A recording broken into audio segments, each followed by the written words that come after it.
Ladies and gentlemen, yeah, we build on topics, whether conscious or cosmic. It's never nonsense, mega levels or microscopic. It's a Killah Priest project, AD control the rocket. Before we land the plane, many things we engage and explain. The unexplained, without mask. Welcome to the Killah Priest podcast. Killah Priest podcast.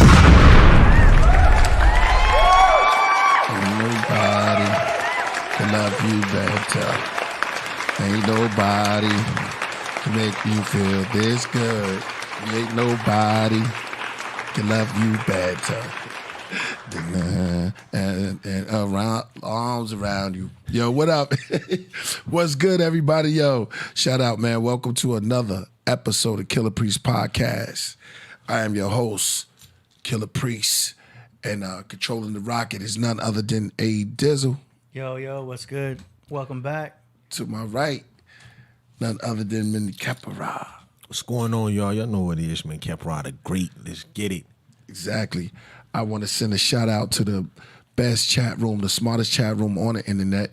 I'm going to say this straight up. Rocketeers and the craftsmen in the building. We have the best moderator. Coach Kendaka is in the building. She says, peace, y'all. Peace. Yo, Heavy Flow says peace, peace, peace. 22 says peace. Yo, it's going to be a crazy show. We got, oh man, you see I'm rocking all red because Jody souped me up earlier. No, she said I was on my live earlier. She was like, yo, you looking good in the red. So I was like, oh shoot, brother in red. Word. Jody said, yeah, no doubt. It's gonna be a crazy. Was that just a remix to Lady in Red? Yeah. I was like, brother in red. yo, we could flip that beat. You think we could? Speed it up a little bit, make it a little more hip hop. Yeah. Brother in red, though. I would do that. Yeah. We could even brother. sample some of the original too. Brother in red. What's the lyrics after that? The brother in red. I mean, you gotta hear it. You gotta flip it up for sure. They cracking up, man. Shout out to y'all, man. Yo, like I said, man. You know the good thing about, so I'm rocking red now. You know what I mean? But the good thing about the podcraft is that we go off, man. We fly off, and today we got something very special for y'all. Very, very, very special. Word. Ladies. Oh, how that song go? Oh, where my ladies at? Talking about Beyonce? Yeah. We gonna call Chi-Once. We gotta get the Chi. We gotta call her Chi-Once. Get the Chi energy up. Yeah. You know what I'm saying? Ladies, this lady, man, I built with her a little bit. I seen her. We're gonna talk. We're gonna go into some dialogue, and a lot of y'all gonna love the stuff that she talks about. Word. I mean, she talks about things that a lot of people don't talk about. But I know this podcast will appreciate. I mean, I get my bomb ready to drop bombs on this time. You know what I mean? Man, her name coming all the way. I said we're gonna slow it down. We're gonna slow it down because I want y'all to really feel this. Somebody called me the Jolly Man in Red. Jolly Man in Red. I know. Well, it's near Christmas season, so I'll say I'm gonna wear some red. But you know why I really wear red? Because I've been drinking beet juice. Beet juice been getting me up. Word. In more ways than one. Yeah. Beet juice is right. Yo, man. Somebody said, all right, so she's already in the building. And like I said, this is going to be a beautiful day. Make sure you get your pens and your pads out because usually when we go in like this, it's a elevation, it's a spiritual moment, it's a moment for us to open up our minds and learn something. I'm going to ask everybody in the audience, and you know how it goes. I'm going to ask you just to open up your mind and be prepared to just take things in and, you know, swirl it around your mind, your mental palate, you know what I'm saying? Things of that nature, because we're going to talk about these things. A lot of Anunnaki. Did I say it? I'm going to let her talk about it. We're going to talk about a lot of things. I just want to shout out to her because she's in the building right now, and I'm going to bring her on. We got 178 in, and AD, I think we're ready to go. Yeah. Think we ready? I think we're ready, yo. Ladies and gentlemen, without further ado, I'm going to bring her And we're gonna ask her all type of questions. You can just go in, man. Her name, oh man, she's a beautiful shining star. Her name, Naphtali. Give it up for Naphtali. Hold on. Did I say that right? Yeah, man. In the building. In the building. Yo, let's pull her up, man. Peace, queen, peace. Yeah. What I say? How you doing, queen? Yeah. Go ahead and unmute. There you go. Hey, shalom, everybody out there. Thanks for having me on tonight. Yeah, shalom to you. You know what I mean? You know, Mighty Hebrew had hit me up and everything, and he was like, yo, you got that sister on. That sister is very heavy, you know. So shout out to Mighty Hebrew. I love me some Mighty Hebrew, so shout out to him. Indeed. So you getting fire all on the chat room already. Okay. Well, that's what's up. Thank you, guys. Thank you so much. I am so grateful for the opportunity. Thank you so much. Right. I truly appreciate coming on with you guys tonight. Big fan, and thank you so much, guys. I'm very excited tonight. Oh man. Oh, I guess we could set it off with just tell us, you know, give us your genesis, how you started on this road of knowledge and everything. The floor is yours. Well, yes. So, hello out there, guys. My name is Naphtali Huldah. The Huldah comes from Huldah, the keeper of the wardrobe, from the Bible. So I know my name at the beginning is like considered to be a masculine name, but I have the Huldah at the end. So let's talk about my background. Mm-hmm. So I grew up Christian. I was in a Christian church for a while. And, some years ago, my husband brought me on to the Hebrews, and, I just fell in love with it. I said, this is us. We are the people, we are the people of the Bible. And so I was really taken back by that. And, I started to, do a little bit of research myself. Started to get more in depth in the scriptures. And I started to see some things that I didn't, things that I wasn't, okay, things I was like, oh, okay, what is this? What's going on with this? So I started to, do some investigation. And then my husband started getting tired of me because I'll be yelling at him about what's going on. He's like, well, why don't you set you up a channel? Why don't you bring out some information and share that information with the people? And I was like, well, you know what? Okay. So, for a long time, I just had my little channel. I never ventured out. I never went live. And so pretty much probably no more than about 4 or 5 months, I started to, go live and start, trying to, get my message out there and, get out and start speaking to people. So, and here I am. Wow. Wow, that's crazy. Like a lot of us started out with the Christianity and things like that. What made you just get into your subjects? Because the subjects that you talk about is a little bit different. You know what I mean? And not just like your average Israelite sister. You talk about a lot of deep other things like the Sumerians. What got you into that? Yes. So, back in the day when YouTube used to go down that rabbit hole. And so I would be looking at all types of things, all types of, fallen angels, the Nephilim, and then the Nephilim reaches into the Anunnaki, and looking into the Sumerians, and, trying to get into the history, saying you got the Bible, but, I like to say this, is that if the Bible is true, then you should be able to find it in history. And so I was looking into the Sumerians and the research on the Sumerians, and that pretty much interested me because a lot of the history of the Sumerians kind of is found within the Bible. And so, and then the connection with the Sumerian, with the Shem, I can get into that a little later. But the meaning as to the hypothesis and the scholars and all of them trying to figure out like, hey, who are these people and how do they correlate with the Bible? And it turns out that there's a lot of history out there that they actually do have, that to the point where people think that the Bible is plagiarizing Sumer. So I just like history, and I like to look into it and get as much knowledge as I can. Okay. What is it about the Sumer and the connection with the scriptures? Yeah, so I can talk about that really quickly. So with Sumer, it was hypothesized by Arnold Pobel, who is a scholar, a Assyriologist, world-renowned Assyriologist. And the Sumerians got the name from the Akkadians, and they pretty much called them Sumerians. That wasn't what the name the Sumerians called themselves. So Arnold Pobel, who was the one that was deciphering these tablets and things, he was wondering that question too, which is a good hypothesis. And so he looked at the name Shumer, which is the Akkadian for Sumer, and he was pretty much looking at the Hebrew version of that, which would be Shemer.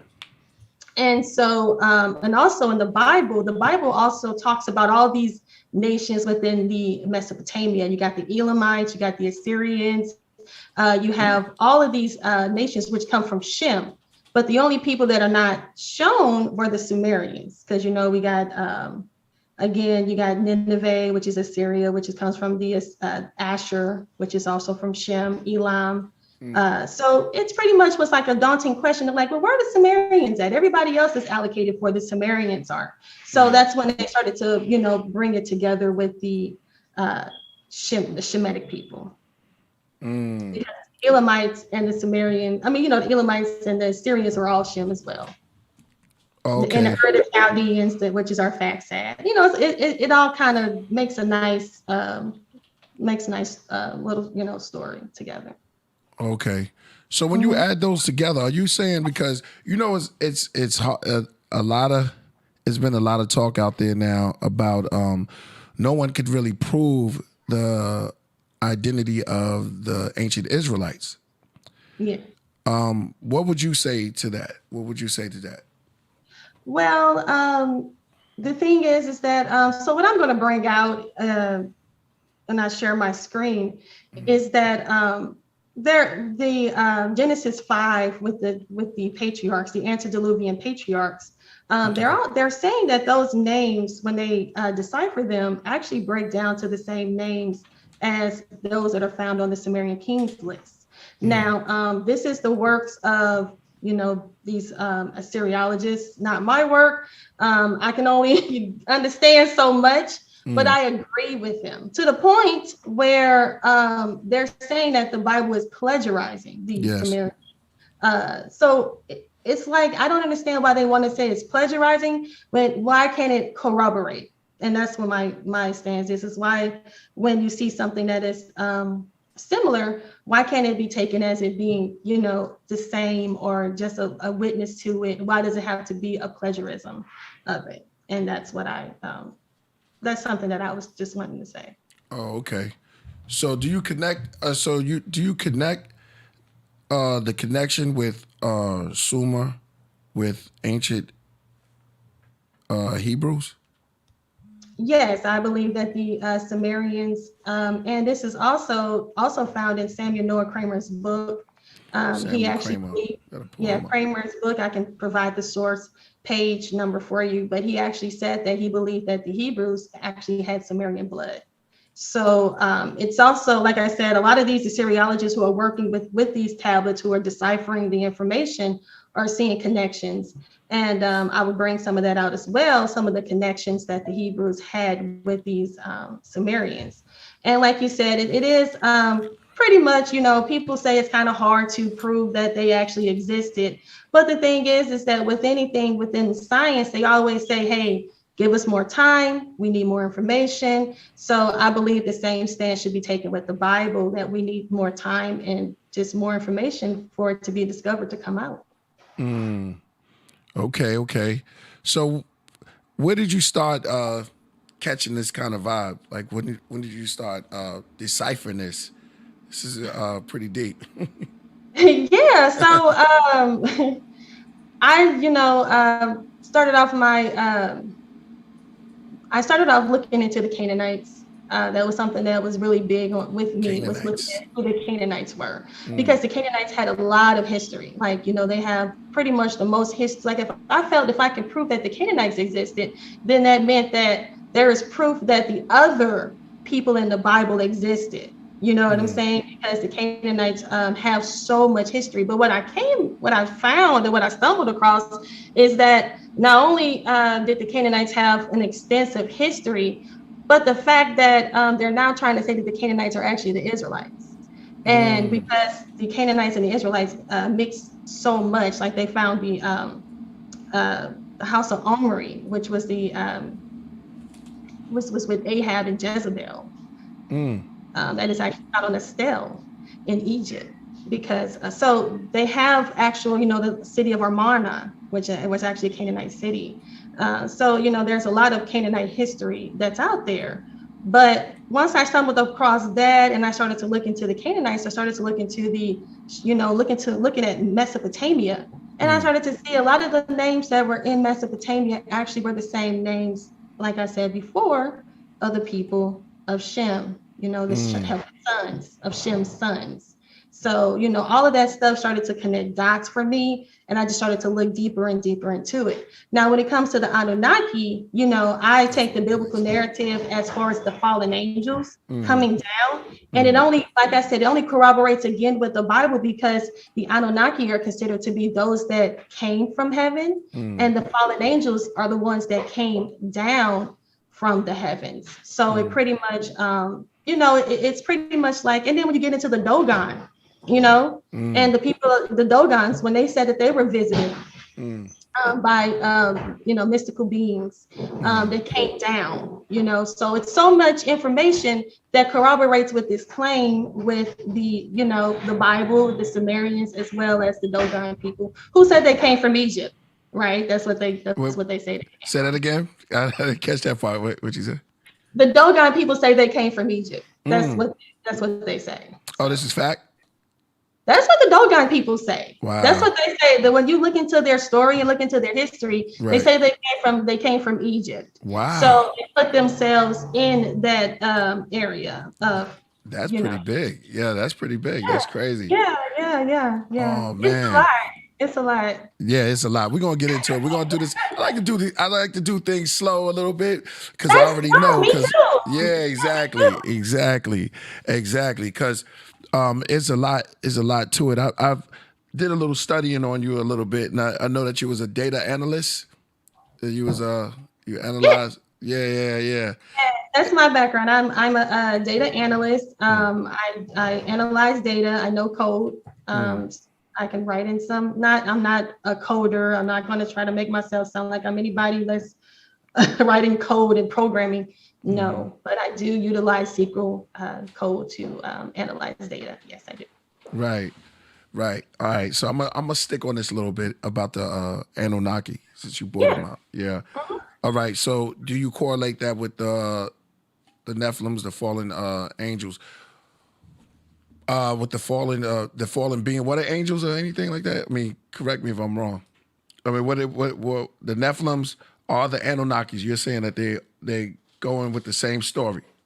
Well, so when we get into the fallen angels and we get into the Nephilim are the offspring of the fallen angels. So the Anunnaki would not be the Nephilim, but what the Anunnaki would be the fallen angels.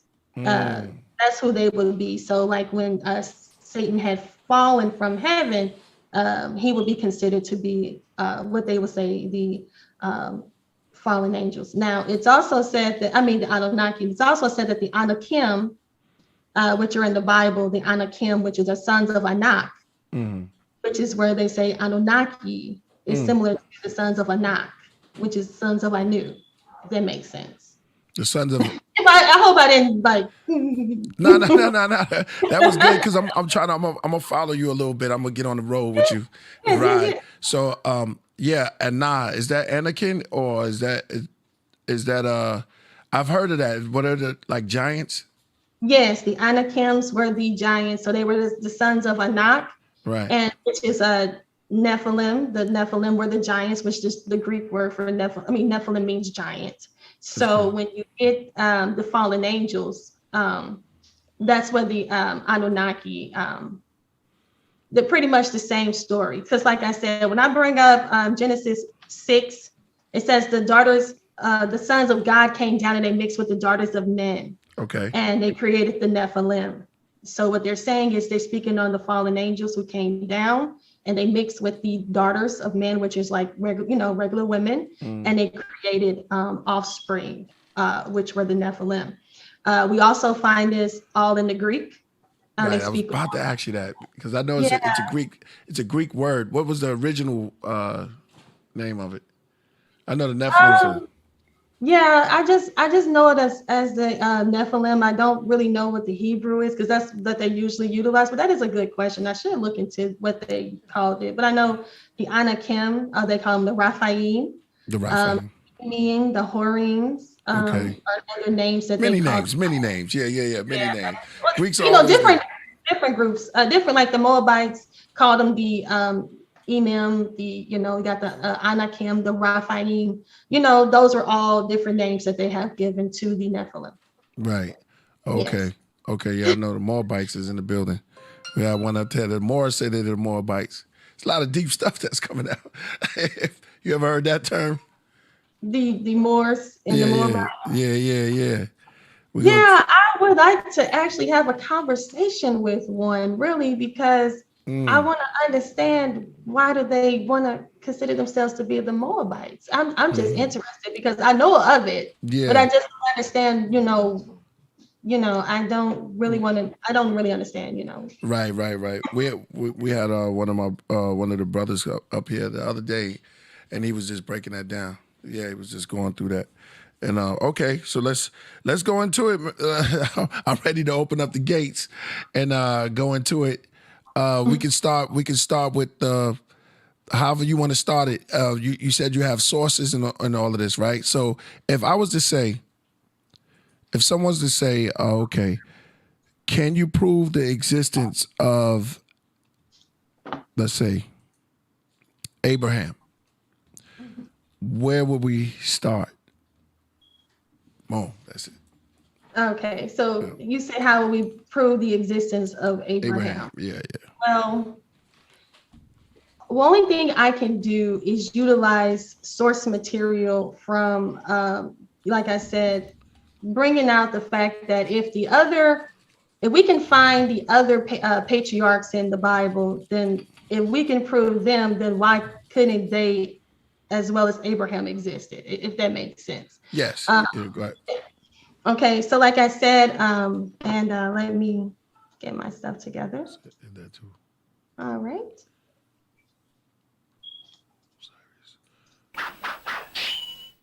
Shout out to Kaba Praxis. We haven't seen him in a little. I know he'd love this. This is Sages of Osiris. We got to save all the questions.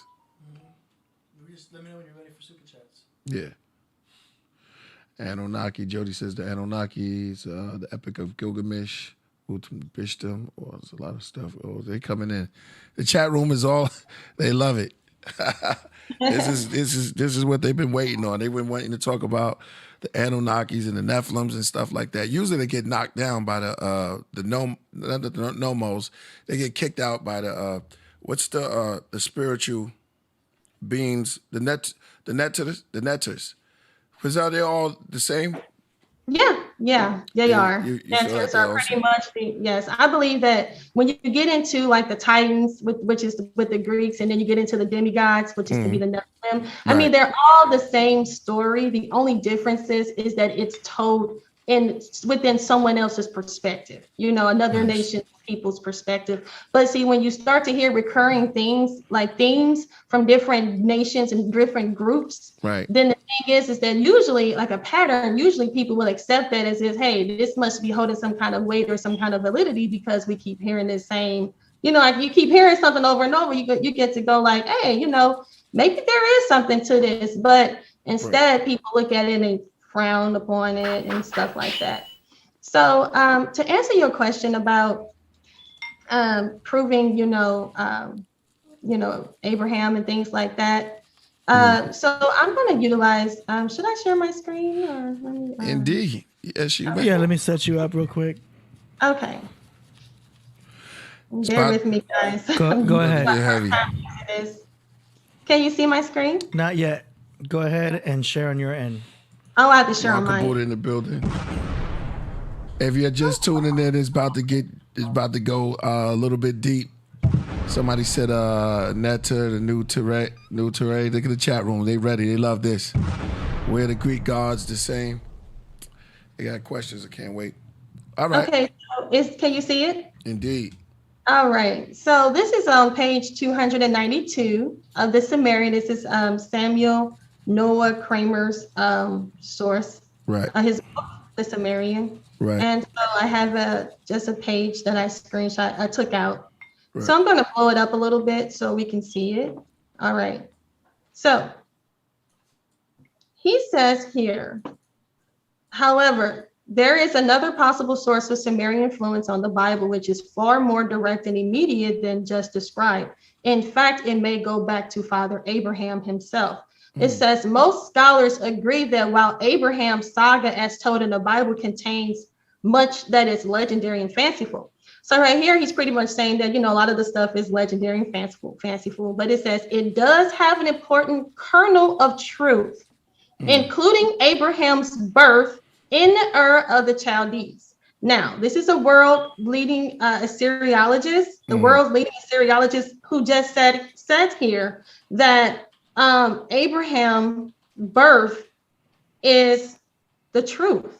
Okay, including Abraham's birth in the Ur of the Chaldees. It says perhaps about 1700 BC and his early life there with his family. Now, Ur was one of the most important cities in ancient Sumer. In fact, it was the capital of Sumer at 3 different periods in history. It has an impressive, this word, idua, I guess, and its joint British-American excavations conducted there between years 1922 and 1934.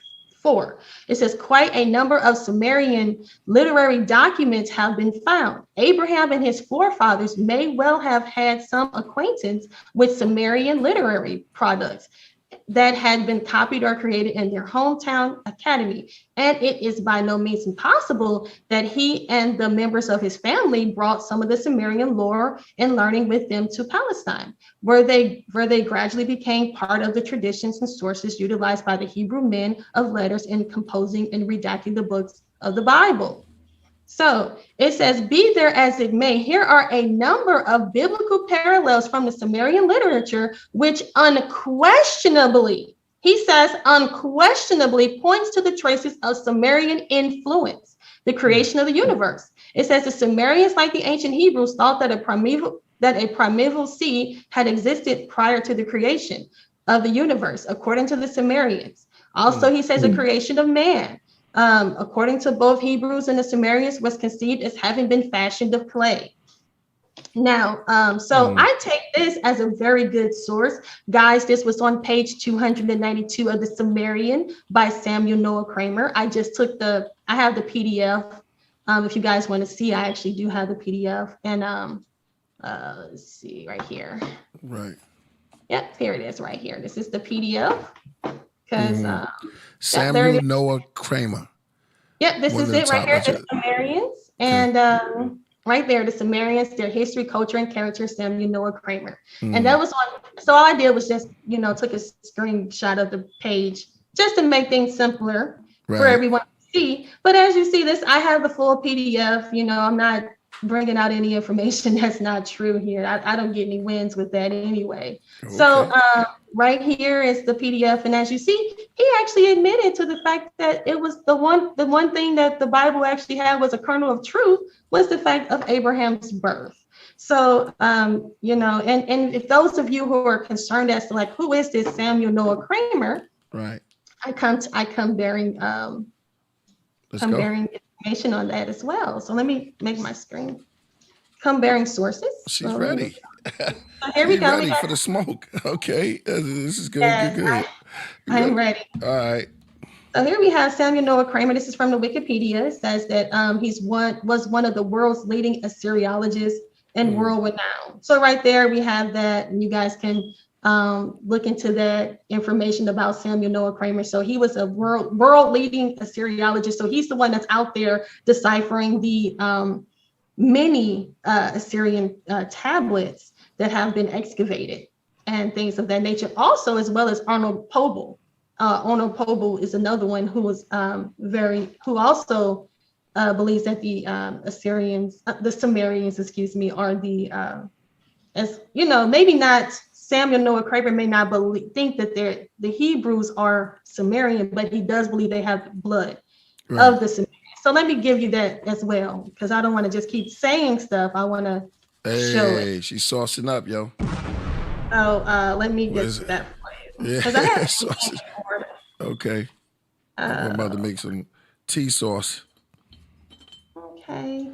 1 second. I had stuff in the order, but I'm going off script, so it's okay. I told y'all this is going to be a little different. Hey, okay. I saw him before. Yeah, this is the book. This is the way the yeah, I seen him before. Yes, that's what the book looks like. And let me move this on my way. This is actually on page 299, which is the very last page. Right. And it says, this is him. I'm quoting him. 299, the legacy of this is Sumerian. 299, guys. It says, there may very well have been considerable Sumerian blood in Abraham's forefathers, who lived for generations in Ur or some other Sumerian cities. As for Sumerian culture and civilization, there is no reason to doubt that these Proto-Hebrews had absorbed and assimilated much of the Sumerian way of life. In brief, Sumerian Hebrew context may well have been more intimate than hitherto suspected, and the law went from Zion, Isaiah 2:2, may have had not a few of its roots in the soil of Sumer. So this is me. I wrote this right here. This is my writing. I said Assyriologist Samuel Noah Kramer believed the Hebrews actually existed. This was documented in his book, The Sumerian, page 299. So this is a world. I'm going to bring that back up for you guys. Okay. A world Assyriologist who said that. Okay. Are you about to break something down? No, I was just providing that again. Did you want me to continue or? Yeah, you continue. Well, one quick question. Yeah, that's why I was. Yeah, the images. Let me go back to the image. Yes. The image of the Sumerians always trip me out a little bit. What's up with these images? Because the images of them are kind of like weird. They don't look like original Africans, like in the images. And you see that image right there? It's like well, we got the same hat. We got the same hat. Yeah. But what's up with some of the images? Because somebody would ask, I ask that question a lot of these statues and. Go into it. Yeah. I got some for you. So this is one in the middle. Can you see it? Okay, this one in the middle is Sumer. And you see blue eyes, but we also see these same blue eyes in Egypt. And they're also showing you that we can see the same resemblance in Peru. So this is actually an actual image of a Sumerian. And the ones are here. So this is here. So now... is that the lapis lazuli? I'll let you go. It's a stone that makes it blue. Go ahead. Yeah. So this is a Sumerian image that they found, and what I notice about this is a pattern, and I'm gonna bring out this pattern. Okay. Is that it's a group of people that actually also utilize this same with the eyes and everything else. And they're called the Hittites. And when you look at the Romans and the way that they, showcase themselves in their art, right? And if you look at the Greeks, they have a certain way. So every civilization has a way that they present themselves in their art. And that's what you can tell who they are by their art. Like you can tell the Romans by their art. You can tell the Greeks by their art because they have a certain, certain style in the way that they present themselves. Yeah, it's always. Yeah, go ahead. Their image is always like, it's like something's happening most of the time. It's like movement art. I'm just throwing that in there. Yeah. No, we need to. This is us building. Yeah, build with me, and let me know if there's some things that you're not, you may not agree with. That's fine. This is just me expressing, my understanding. Right. Does that? No, we're here to talk. No, but that's okay. No, you're doing beautiful. We here to talk. Right. Okay. So again, this is what a Sumerian. We see this, and they say this is what a Sumerian looks like. But I actually have here with the same eyes. Okay, this is this Who's that? Same kind of googly eyes. This actually was excavated out of what we call Turkey. Modern day Turkey within the Anatolian period. And his name is King Supilimus. And he was a big king, and actually he had some dealings with some Egyptians as well. No, I was talking about the guy next to him. Go ahead. Maybe an ancestor of him, hey, why not? That's why he's probably so happy. So you see those eyes right there. His googly eyes. So as you see here, it's the same type of look. And I got another image of him again, Supilima. And that doesn't go there. So here we go. So here we have again, this is King Hadid and his wife, Queen Ishtar. And as you see, they have the same kind of eyes now, and they're considered to be the Hittites as well. And if you look here, this is called the Battle of Kadesh. And it's sometimes called the First World War. This is actually found on the Egyptians' wall. This battle actually happened in Egypt. Man. And actually was the first peace treaty ever enacted in history. Was done by these people. So this has the Battle of Kadesh, sometimes called the First World War, featured one of the largest ever chariot battles. It was fought in 1275 BC in present-day Syria between the Egyptians under Pharaoh Ramses II and the Hittites under. Yeah. No, I'm just in awe. Just how you going to not awe the place with Abraham, but I am in awe right now. Go ahead. I don't want to cut your wisdom. No. You're fine. Like I said, the more you bring out, the more I can bring out. Okay. And if anybody has any, concerns, this is the time to bring them out. We can dialogue about it. And then, we either can agree to disagree or we can come to a terms. Okay. Yeah. Read some of them, AD. I can't see. Okay. We got some super chats here. Let's see. We're going to go backwards so we can go in order. Kaba Praxis says, did the sages Osiris, Orunmila, and Amhotep ever exist? If not, does it even matter? Should wisdom and our interpretations of it be most important? So is he asking me, did they actually exist? Yeah, the sages Osiris, Orunmila, and Imhotep. So this is how I view things. I know these people were very intelligent people, and I don't think they took time to write down and worship anything that did not exist. I mean, some people may say that they did not really, worship these gods, that they became gods themselves. But I know, and this is what I know, is that all knowledge comes from the gods. All knowledge is credited from God. So. Not from just some gods, but, particular gods. And let me pull out my notes to further expound upon that. So we know that the Sumerians credit their god Enki for wisdom and knowledge. We know that the Egyptians credit the god Thoth for wisdom and knowledge. And, Thoth? Thoth, yeah. They credit him for knowledge. And then, so we also have the Israelites. In Proverbs 1:7, it says, for the Lord gives wisdoms, out of the mouth comes knowledge. So we know that the knowledge comes from God, from the gods. And so the Most High, he provided knowledge to the Israelites and the Egyptians and so on, as well as, are you guys familiar with Hammurabi? Yeah.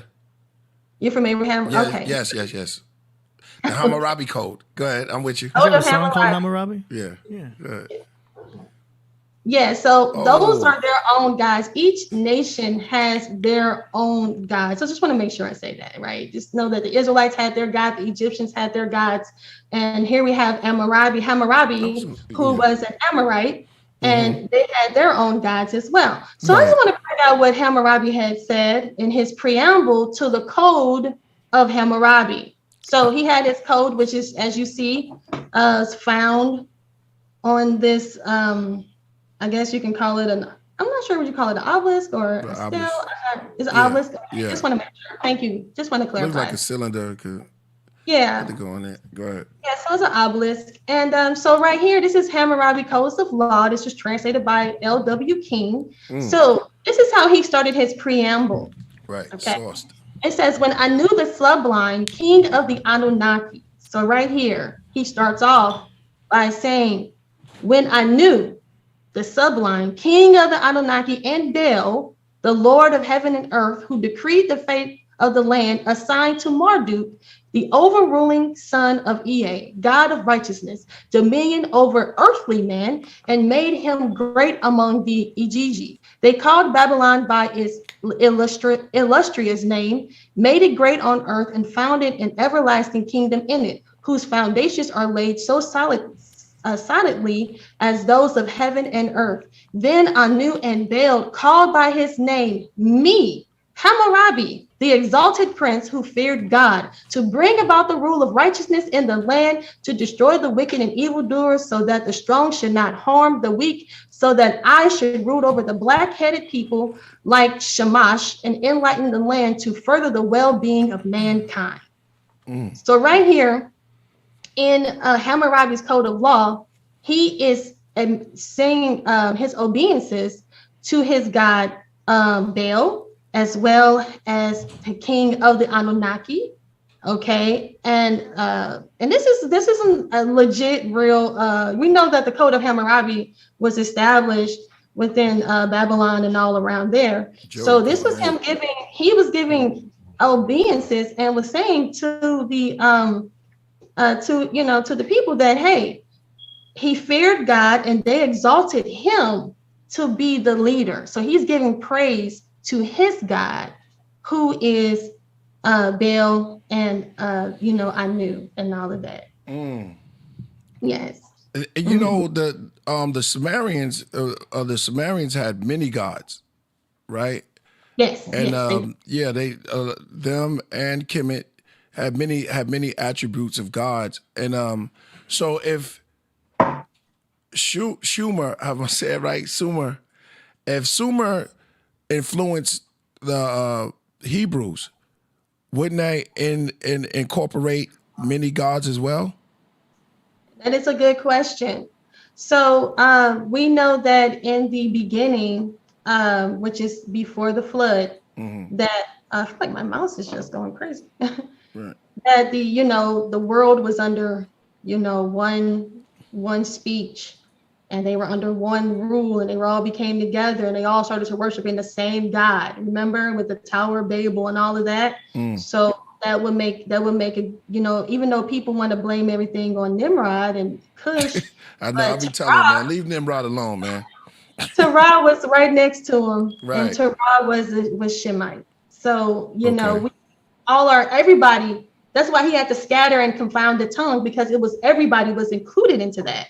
Right. So the wrongs, all of that stuff was the before the flood. Okay. So the Most High, remember, he flooded the earth, and everybody was destroyed except the 8 people, which was Noah and his sons and their wives. So they had to start over, and then we know from the book of the Most High gave his law, statutes, and commandments to them, and they ended up repopulating the earth. As that story, you know how the Bible is. Well, this would be the antediluvian world, right? This would be like before the antediluvian, the antediluvian. So that's what that's about. That's what that's regarding. So so when you see a lot of stuff said about the Sumerians and worshiping these other gods, well, they all worship the same gods, but eventually the Most High reestablished his law. And he gave it to his people. And then that's when he took out of Shem, and then he created the Hebrews, who were supposed to be a light unto the world, to deliver his word to the people, to the rest of the people, to be an example. Right. So Canaan, right? And so Canaan has something to do. I know Canaan is sprinkled around in here somewhere, in the land of Canaan, that they supposed to have went and hijacked the land from Canaan, where they took on a lot of the Canaanites. Well, and I'm glad you brought up the Canaanites, because the Canaanites are actually the biggest ordeal of what else all that's going on. I mean, Hammurabi was an Amorite. Okay. Wow. And many people probably don't know that. Wow. Hammurabi was an Amorite, and a lot of the Canaanite gods are the gods that are sitting on a lot of and people may not like what I'm about to say, but a lot of people are worshiping Canaanite gods, which is a lot of them are in Egypt. Those are also Canaanite gods as well. So could you back that up and slow that? Yeah, we like to back the call. Could you say that once again? Canaanite gods, a lot of Canaanite gods are being worshipped in Egypt. The Canaanite gods being worshipped in Egypt. Wow. Yeah. Baal is as you see here, Baal is a Canaanite god, and a lot of times Osiris is depicted as also as Baal. Ooh. I know a lot of people not gonna like that. Ooh, that's yeah. Well, this is what this podcast is about. They'll be calling in soon. It's gonna be on, huh? We can talk about it. Yeah, we can talk about it. We can talk about it. Talk about it. Talk about it. Talk about it. Doom doom doom doom doom doom doom doom doom doom. Exactly. Okay, so I mean, I guess the gloves are off and the sheaves is out. You can keep on building on it. I know you didn't brought me to it. I was trying to hold off for a while before I wanted them to love me for a second before they start hating me. But but anyway, so I wanted to talk about a little bit more.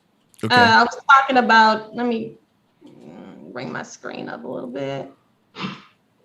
Okay, now this is still about the Arnold. One of those looked like somebody I know. My shout out to Lord Fury, man. He looked like one of I don't know if that was Sargon or one of those in there, but I always told him he looked like that picture. Yeah, it's my man, Lord Fury. The Dread Rastafari. Yes. So so here we go. All right. So I'm going to do a quick summary, a synopsis of what I was speaking on. Yeah, shout out to Josh. Is Dr. Josh in it? You heard of Dr. Josh? Oh, have I heard of Dr. Josh? Josh Yes, we Bowen? had a conversation. We have had conversation. Wow. That Josh get around. I call him, he's like the historian version of Bob Ross, because he's so smooth. You know what I mean? I like Josh. And he's, me and him was, having like a little conversation. So, one day I would definitely like to have a little bit more of a conversation with him about, his understanding and things. Naphtali, you are incredible.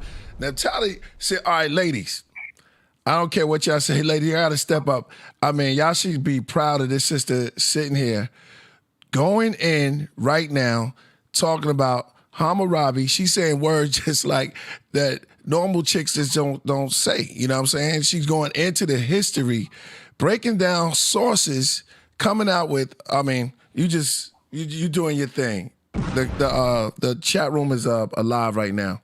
Instead of shotgun moves, you get this. Well, good. I'm glad. I'm hoping that I can keep the fire going. So when I talk about my initial hypothesis, because I was going to say the Sumerians are dependent on you. They've been knocked down a bunch of times on this show. The Sumerians are just cheering for you right now, so you can go ahead.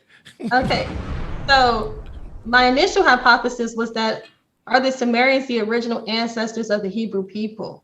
Right. So I brought out Arnold Pobel. Well, I didn't even bring this out. I had this in order, and I'm not even in order. So I'm about to go back and bring out, anyway, so we can just skip that. So let's get right into where the biblical antediluvian patriarchs. Let's get into that. What? Right here. So this is my source. It's actually called a Sumerian source of the 4th and 5th chapters of Genesis. It's by George A. Barton. And so he says, for some years, scholars have held that the list of antediluvian kings containing the fragments of Berosus. So Berosus was a Greek. He was a Greek scholar, and he had, well, you know what? I can actually share that. It's better off. Let me read it from the source. So here we go. Berosus. So it says he was a Chaldean priest of Baal in Babylon who wrote a work in 3 books in Greek on the history and the culture of Babylon, dated to Antiochus the First. All right. So the first book described the land of Babylonia. So we don't have to get into that. It actually doesn't. Okay. So this one doesn't get into the source of the. Let me just put them in there, guys. And okay. And where you going to with this? Yes. So this is actually another source. Got a little, remind me of a little Coach Kandaka a little bit. She's our moderator. She's our moderator. Go ahead. Go ahead. Now you can go ahead. Okay. So his first book, he had fragments, and it's talked about the Babylonian creation.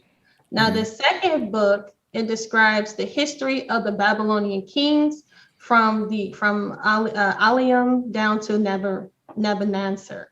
Okay. So he's just a source that people utilize to get the Babylonian kings or the Sumerian kings list.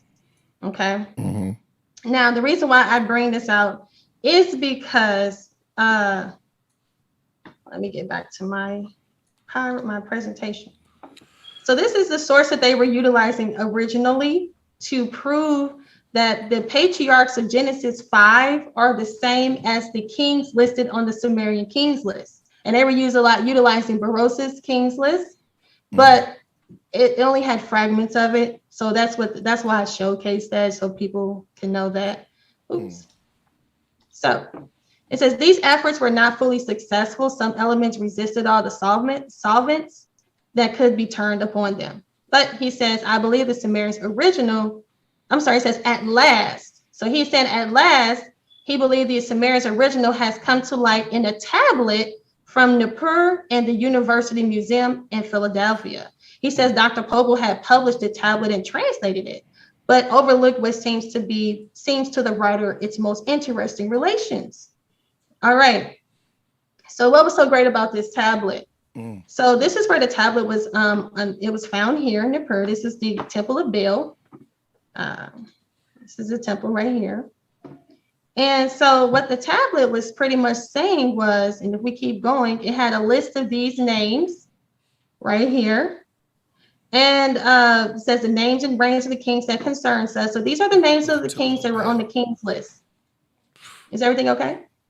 No, you going in. Okay. Continue, please continue. You just showed the Temple of Baal just like that, like it was nothing. Like it's the Temple of Baal. Oh. Like, wow.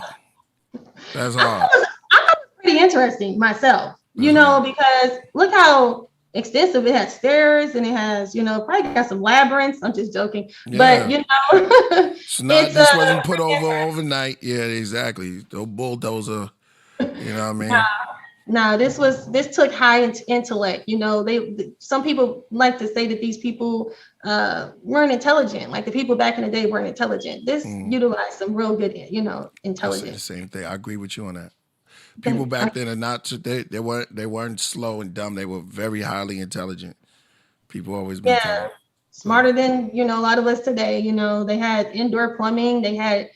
Sometimes they say the Egyptians had electricity, depending on, who you listen to. And so, like I said, I don't believe these people were primitive at all. If you look at the simplicity, just look at how this is set up. It's pretty complex here. So this is nothing that is like a, mud huts or, whatever they want to try to make like these people were living outside. So, so here we have the kings on the list, the Sumerian kings list right here. So they are pretty much, I'm trying to just, jump through it. But right now they're pretty much looking at the Hebrew equivalent of these names, of these Sumerian names, and they transfer them to the Hebrew. So right here, this is the Sumerian name Adim, and they're saying that it's the Hebrew Adam. And these are the same patriarchs, the antediluvian patriarchs in Genesis 4 and 5, and they list them here as the same as the kings on the kings list of the Sumerians. And as you see, they are translating these names, and they're saying that they correspond. Now, I don't disagree with this. I think this is, for me, because I have an agenda, right? I think it goes well. So let's look at a person who has an ulterior motive, right? They don't think the same as I do. So, and this is all in the same source that I provided earlier just a second ago. This was found in the Journal of Biblical Literature. And so here is another one. So this is the Chaldean Kings Before the Flood Journal of Royal Asiatic Society of Great Britain and Ireland, number 2.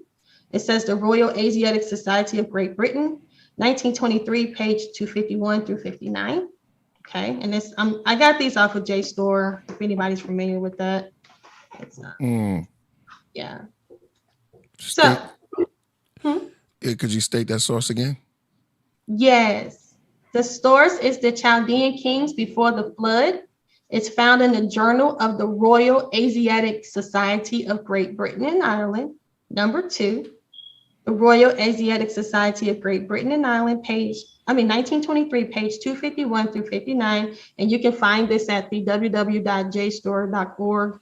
I can show you what it looks like. I have it up already. I kind of have stuff already. So this is where right here, this is JSTOR. This is pretty much for college students and stuff where they can get to this library. So this was my Sumerian one I had just talked about, the Sumerian source. And I apologize, I didn't even quote this site. So this is Sumerian source of the 4th and 5th chapters of Genesis. It's the Journal of Biblical Literature, volume 34, number 1950, 1 through 9, 9 pages. So that was the one that I talked about with the names, and they were translating them from the Sumerian to the Hebrew.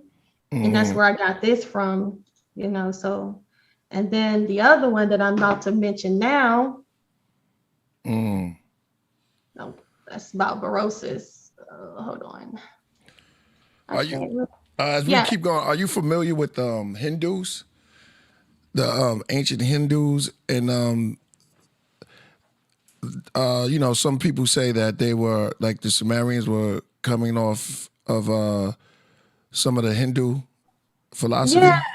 Yeah. Yes, I'm actually being brought more into that. We talking about coming out of the Indus Valley and stuff like that. Yes. Yeah, that's my shout out to Mighty Hebrew. Hey, He's been sharing that. He's been sharing that. That's who hit me right now.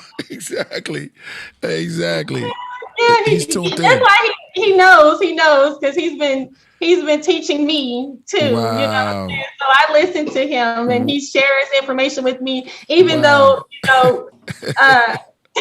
I'm not as informed, up to date with the information because I've just been introduced to this by him. But I was looking into it and I do see the similarity. There's information. Yeah, the Mighty Hebrew. He's on point with that. Like the Sumerians coming out of the Indus Valley. I agree with him, and he is on point with that. So Land Camp refugees. He's hitting me right now. Yep. Ramayan War. Yeah, that's him. Go ahead. Yeah, continue. The floor is yours. You can continue building. Yes, of course. Thank you. And again, shout out to Mighty Hebrew. Thank you. Yeah, the Indus Valley. So it says in the spring of 1922, Mr. H. Weld Blundell purchased for the Ashmolean Museum a large collection of tablets and prisms at Baghdad. So this is it right here. This is the Weld Blundell prism. This is actually containing the Sumerian kings list, all right there now. And so this is what it looks like. And I'm going to go back to this source. It says, among them, I have found a small en blanc tablet now numbered WB62 in our collection, which contains the long sought Sumerian, or Berosus calls them, the Chaldean kings list. And, every time I heard Chaldean, it makes me think about Abraham because it was said that he came out of the Ur of Chaldean. Mm-hmm. And it says, who reigned before the flood. The sources of Berosus has preserved by Apollodorus and Abdinus. So just to cut all of that out, I'm going to get to the point, the meat and potatoes of this. So it contains the 10 kings who reigned for an incredibly long period before the flood and came from Sumerian mythology. Now it says the Weld Blundell tablet proves that the legend of the 10 pre-Diluvian patriarchs preserved in the Hebrew traditions and by the Greek historians of Babylonia was Sumerian. The so-called Hittite genealogy of the post-exilio writer P. in Genesis X, although it greatly reduces the longevity of the 10 pre-Diluvian patriarchs and does not describe them as kings, clearly borrowed the idea from the common Sumerian sources. So what I'm bringing out here is that this source here from the Chaldean King, the Royal Asiatic Society of Great Britain and Ireland, this person here is saying that the people in Genesis pretty much plagiarized. The writers of Genesis plagiarized these Sumerian kings lists because the names were so identical. And that right there lets us know that why do they have to say it was plagiarized? Why couldn't they just say that it corroborates with the Bible? You know, it only seems like when it gets to the Bible, people want to say that it's made up or it's stolen or someone took it and copied it. But in any other sources, they would say that, hey, this corroborates, this goes, you know, this works with this. We can use this as a source to validate this. But when it comes to the Bible, this guy right here, he clearly said that they clearly borrowed the idea. So this is a great source to me because it's letting me know that it's so on point that the people have to say that they borrowed it or stole it or, you know, plagiarized it. So yeah, what do you have to say about that? No. Who is this guy again? Well, we're going to open up the lines in a minute. But who is the guy? Okay. No, what did he say again? Can you see it? Yeah, we can see it. Okay. So he's referring to the well-blended tablet, which is this one right here. And what he's saying is that the well-blended tablet proves that the legend of the 10 pre-Diluvian patriarchs preserved in the Hebrew tradition, right, and by the Greek historians of Babylonia was Sumerian. The so-called Hittite genealogy of the post-exilio writer P in Genesis, although it greatly reduces the longevity. So we know that the kings on the Sumerian list were living hundreds of thousands of years or whatever, and the people in the Bible were living up to 1,000 years. But he's saying, although it says right here, although it greatly reduces the longevity of the 10 pre-Diluvian patriarchs and does not describe them as kings, because the Bible does not describe them as kings, it describes them as patriarchs. But what he's saying is that they clearly borrowed the idea from the common Sumerian sources. Okay, he says, with the original Sumerian record now before us, it is possible to test the veracity of the Berosus, and he comes away from the, so we talked about the Berosus. And so what he's trying to say is that the writers of Genesis plagiarized or borrowed the story from the Sumerians because it's so close to each other. But instead, he said they changed from kings to patriarchs, and from having these long, years of living to thousands, to up to 1,000 years. So with that being said, he said that the names are so close together that they clearly had to borrow or plagiarize it. And what I'm saying is that why does it have to be a borrow or a plagiarism? Why can't it just mean that it is the same as my other source was pretty much showing right here, how the names, the equivalence of the names from the Sumerian to the Semitic to the Hebrew. Did I make my point clear? I hope. Yes, you did. Yes, you did. They're in the building. You got cats. You got this screen going fast now. They're coming in the building. This is it. All right, Naphtali, you doing your thing. This is great.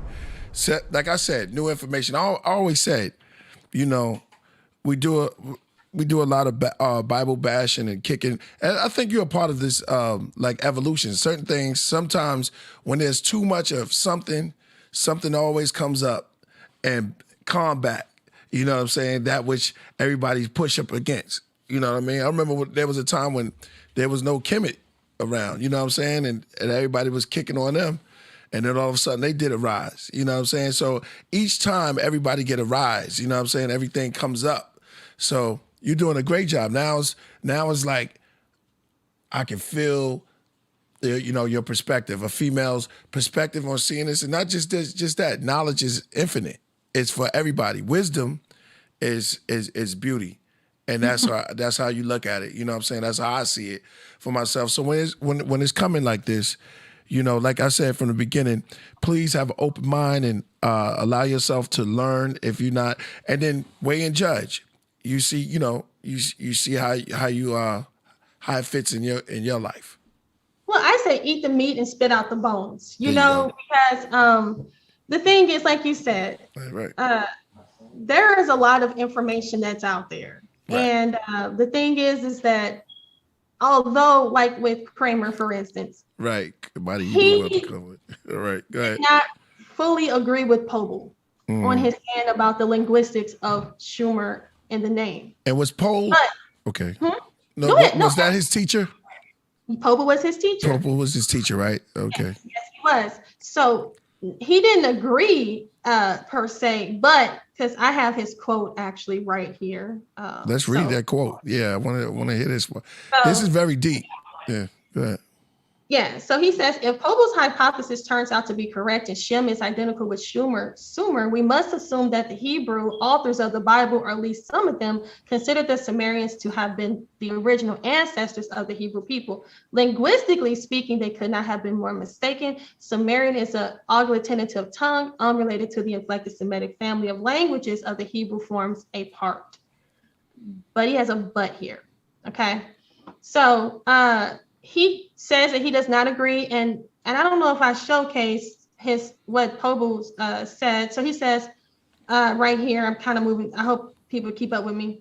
So it says Arnold Pobel, in the form of a brief comment in the article published in the American Journal of Semitic Languages, right here, 1941, 2026. So he said it was a brief comment, okay? It says Pobel's suggestion has found no responsive echo among Orientalists, and it seems to have been regulated to scholarly oblivion.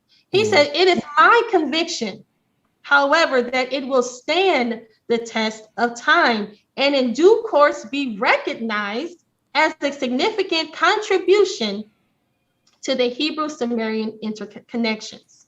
Okay, so he was saying that it was his conviction, although he felt that it wasn't this, since it was an agglutinative tongue. So, like, what does that mean? And I can go into that really quick. So we look at what this word is. It's a grammatical process in which words are composed of sequence of morphemes. Now, so we look at the Sumerian language. It says it is an isolate language, meaning we know of no other languages that relate to it ancestrally.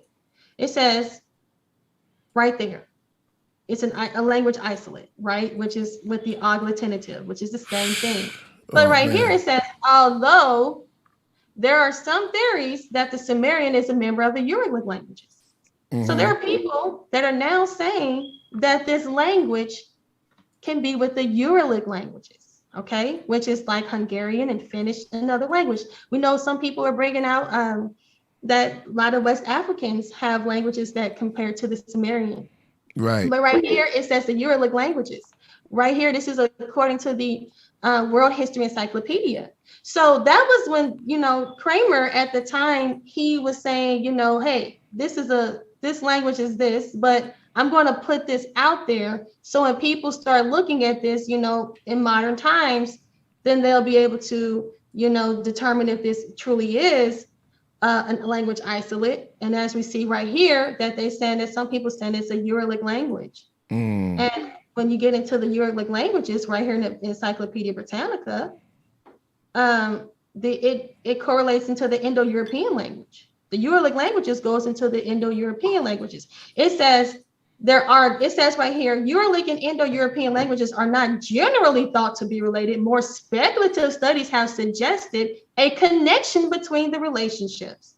So this is a new thing. It says more speculative studies have suggested. So studies are being made. So when you get to the Uralic languages and you bring it to the Indo-European languages, and then when you get to an Indo-European language, that brings you into the Semitic languages, okay? Because the Indo-European languages are the Hittite, right? Which is, according to Encyclopedia Britannica, the family of languages spoken. The term Indo-Hittite is used by scholars. So they don't even call it Indo-European, they call it Indo-Hittite. And the Hittite is a Semitic, right? And then when you get into the Semitic, it brings into the Akkadian, which is a fusional language with grammatical case. Now, does every linguist agree with that? Probably not. You probably can bring Josh on. Josh probably say, oh no, I don't agree with that. But there are scholars that do. And so this becomes like Arnold Povell, he agreed with his stance. And there are people that agree with Arnold Povell, but then again, there's people that don't, like Kramer didn't agree. But what Kramer did agree with was the fact that he felt that the Sumerians, that Abraham actually existed, and that he very well could have had Sumerian blood. And we brought that out earlier, remember? Yes. Wow. Phenomenal. Yo, this is crazy, man. I'm about to open up the lunch. I love how she's able to speak about how people can have disagreements. Yeah. And that's okay. Yeah. And like this person has this opinion, but this person doesn't agree. You know what I mean? But there's no negativity about it. There's no one's taking anything personal. They're having adult conversations. They're able to discuss scholarly things without emotions. And that's what it's about. I forgot your name, but that's AD. What AD. He scared me too. He just popped out of nowhere. But that's exactly what this is about. It's the fact that these debates and these conversations are being had, and for someone, a specific someone who wants to come out and say like, "Oh, well, he didn't agree with it, and he made it up," and all this kind of stuff. It's like, well, hold on, sir. Just because one person may not agree does not mean that there's a team of other people. And the one thing that we can say is as information progresses, as knowledge increases, then we can come to a conclusion on things. But to say that, hey, your claim is invalid because of this person, no, you can't. You cannot do that, because I do have scholars that do agree, and they do create a pattern that is very logical and easily to understand, and it's tangible. It's nothing that, like I said, we went from the Uralic languages to the Indo-European languages to the Semitic languages, and there's nothing wrong with that. Now, like I said, it's a matter of opinions. It's a matter of opinion. So I choose to have mine, and we can agree to disagree with those that don't want to. But I would like to know why. Yeah. That's just great, because that's what really building is. Because then you take these materials, you build on that, set that over here. You're moving stones of knowledge. Yeah. To create whatever you're looking into. It's awesome. Right. Well, that's what it's about. Yeah, yeah. Well, you all building right now. We on one. We on the knowledge. That's interesting. Yeah, exactly. And this is you're definitely going in. I like the fact that you're bringing up source. Some people saying, because I know you had some practice. Yeah, you speak like somebody has some practice, not new to the block. No, wet behind the ears. I like the fact. Well, I haven't been doing this for too long, but the more I get in front, and the more I have patience, and I understand how I would want someone to direct the information to me. Clear. Is how I would want to direct that information to my audience or to my peers. Man, I wonder if that's because women are nurturing. So they deal with children. Yeah, it's like you make sure everything is nice and clear. Maybe that's the way you give. Maybe that's why a lot of school teachers are women. Yeah, sometimes, and they know how to just give it to you, So and you cook food, and you do a lot of power that you hold in your hands, because you're cooking for the whole family. Now everybody probably don't eat the same thing, but you have to measure things out in pieces. And this person might not like that, so that's dealing with a lot. You know what I mean? It's just the way that it comes off. It's tough. That's how I try to bring the information, because I try to think about different mindsets and different viewpoints as to people's concerns with the information. And I just want people to understand that there is information to support someone else's stance, but how tangible is that information? And that's what I get to, because I just don't say things just to say them. And I don't find it very valid if someone does the same thing just to say stuff out the top of their minds because it sounds good. It's just to say it if you can prove it. And that's what I want to, bring forth is, if the information's out there, then you need to supply that information. And it should be something that is easily to understand, tangible, and it can hold up in a classroom as well as in a court of law. That's how I look at things. Deliverance is everything. We got a super chat here from Kaba Praxis. He says, "We celebrate women of wisdom. Gotta be sharp though." Yeah. That's Kaba. Yeah, exactly. Gotta be sharp. You can't just be, I know how to make us a firecracker. You know what I mean? Just have some type of knowledge in there. We got more super chats real quick before we open up the lines. That was it. Coach Kadaka, we don't? I thought Well, we had one talking about having a question about how to submit. That was Chamilla La. Okay. Told him the link is in the description. Okay.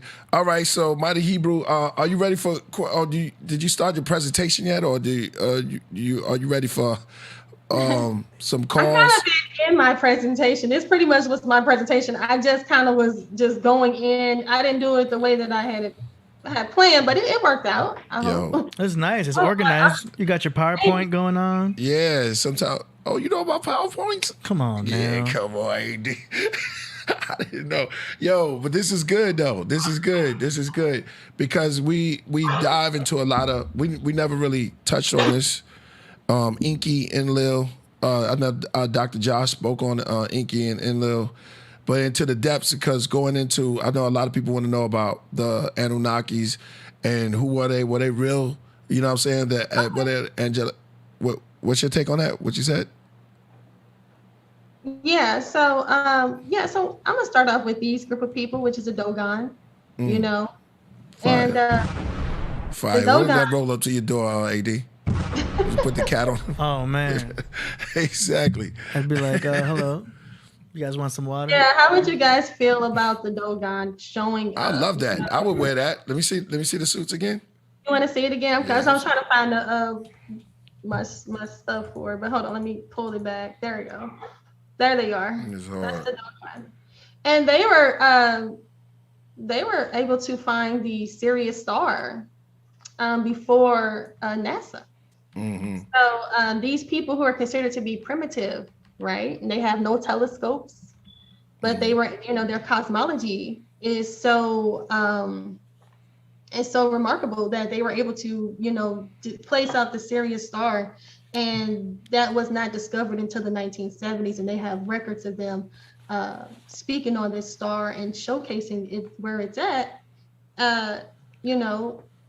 all around their walls. I mean, just in the sand, just anytime they have this knowledge, information that has been given to them. And they say that they credit this nation for these people. That's why they dress in this weird looking mask, because they say these people came down and visited with them and gave them this knowledge. And that's when I bring up the Anunnaki, because it's the same thing as the Sumerians tell the same story, and the same thing as if you look into the book of Enoch, which I haven't really touched on.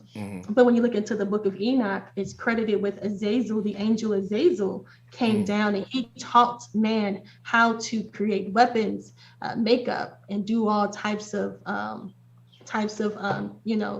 types of knowledge is what he had brought out, which is the book of Enoch credits to the angels, the fallen angels or the watchers, and which is passed down to the Anunnaki. Now, and this is actually a historical source here, which is very modern with the Dogon, right? With the Sirius love star. this.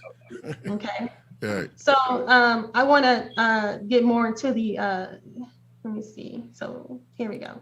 Nice. So the Anunnaki revealed, finding the Nephilim in myth, giants among men, part 2. So I'm going to read a little bit from that. But first, I'm going to read some stuff out of the Bible. So it says, and now in Numbers 13:33, we see that the Bible links the Nephilim with the sons of Anak. In Deuteronomy 2:10, the Bible further links the Anakim, or the sons of Anak, with the Emim and the Horims, who were also the giants. So I had brought that out. So these are the scriptures, so people can go back to know that I just didn't make up these words with the Anakim and the sons of Anak. Okay. So this right here is on the walls of Mesopotamia, and then it's a tree, and that tree we call an Asherim or an Asherah, right? Because Asherah was a goddess that was worshipped.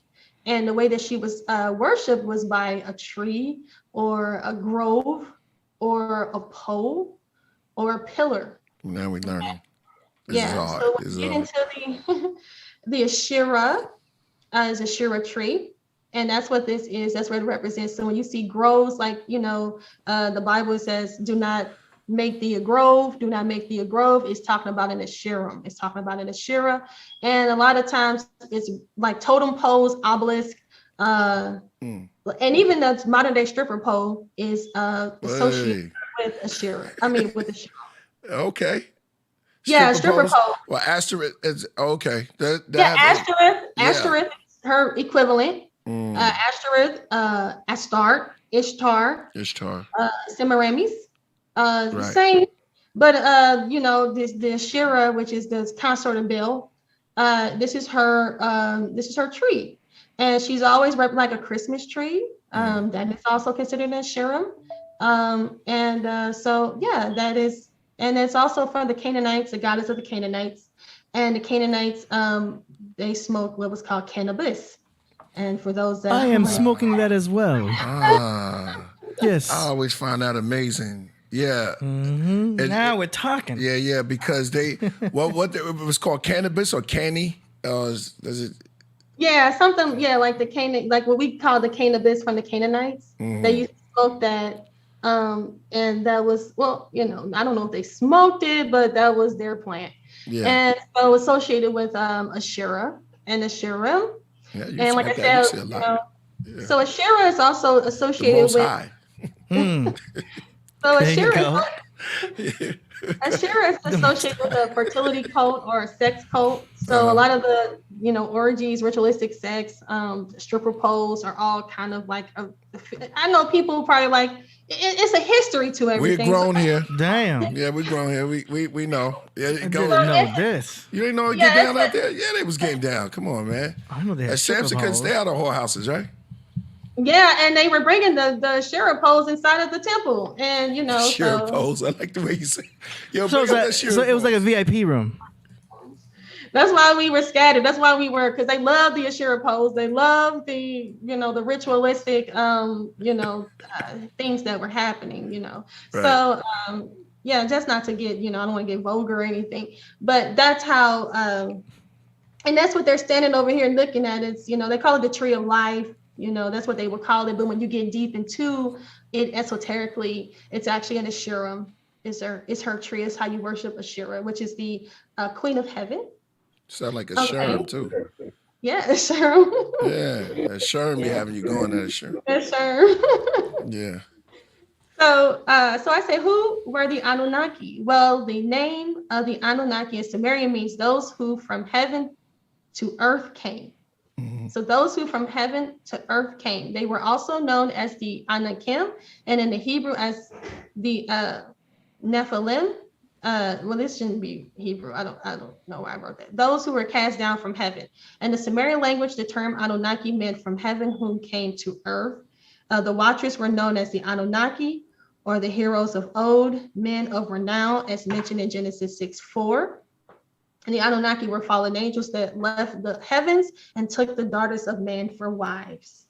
So that's what the Anunnaki, and like I said, I like to try to correlate everything together if it makes sense. And like that's when we brought up the Dogon. And so I have some. Wasn't there I've heard some they were looking for mining for gold. Yeah, they enslaved. So yeah, the story is that I believe they were leaving their planet and they landed on Earth. And I mean, the story gets really we can get into the story. I wasn't going to really get more in depth into that because they talk about taking apes and creating humans out of the apes, and like the Yakub story. Well, splicing, gene splicing, and all that. Yeah, and I mean, when you look at the evolution story, it's like, hey, does that have anything to do with that? So I haven't really gotten into that, but I just be like, where did with the black obelisk, and when you look at it, they have the men that look like monkeys / humans on the black obelisk. So here you go. That's the fact they don't like. They say they came from the original, so they just give it to animals. You know what I mean, monkeys and stuff like that. It is something with that, and if you want to elaborate more on that, you can, because I right now I'm kind of stumped with. No, you're good. You're doing good. We're gonna help you out with the chat room. We they got all type of questions in there. They're bigging you up. Some people are still trying to digest it. It's a lot, And as we go on in life, you're gonna come across things that's gonna challenge your belief system, and you'll be left with that like this. So You know what I that's mean? why. For like That's 10 why. minutes till you get out of it. You know what I mean?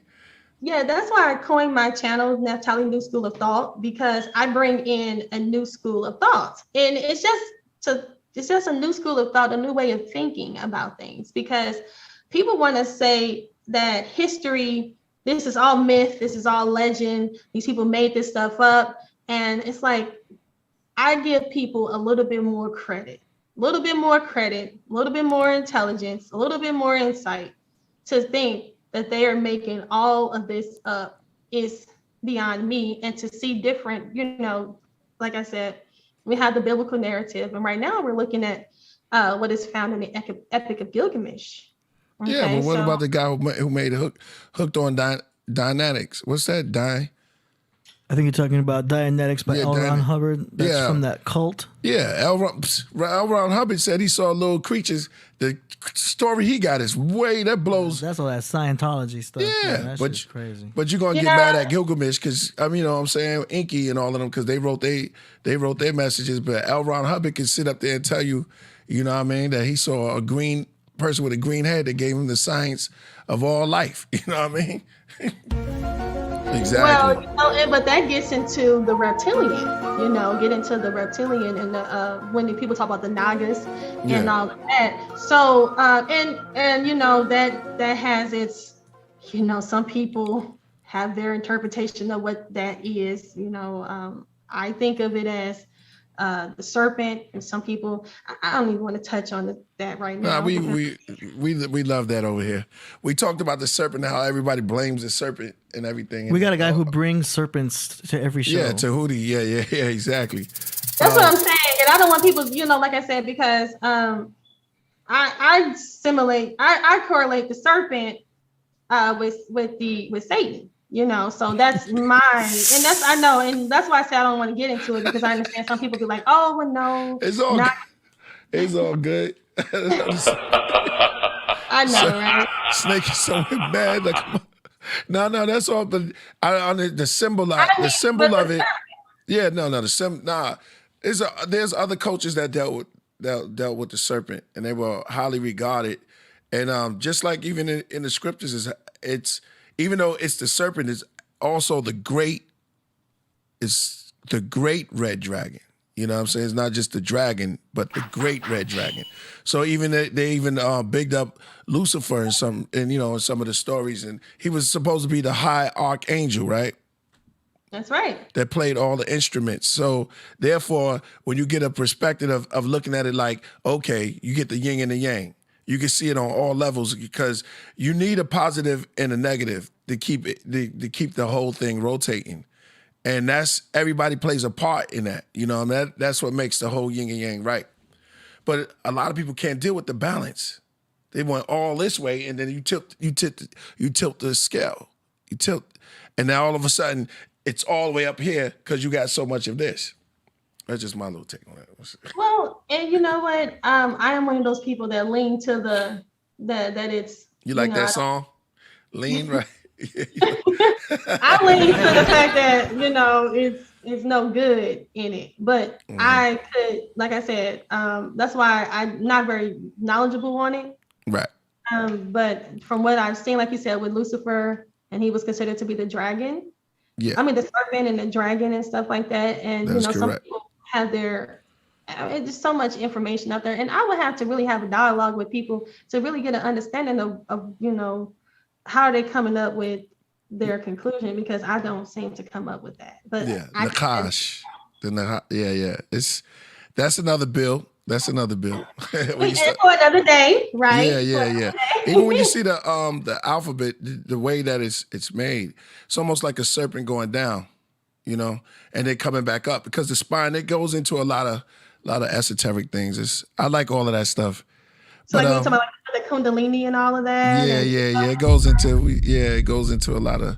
I like dabbling into those worlds and stuff like that. But it's for another world.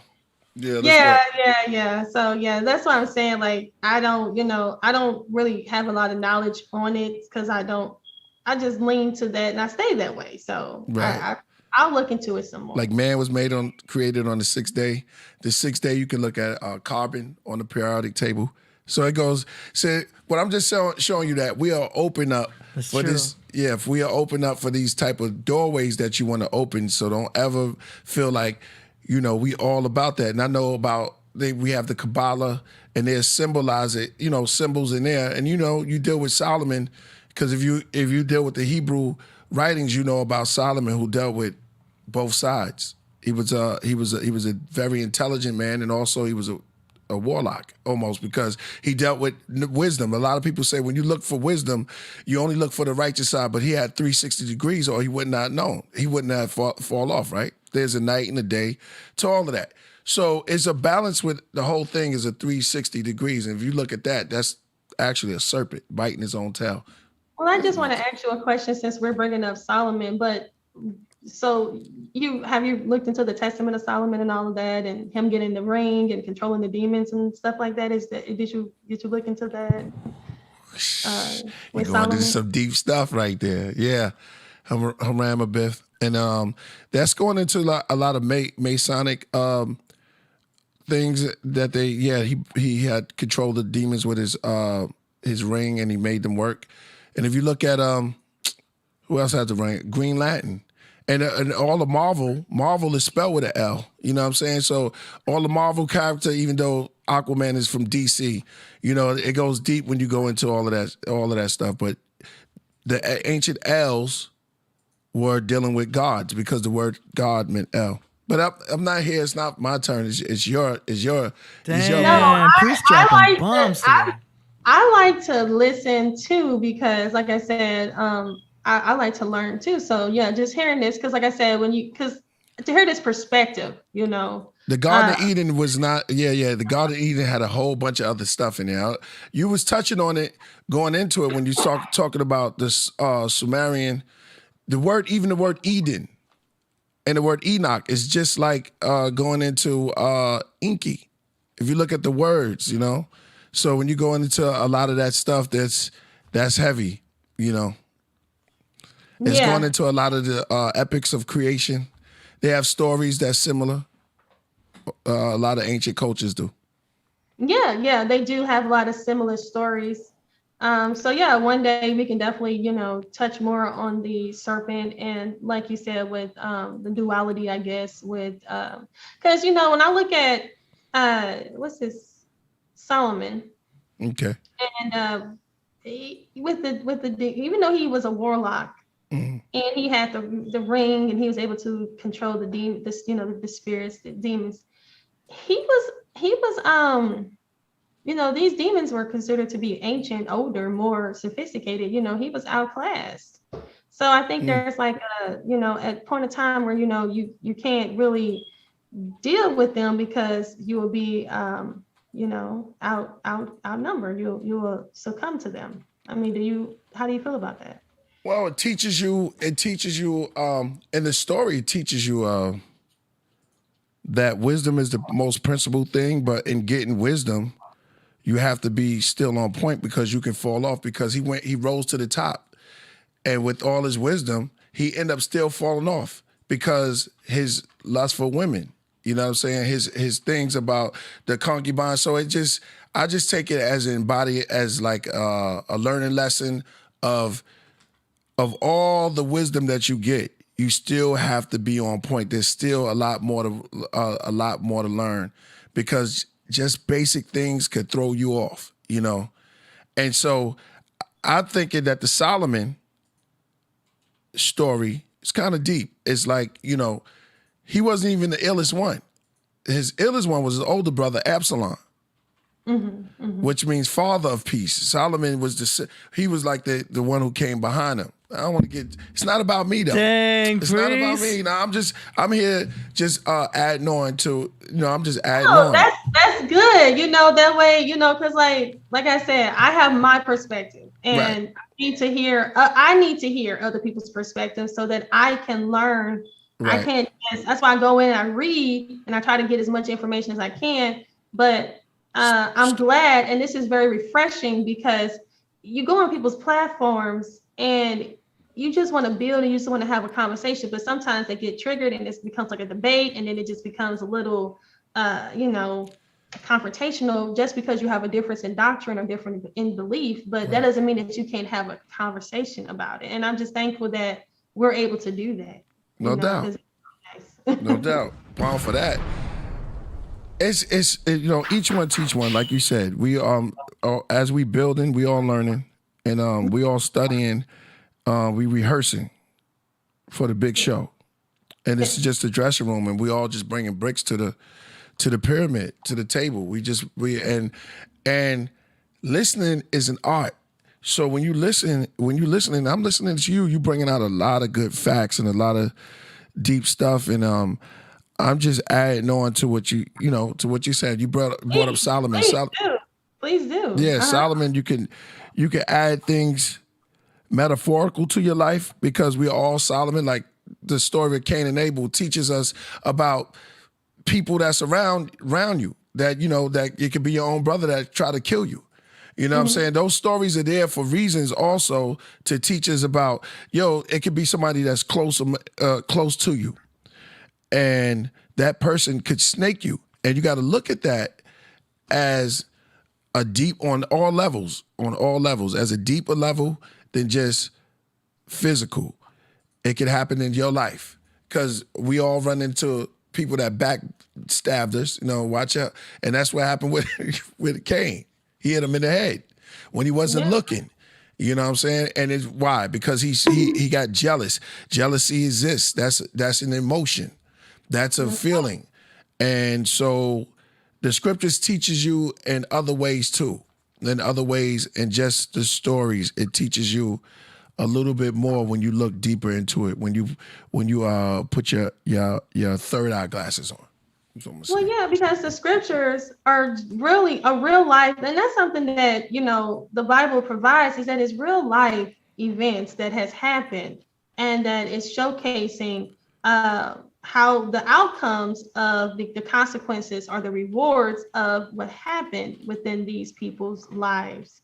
And we can see the good, the bad, and the ugly, and that's one thing that, the Bible has, is the fact that it showcases not only the blessings, but it also showcases the curses, and also showcases, when you do right, when you do wrong, and also, when things go your way and things don't go your way. So, that's one thing that really, made me, because like I said, when I was in the Christian faith, I never really read my Bible. Like I never read it. Like, I'm not gonna lie. We turned to a couple of scriptures and, you put it away. But when I started to walk into this faith and come into this truth, I started to read and I started to really look at it. And I was like, hey, this is some really good information. And I really feel like it pertains to me and my people. So, and that's how I came to the conclusion. That's beautiful. That's what knowledge is about, is taking it on and applying it. You got what's his Nasha Champ? She says, peace, sister. Can you point us to your favorite sources? You presented some awesome ideas tonight, and we can find them online. And where can we find them online? Yes. And thank you so much. Like, my sisters mean everything to me. Okay. That's why I do. Okay. So the sister, and please come back and rewatch this, and take the information I provide and take it and go with it. Okay, do your own. I'm an independent researcher, and I want people to research what I do and take this information and hit me up and let me know what you think. So I like to stay within. I know Wikipedia is not the best, but I go to Wikipedia. I go into pretty much into encyclopedias. I love the Encyclopedia Britannica, and I also go into the World History Encyclopedia. And then I have the JSTOR. I had showcased that. I don't know if she was able to see this, so I'm gonna go into the JSTOR. And this is actually a really good source, because this gives you information that PhDs and people that are pursuing their PhDs, this is information that they're able to get from colleges They can Right. log in with their school IDs, but they do allow you to get access by, you can pay for it. This is just a library. You can pay for it, or this is it right here, JSTOR. And you can pay for it, or you can sign up for, you get like 99 articles a month, I believe. So I'm always in this. I'm always in the Encyclopedia Britannica. I pay for that. And I was actually talking with my husband. I was like, well, my husband told me, he was like, you need to start going into the library. And I was saying I'm gonna go to the main library so I can get access to those books. But I was talking to a gentleman, and he told me that I can sign up and pay on some college websites to get access to a lot of information. So he's probably watching, and he knows who he is. Because he told me he was gonna watch. I saw him on my Facebook. So yeah, so I'm definitely moving. Yeah, yeah, you definitely got him up in the building. It's a lot of people that's representing you. All right. Well, That's shout out dope. to my people. You're doing a great job. Thank you. We have any more super chats? Are you ready for some calls? Okay. Moderator. Her name is Kullah. Oh, you taking phone calls? Yeah, you know I got to do that. You got Mighty Hebrew just popping around. Come on, Where's Mighty he Hebrew, at? Mighty Hebrew hit Back me to up. the future. We're gonna do it like this. So the phone call. I mean, make sure y'all hit that super chat, and she's here. Talk your talk and be direct. Get it out. Every question that you have, you know what I mean. Just make it seem like it's it's a free for all questions. Let's go. All right, so the lines are open. Coach Kadaka. All right, so while we waiting on that, this is so enlightening, man. It's so beautiful to sit up here and build with a sister with knowledge as such as yours. You know what I mean? Well, and it's very refreshing. Thank you guys so much for giving me the opportunity to bring forth this information that I've come across. You know, I understand that everything that I said probably won't be taken as gospel, but what I do want people to do is to look into it themselves. Like, I just want to lay the foundation, lay the groundwork for you all to take this information and run with it, and then come and let me know. You know, I'm always open to having this dialogues and stuff on my channel. I do that all the time. So, you have a YouTube channel? I do. I have two YouTube channels. My newest channel is Naphtali New School of Thought. That's my first one, and then my other channel I have is called African Diaspora United in Christ, because we're the African diaspora, and we unite under Christ, who's the King, Hamashiach. And so that's that one. And my other one, my newest one, that's Naphtali New School of Thought, is where I'm bringing out, you know, conversations like this, bringing out information that is a little, you know, obscure. People, you know, pretty much don't talk about a whole lot, you know, but I'm trying to introduce my audience, you know, slowly, because I don't want to sound like a heretic, sound like a crazy person talking about Anunnaki and Nephilim. And Nah, you good here. This is where we talk about all of that stuff. We like to talk. Well, the chat room loves that type of stuff. So the number's up there. Y'all can see it on Coach Kadaka. Y'all can call in. And make sure y'all keep it respectable. You know, the sister is married. So, you know what I mean, when y'all call in, just make sure we do it. You know how we do it over here. We don't do the animal house stuff. We do it all out of decency and respect, love, and you will get your questions answered that same way. All right. And the second one was the African Diaspora United in Christ? Yes, African Diaspora United in Christ. That's gotcha. Okay, and the links are in the description for those at home.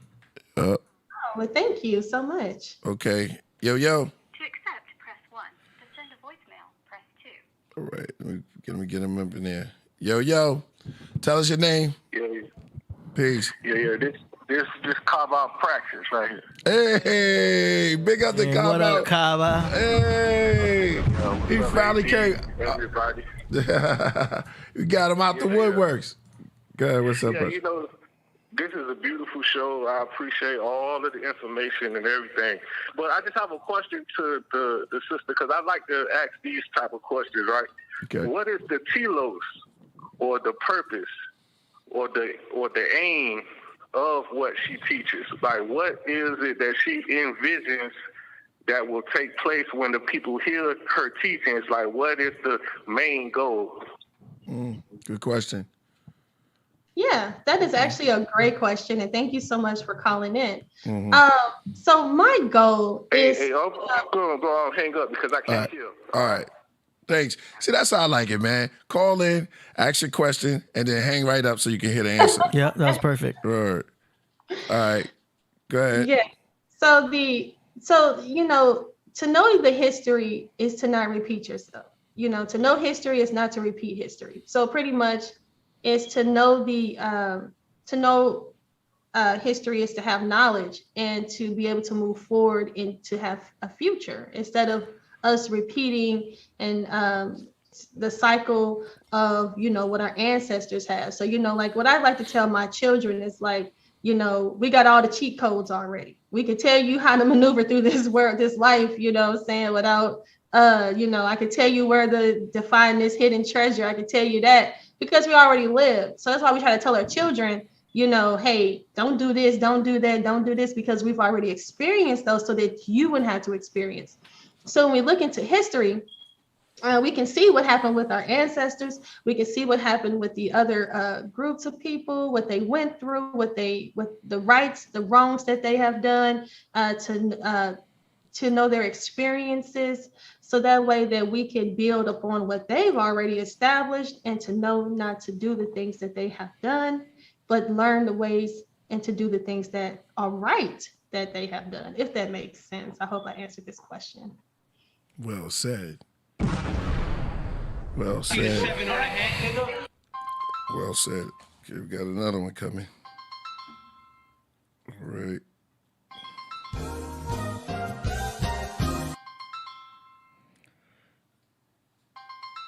Bear with me.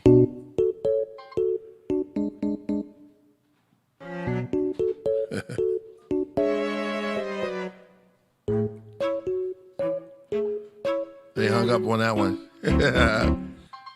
Well, here we go. That's not showing, yo.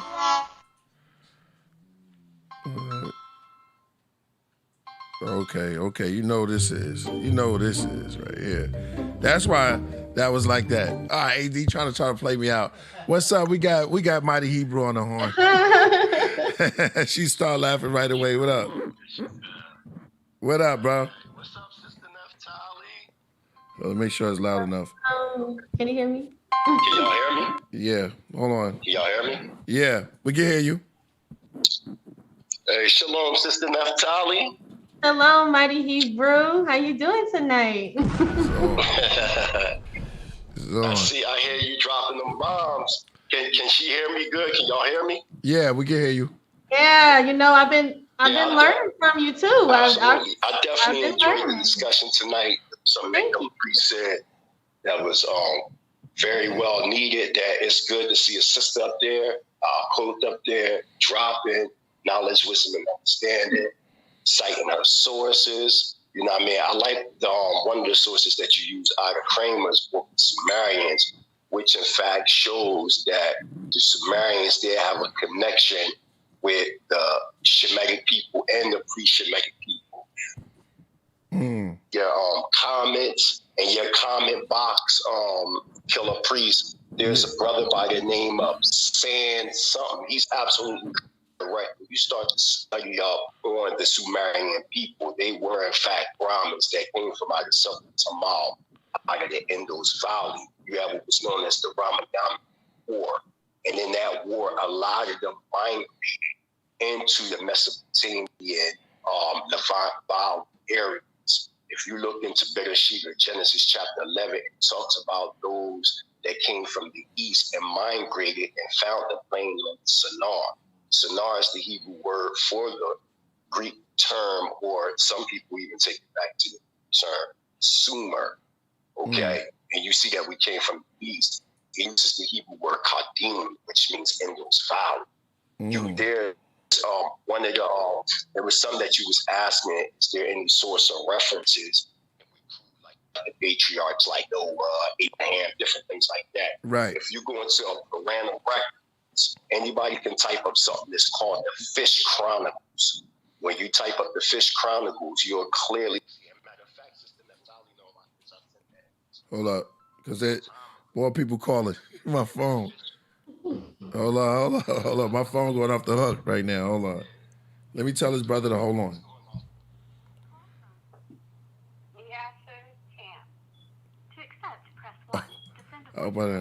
Hold on for a minute, because I got two people on here. Hello? Hello? Hey, this me after camp. Hey, peace. Pardon me. Mighty Hebrew got to get back to you. All right, peace. All right, I'm driving real quick. Naphtali, is that her name? Yes. Okay, beautiful name, by the way. Beautiful name. Thank you. Naphtali, I heard you mention the reptilians earlier. This is like really the first time I heard anybody touch on that subject matter and try to go into it. Please go back to that first. I just recently read an article about the Queen of England shape-shifting in front of people, and even the president of Russia has mentioned that she's a reptilian and he won't go near her. Please touch on that subject for us. Okay. Thank you so much. KP, biggest fan. Love you since '98. Thank you so much. Word. Okay. She's gonna answer that question. Pardon me, Mighty Hebrew, man. If you're out there, please call me back. Go ahead, answer that question. Shape shifting in front of crowds. Oh yeah. So that actually I did. Hold on, Lord. Go ahead. Yeah, that right there is like, yes. That's my husband kind of stuff right there when you get into the shape shifting and all that. So I want to touch on where that comes from. So when you talk about the Nephilim, or what someone would probably call the Anunnaki, the Nephilim, when they die, they had something called they become disembodied spirits. That's what they say. So the disembodied spirits, they don't really have any place to go because their soul is not going to, rest. So they pretty much is what you would consider what people are being haunted by is what is called a disembodied spirit of the Nephilim, because when their bodies die, their spirits become what is called a demon. Now, when we get into these reptilians and things of that nature, that actually comes into play. Again, I know people probably don't agree with me when I talk about the serpents and all that. But these reptilians we're just offsprings of these Nephilim.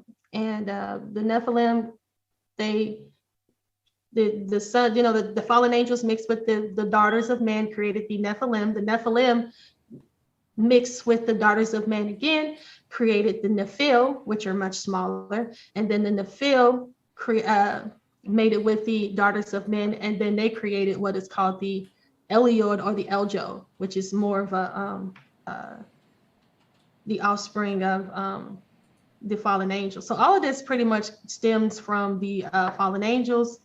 And a lot of the times the mixing, and the book of Enoch was saying that the fallen angels were even mixing with reptiles.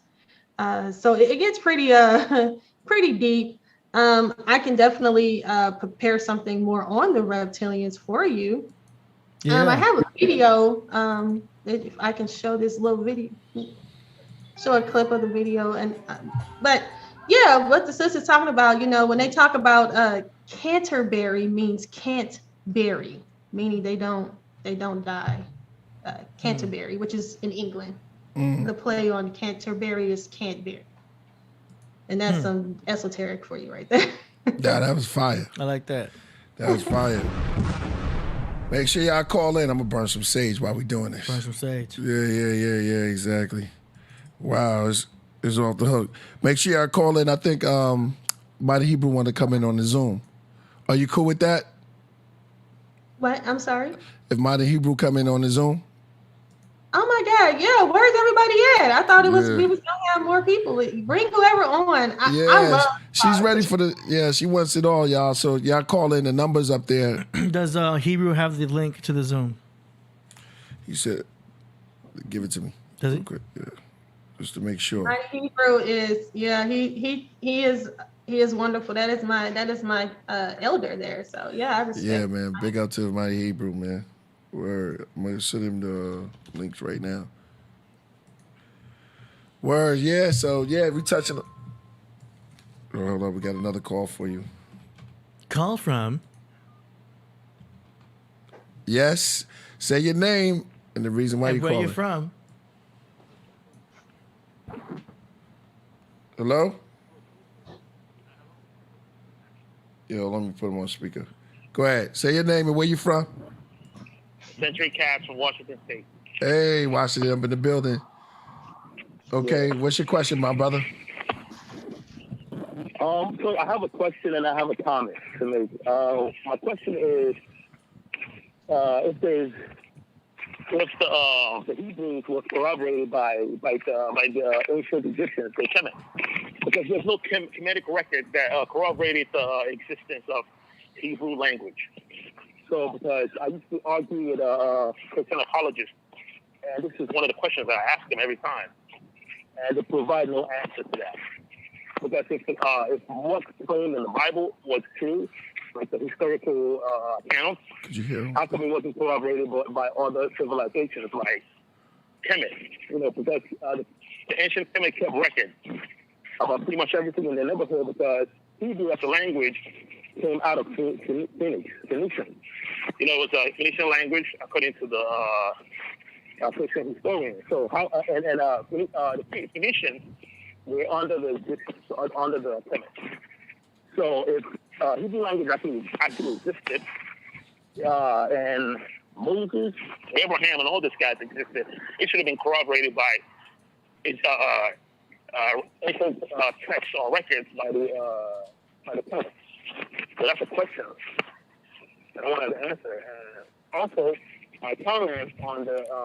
Hold on, my brother. Do you understand him? Can you hear him clearly? No, Yeah. You got to talk a little clearer. Okay. Hold on. Let me take out my headphones. Yeah, that's what it was. All right. Is it clear now? Is it clearer? Yeah, you're very clear now.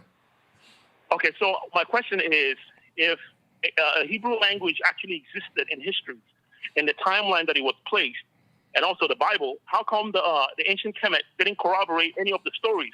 How come ancient Kemet didn't mention Hebrew since it came out of the Phoenicians? Because the Phoenicians were under the Egyptian province. The area was under the Egyptian ancient Kemet province. They controlled that area. If Moses, Abraham, and all these guys existed, there should have been. There's no mention of them in any papyrus from ancient Kemet. That's one of my questions. You know, is there any mention of these people in the ancient Kemet? All right, you want her to answer that, right?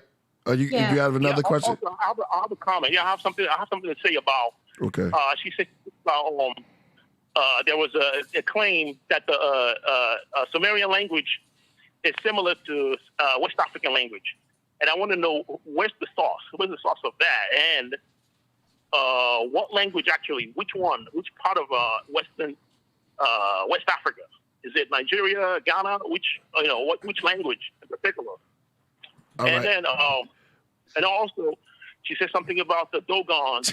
Well, you want to debate it? I mean, you got a lot of questions. let her answer. I don't mind his questions. Mind. They're fine. But let me answer them. Let me answer them. All right, brother. Let her answer the first question. And no, then, I don't. He can't hear her though. Okay. Oh, he gonna have to cut. Okay. All right. So, did you write down some of his questions? Do you remember? Yeah. I remember she's gonna answer the question. Let me when I'm done, I'm gonna connect back to the live so I can hear the answer. Okay, there you go. I want to say something about what she said about the aliens and the Dogons. I think the Dogons, because my great grandpa was part of the secret in my area. So most of the things they tell people in a face value, they hide them, in allegories, because there were no aliens. that created the Dogons or any of that. I think they were talking about like subatomic particles. If you look all right, at bro, you telling us how you feel. I mean, you just answered the question. Yeah, you telling us. Yeah, we understand how you feel, but it's her turn, so let her answer some of your questions. All right, man, no doubt. Yo, I'm a big fan, dude. All right, thank you. Bro. I got all your albums. Thank you, brother. Thank you, my man. All right, so tune in. She's going to answer some of your questions, all right? Yeah, I'm tuning in right now. All right. All right, Naphtali is on you. I hope I remember. So he mentioned about the hold on. He mentioned about the how come they didn't tell stories about Moses? How come the Egyptians didn't have no records on the Hebrew accounts? There's tons, the Mernepatus stele, the Apura papyrus. When you think about the house of Omri, that is, the Canaanites were in the city of Amarna was a Canaanite city. And so the Canaanites actually were with the, at one point in time, the Israelites married Jezebel, which is Jezebel. He married her, Ahab, and that union is called the House of Omri. That is actually found in Egypt, and that connection. So there's a lot of steles. I didn't present. I don't have any. Well, I guess I can go into my sources, but just for time's sake, I guess I have sources, but I wasn't prepared to talk about.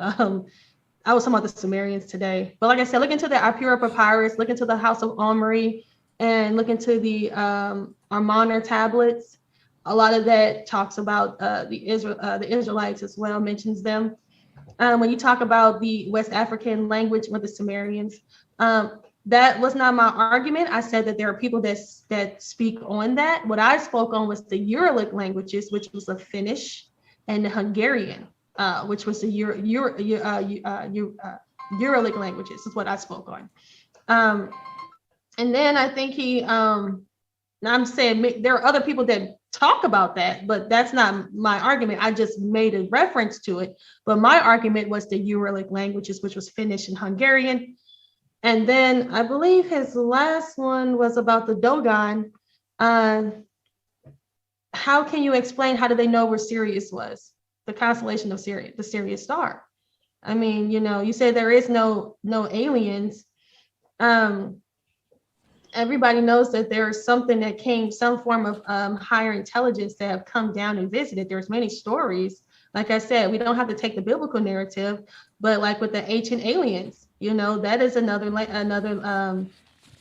like with the extraterrestrials. I mean, those are all accounts of being visited by a being that is not from this earth. And I said, if you would have to explain to me, how did the Dogon know of the Sirius star before NASA? And this is all registered and documented. And I don't believe in aliens. I just want to make sure I said that for the record. Don't believe in aliens. So I don't want people to think I'm talking about these aliens. I'm just speaking on people's different accounts. They have different names for them. Extraterrestrials, they call them fallen angels, the Anunnaki. It's many different names. It's just the fact that I'm just utilizing aliens because he brought up the word alien today. So don't think I'm saying alien, guys. For sure. I believe you. I agree with you, actually. Oh, well, thank you. With the alien thing, I feel the same way. Okay, we got Mighty Hebrew in the building. I'm making some adjustments at home. So give me a second. White Sage. And we're going to fix this up here. Peace, Hebrew.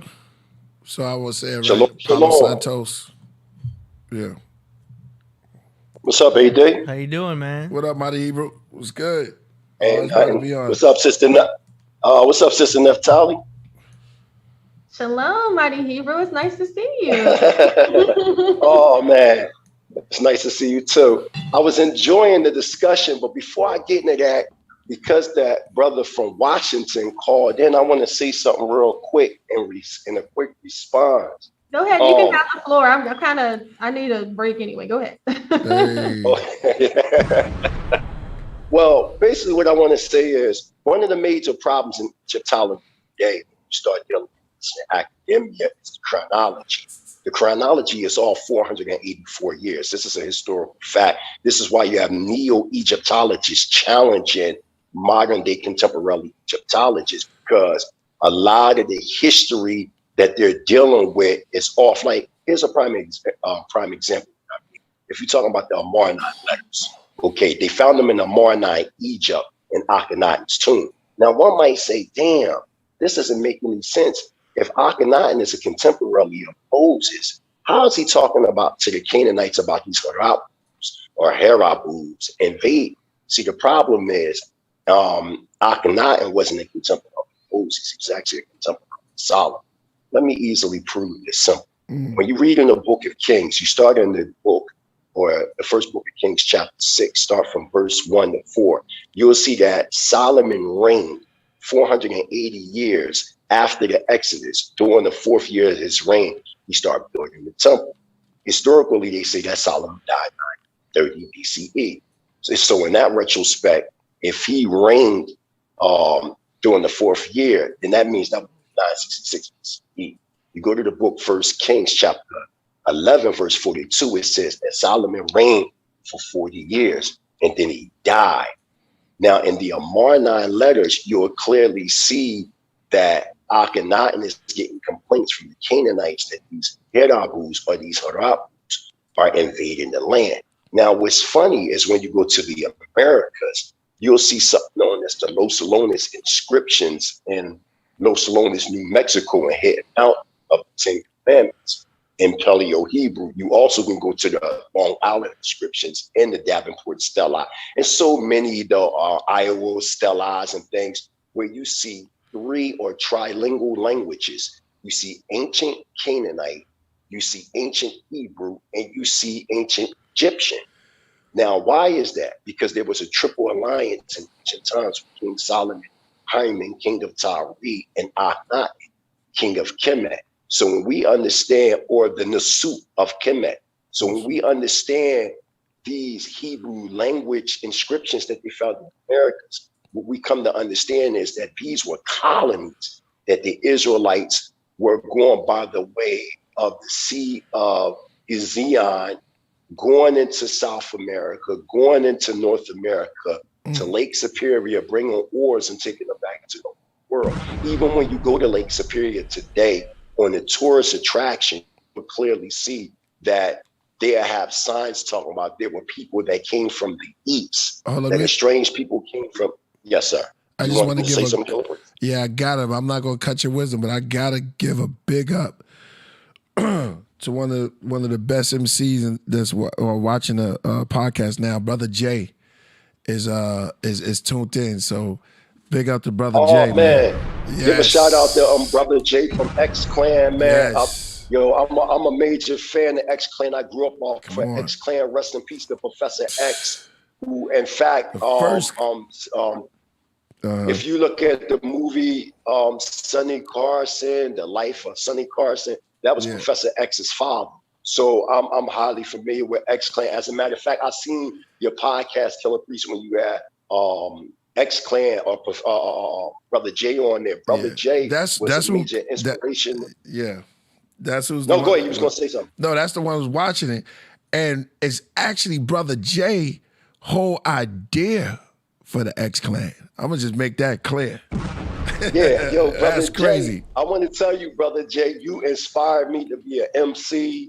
You know what I mean? Too. I also want to give a shout out to Killah Priest because of Killah Priest podcast and AD. Like, my album is selling by the thousands all over the world. I just want to give, you know what I mean, Killah Priest a shout out, Hellraiser. These brothers mentored me over the years. I came a long way, you know what I mean? And I just thank you, Killah Priest, man, for all the, the promotion and stuff like that. Hallelujah. So where was we at, Priest? Well, we were talking about the knot. Yeah. What was he talking about? Oh, yeah, we was talking about the brother that called in. Yes. Another problem that I'm having, people keep saying that Hebrew comes from Phoenician. First of all, the word Phoenician is a Greek word. So y'all need to stop saying these things. When you talk about Phoenicia, roughly around 900 BCE, what you're talking about is a triple alliance of Canaanites, Israelites, and Egyptians navigating the world as seafaring people. As a matter of fact, you can go into a book known as Bronze Age Atlantis. That's a very good book. Go grab that book. I know the author that wrote the book, but he died. Brockham, he passed away from cancer, but he has extensive research proven. Also, you can go to Stephen M. Collins, Lost Israel's Empires. So there's different books that you can go to that's challenging Western academia. You know what I mean? They're challenging the social norm of what we've been told by the real history. And what the Royal Society did, because when they developed Egyptology, we talking about Champollion, we talking about James Henry Bressett, we talking about Petrie. When they created Egyptology, it was a tool, it was a colonialist tool to be used to dominate the native tribes in Africa around in the world scope at large. So when they created the Egyptian conventional chronology, it was to be used to dominate any other chronology. This is why they say if it don't align with Egyptian chronology, it's not historical. But one of the major problems that I'm having is that Champollion had a different date, or when Narmer or Menes first sat on the throne during dynastic Kemet. Then you have Petrie, he has a whole nother different date. James Henry Bressett, all these different Egyptologists have different dates. You can go to French Egyptology. You can go into indigenous Egyptology that was created in Egypt to challenge James Henry Bressett's American or / Western Egyptology. You got German Egyptology. So you got all these different understandings of Egyptology, and even within Egyptology, they don't agree. So we're really basing these dates on is theoretical understandings based upon our enemies who is controlling the narrative. And if we're talking about the people of Kemet, they were a circular people. They didn't tell and give dates like lineal Western academia. They told dates by the way of cycles and seasons. So that has to be made clear. And anybody that come on ground in Africa where I'm at, they do it even to this day. One of the arguments in the pre-debate with me and Tahuti, and the debate will be jumping off in January. So y'all get ready for that. Me and Lord Tahuti been on the background, we've been building, so it's coming to a theater near y'all. But one of the things that Tahuti did in the pre-debate was he did a child's play whisper in the ears of the people until the narrative changed. With the problem with that is you have what is called disciplined oral tradition. So within disciplined oral traditions in Africa are passed down through rituals. So this is why people ask, when Sister Naphtali was talking about Dogon coming from Kemet, we see that Sirius A, B, and C was just written down less than 100 years ago by Europeans, but told by the Dogon thousands of years. And they just found Sirius C in the early 90s. So what is this telling us about disciplined oral tradition? Another example we can use with disciplined oral tradition is a group of Muslims known as Hanafis. The Hanafis, what they would do, they were skilled in recitation of Quran. This is why when you go to these Islamic schools throughout Africa, in the Middle East, all they do is recite Quran to the point that it becomes memorized and passed on orally. And then as time develops, they start writing it down. But the whole point that I'm saying is, before you even had written documentation, we have oral tradition. And it seems like from academia, oral tradition existed thousands and thousands of years before the written. So we can't just throw away oral tradition. Another thing that was being expressed was about the Sumerians, where they come from. I teach that they were refugees that came from Atlanta and a city in southern Tamal known as Ur. There were 2 Urs, Killah Priest. I just put it inside your WhatsApp. In your WhatsApp, I give you primary sources going to Indus Valley scholars showing that there was a Ur going back 7,500 CE in Indus Valley. What a lot of the Afrocentric Black conscious community tries to do to Israelites is try to trap them in. When you go into Genesis chapter 11, they try to speak of Ur as an agonism. as if there wasn't two ores. Yes, we know that the ore that they're talking about in Mesopotamia came 7th century CE. But the ore that I'm speaking about out of the Indus Valley came 7,500 CE. That is the ore that Abraham comes from out of.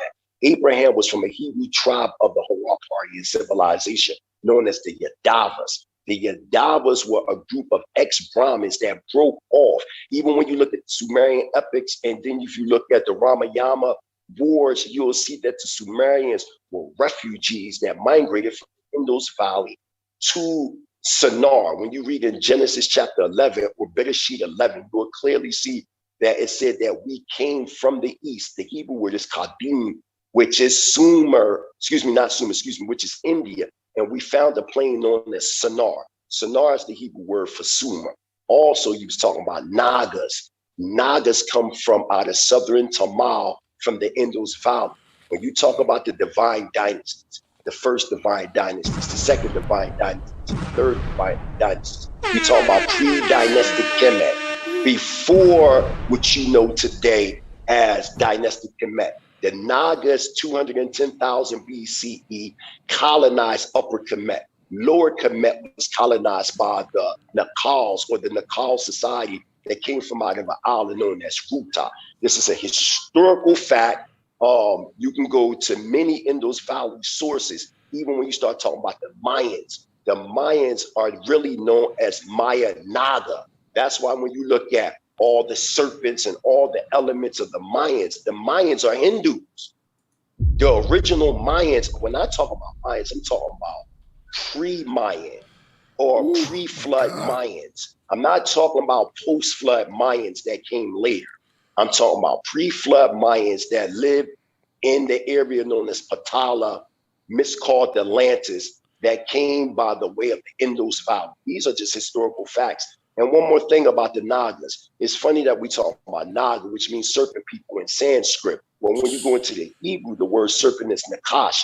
Naga and Nakash have the same original roots, okay, which describes one that is a whisperer, an enchanter, a soothsayer, which is talking about within the self or going into the pineal gland, dealing with the Kundalini system. So you was on point, Killah Priest, when you was talking about the serpent and the different esoteric understandings of the serpent. And Sister Naphtali is right. Why is the so-called Bible on trial? When the so-called Bible is on trial, they always talk about plagiarization. And just like I said to Tahuti, who plagiarized? He tried to say it was the Alexandrian Council. I don't know who he think he's talking to, but the Alexandrian Council came in the 4th century AD. It didn't have anything to do with the Ptolemy era. But that's another story, another topic when I debate my good brother Tom.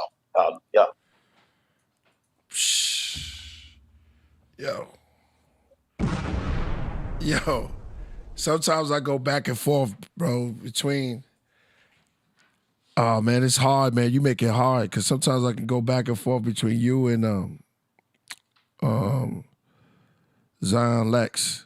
Maybe, yeah, maybe. That's my see Zion Lex. But that's my brother.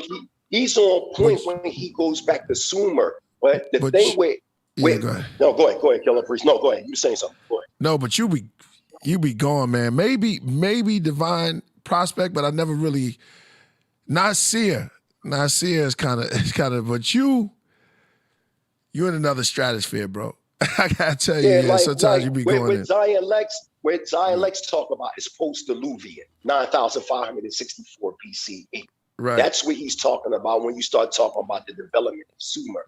But I'm talking about pre-flood history or antediluvian. And another thing that the sister did that was well, she talked about the antediluvian patriarchs and she aligned them with the Sumerian kings list. You can also go into the laws of Manu and do the same exact thing. Here's a good book right here to read, everybody.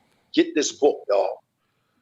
Go get this book right here. As you can see, this book is called Unveiling Genesis, Mystery of the Root, Races, and Cycles. And what I do at the Mighty Hebrew University is I teach Hebrew cosmogenesis and Hebrew anthropogenesis, cosmogenesis of us in the etheric state, trickling down from the Sephirotic tree of life, from ascent to descent. Now we become physical matter by the way of 60 million BCE, known as the so-called Sumerian root epic. Yeah, I mean, talking about that dude. Now, a lot of these Egyptologists, oh, you can't prove that. But why when we talk about pre-dynastic Kemet, they don't ever talk about that. They only briefly talk about the Scorpion kings, but they don't want to tell you about the Naga kings. They don't want to tell you about the previous kings lists that existed millions and millions of years, not millions of years, thousands and thousands of years before what we know as what you would consider dynastic Kemet. Hey, Mighty, we lost the lighting. We lost the lighting on you over there. He took I know. He took all the light. He took all the light and put it inside himself, inside his mind. That was crazy. Yo, let me tell you. Funny. Let me turn on my. Turn on my light. I'm gonna put. I think I'm gonna put Naphtali up there. Which I'll put my light off because it's daytime over here now in Africa. Yeah, as y'all can see. So you know what I'm saying? My top 5. But I need you to do me a favor, Killah Priest, and AD if you can. Right. That song Babylon to Timbuktu on my album, when y'all play, can y'all play that? Because I dedicate that to the Professor Rudolph R. Windsor, who is a close teacher of mine. What? Along with brother Timbo King. Wow. Y'all know Timbo King came out with an album called From Babylon to Timbuktu. Wow. And me and Timbo King, we real close. That's my brother. Me and him be building all the time. Shout out to Timbo King. Shout out to Timbo So King. if you can, AD, later on, can you play that joint off my album From Babylon to Timbuktu? Absolutely. I already got it queued up. A beacon of light, man. Hallelujah. So what I'm saying is, Tahuti, I'm coming at you, man. I'm coming for you, man. Just like you try to say that the so-called Atlantis was created by the Greeks, but if you go, I sent you the information, Killah Priest, the information. It's online. It's in the Vishnu Puranas, book 2, chapters 1, 2, and 3. They talk about Atlantis. And in the terrain papyruses, it talks about it as well. It just don't use the term Atlantis. We got to stop giving Europeans all this credit as if they're the founders of these civilizations, and they're not. We've always existed. But I think it's going to be a powerful debate with me and Tahuti, man. I want to give a shout out to Tahuti. He's a brilliant scholar. He's a brilliant brother. And me and him, a lot of people don't even know, me and him, we're in the process now of preparing to write a book together. So when we put this book together, it's going to be crazy. I was just talking about, I'm not... See, when you talk about Tahuti, you talk about another stratosphere. That's you and him. You and him. I'm not gonna take nothing from Zion Lex. I'm gonna put Naphtali up there too. Do you know that brother Nasir? Nasir? You talking about Nas? Yeah. You talking about Nasir Yashavel? Yeah. Nasir Yashavel ain't to be fucked with. Yeah, he's a good brother. You see what he did to Seti? Yeah. You see how he decapitated Seti. And then we debated. It was me, Nasir Yashavel. I want to put Naphtali and the Four Horsemen. Yeah. Go ahead. And the Four Horsemen of Apocalypse. We debated in 2016. Uncle Ket and Young Pharaoh and Side Netta and all them from the Amin-Ra squad. And we buried them cats. Right. It's right now. You can go right on Talk with the Titans with Kalam, and you can hear it. And as I was saying with Tahuti, you can't take facsimiles and try to discredit oral tradition. That is not known in academia. That's just something that you cannot do, because the oral traditions have always existed amongst our people. Western academia is something that was developed to control the historical narrative and to place themselves in history, because whoever controls the artifacts controls life. You see what I'm saying? If they put a time and a date, remember the 48 laws of power, law number 11, what did it say? To conceal your intentions and to keep things in the dark. So if they're the conquerors and they're the controllers of the pen, why y'all keep going to them for sources versus going on ground amongst natives that still have certain traditional practices that say what they say?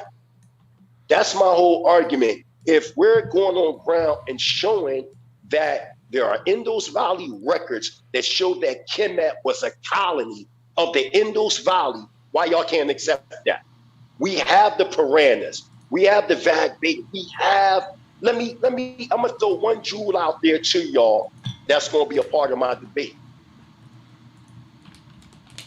The source of the Nile, where does that come from? The source of the Nile is Lake Victoria. But what's funny about that is, what's funny about this whole argument is, where did the Euro Gentiles discover the source of the Nile? What source references did they use to find the source of the Nile?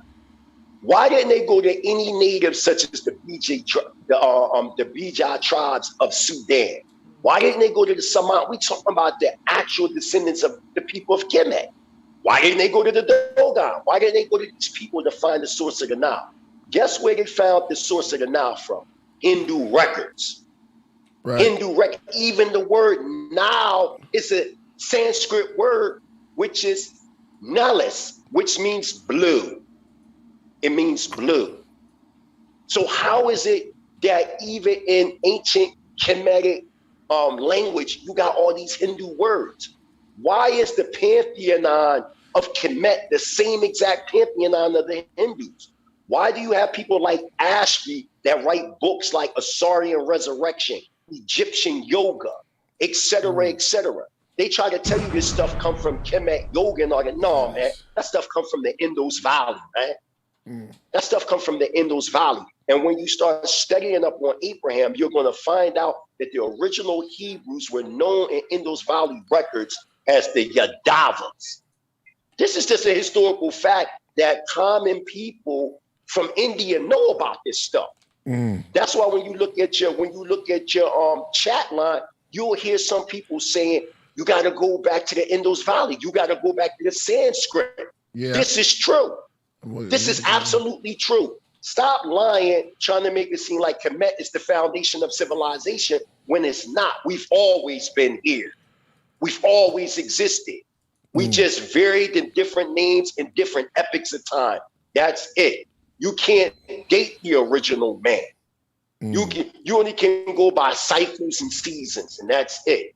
So the sister here is on point. I appreciate Sister Naphtali. She was on Garfield's show. Me and her build. I was on her show before talking about, male-female relationships and how it aligns in Torah Constitution. Sister Naphtali is going in. And we need more sisters like her, Maisha, and others to come out and expose their scholarship. You know what I mean? And I definitely appreciate her work and what she's doing and her growth and development. I ain't know she was going to put out there that I'll be teaching her. You know what I mean? So now, you know what I mean? They might try to attack you, Sister Naphtali. You did great work. She's coming up with sources. Are you there, Naphtali? She probably beamed up real quick. Yo, shout out. I'm right here. Oh, I thought she beamed up to the Sister Naphtali ain't going nowhere. She don't never go nowhere. No, I thought you beamed up to the other dimensions. Yeah, this is crazy. Sister Naphtali don't never go to sleep. She be up 24/7. For real? You do? I believe that. Yeah? Man, I'll go to sleep. I'll go to sleep. We got a back page. As y'all know, I got the Mighty Hebrew University, but I also have a back page called Interlude/Post-Diluvian Archives of Mighty Hebrew. Right. So it's a lot of, and Sister Naphtali is a member of it as well. And it's a lot of students and a lot of brothers and sisters coming up that's sharp. A lot of my students, they sharp when we coming, man. So, you know what I mean? They better be ready for the Mighty Hebrew Israelites Sovereign National Research Team. We ain't playing no games, man. Yo, we not. Information, yo. I'm telling you, the Hebrew Israelites have been given a bad name as if we don't have scholarship, but we do have scholarship. You know what I'm saying? You can't use Western academia to say, oh, these people don't exist. These people don't exist. They don't exist. We didn't find a body. Well, you didn't find the body of Namer, but you acknowledge he existed. You didn't find the body of Imhotep, but you acknowledge he existed. But when it comes to the so-called Bible, why is it that y'all always got to question? Why? Because the so-called white man put that in your mind, question it. But prior to that, you know what I mean? It was all cool. Once so-called black people and certain Native American tribes and certain Hispanic people start saying, yo, we Israelites, now all of a sudden, none of the Israelites are real people. This is how I challenge that, Killah Priest. Yep. Uncle Kedah say that, yeah, King Hezekiah, he did exist. Now, all these Afrocentric scholars will say King Hezekiah existed. They'll say that. They'll talk about King Hezekiah's tunnel, all that. So then I say, well, who's King Hezekiah's father? If King Hezekiah existed, then his father existed. Who was his father? King Ahaz. So King Ahaz existed, we talking about roughly 840 BCE, right? So if King Ahaz existed, then his father existed until you get to Solomon and King David. So stop picking and choosing who existed and who don't exist. If you say one exists, all exist. That's like saying Killah Priest exists, but his father don't exist. This is what they're doing, man. Why? Because they know that whoever controls the narrative or who the chosen people is, control the planet. They try to say that the Bible ain't nothing, but the so-called Jews are prospering more than any other people on the planet. And they identify themselves as quote unquote, the chosen people of the Most High. And they use the so-called Bible to prosper. So it got to be truth and validity in the subject matter. It's just that we have to know how to articulate and exit out what's true and what's false. But again, giving shots out to Sister Naphtali, it's her show. She know I got her back 100%. I'm here. You understand what I'm saying? Priest is here. You know what I mean? Priest is Israelite because he able to tell you what he say early natives related to the thrones of David, captured by some patriots and thrown on slave ships. They stripped us naked while the wise picked their favorite. Wow. Crazy. Crazy. Tell right them, there. Priest. Yeah, crazy right there. Tell them, Priest. Hey, listen. So, and man, I ain't even gonna tell y'all who really Anunnaki. I was about to say we the Anunnaki, but I ain't even gonna go there. I'm gonna let that slide. Nah. You gotta finish that. You gotta finish that. You said it. I give you a brief synopsis. Okay, this is the first. I need to hear this. I need to hear this, Mighty Hebrew. Who the Anunnaki? All right, watch this. Go to Deuteronomy chapter 32, verse 7, real quick, Sister Naphtali, 6 and 7, and read that out loud. Watch this. I'm about to do something. Can y'all hear me? What was the scripture? Deuteronomy chapter 32, verse 6 and 7. As y'all watch on your tube, remember, you can start. I'm still gonna do the tea ceremony. I'm dabbing in here. I don't know where Kepler went. But look, I'm about to do my ceremony. Yeah, that's it. I'm about to do my check it ceremony. Out. What we watching? Y'all watching on the TV. It's the TEA. So y'all watching your T. This is the T. This is a TV show. Right. I love the team. Are you there? Yeah. Are you there, Sister Naphtali? I'm almost there. Okay, so all right, here we go. Okay, Deuteronomy 30, read that. Okay, Deuteronomy 32, 6-7, the King James Version. Mm-hmm. Do ye thus requite the Lord, O foolish people and the unwise? It's not. Where you at? Deuteronomy chapter 32. 6-7, right? Yeah. Go ahead. Read. Did you want me to do 6 or? Start at 7. Do 7. Okay. Remember the days of old. Consider the years of many generations. Ask thy father, and he will show thee. Excuse me, Salika. Start at verse 6. I was correct. Go ahead.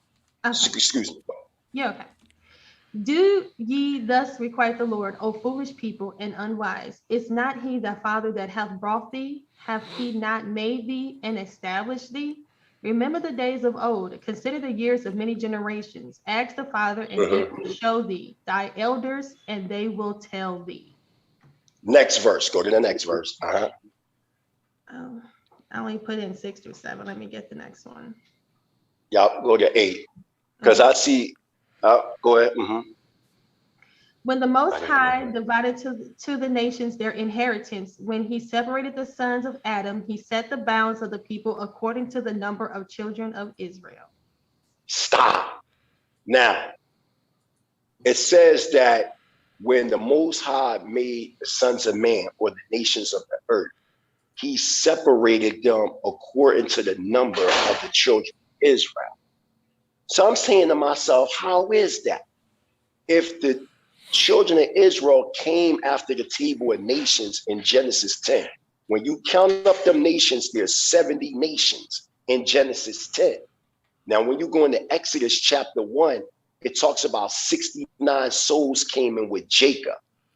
Joseph would make 70 because he was already in Egypt. So my question is, how would the Most High have divided the nations according to the number of the children of Israel if the children of Israel came after the table of nations? You see what I'm doing? Ooh, wait a minute. Say that again. Say that again. Say that again. Read verse 8 again, Sister Naphtali. Watch this. Read verse 8 again. Verse 8. When the Most High divided the nations their inheritance, when he separated the sons of Adam, he set the bounds of the people according to the number of the children of Israel. How would he set the bounds of the nations according to the number of the children of Israel if the nations came before the children of Israel? Unless the children of Israel pre-existed by another name. And what I'm saying is that, are you with? Heavy. Are you there, Killah? Yeah, that's crazy. Now, what I'm saying is that Israel are in fact the Elohim that incarnated in human form. That's why in Psalms chapter 82, it says, "For I've said, ye are gods, and you the children of the Most High, but you shall die as man." Because Israel, we're not man. That's the other nations. We're from another dimension. That's a different story, a different topic. But what I'm saying is roughly 5.5 million BCE, we incarnated by the way of something known as the Rumorhos. And then it trickled down to the sons of Noah. This is why when you go into Genesis chapter 9, verse 26, it says, "Blessed be the Lord God of Shem." Why is Noah emphasizing out of his three sons Shem? Is it that he's talking about Shem, or is he talking about a pre-flood person that also had that name Shem, which in the Sanskrit records they call him Shemyaza, roughly 850,000 BCE, as an identifiable factor of the pre-Shemitic tribes, which would later born these Shemitic tribes. So what I'm saying in a nutshell is that the nations of the earth are worshiping Israel in different names of these so-called fallen gods. The word Anunnaki means those that come by the way of Anu, that came from Anu. When you look at the Elohim, the Nephilim, all these different names, they're really talking about us falling from a state of ascent to descent. Why? Because the nations of the earth start worshiping us. This is why Israel was so-called chosen. Not because we were just, a magnificent people. What I'm saying is we were to lead and to guide the nations of the earth during the evolutionary chain within this fourth earth plane realm that we're in right now. But because we didn't, we started letting them worship us. We fell into disdain. The more material we became, the more egotistical we became. The ego started dominating us. So when you talking about the Anunnaki, who was it that fell from high or the mind to a lower state of the earth, or from the Shemayim, the lofty places, to Eretz or Aratzazah, or the earth plane, meaning a more materialistic substance? That was Israel. We fell first cosmic, then from the cosmic, then into the physical. Didn't Killah Priest said, we came from the atmosphere, the physical troposphere, then they gave us cracking beer. Now, he already pushed that out there. He was already telling you about Deuteronomy chapter 32, verse 8. He was already letting you know that Israel already pre-existed as Elohim. We are the Elohim. The other nations are not Elohim. They're not. Only Israel's Elohim. We're a whole nother different spiritual entity. So that's the difference. That's the difference from what I teach than anybody else. They teach that the Elohim are like these council of beings in the clouds, where I'm saying that Elohim is an incarnation that born themselves as Israel. That's why we're the firstborn of the Most High. When you read in Exodus chapter 4, verse 22 and 23, when it says we the firstborn. Yeah, we the firstborn because we the firstborn, going back to that identifiable factor of Ha'adam, which means the firstborn or the first blood rising with outstretched arms. It doesn't mean man. The word man goes back to the Sanskrit word manu, which means to think. So in essence, Ha'adam was dealing with an ecological system based upon a thought condition of giving birth. That's why when a child is born, you see the child come out by the way of blood and water, rising with outstretched arms, right?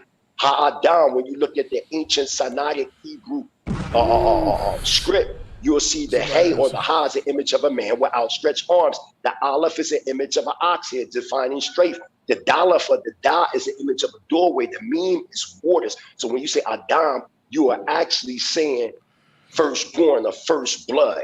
When you put the ha there, it's a man with outstretched arms. So it's the firstborn or the first blood rising with outstretched arms.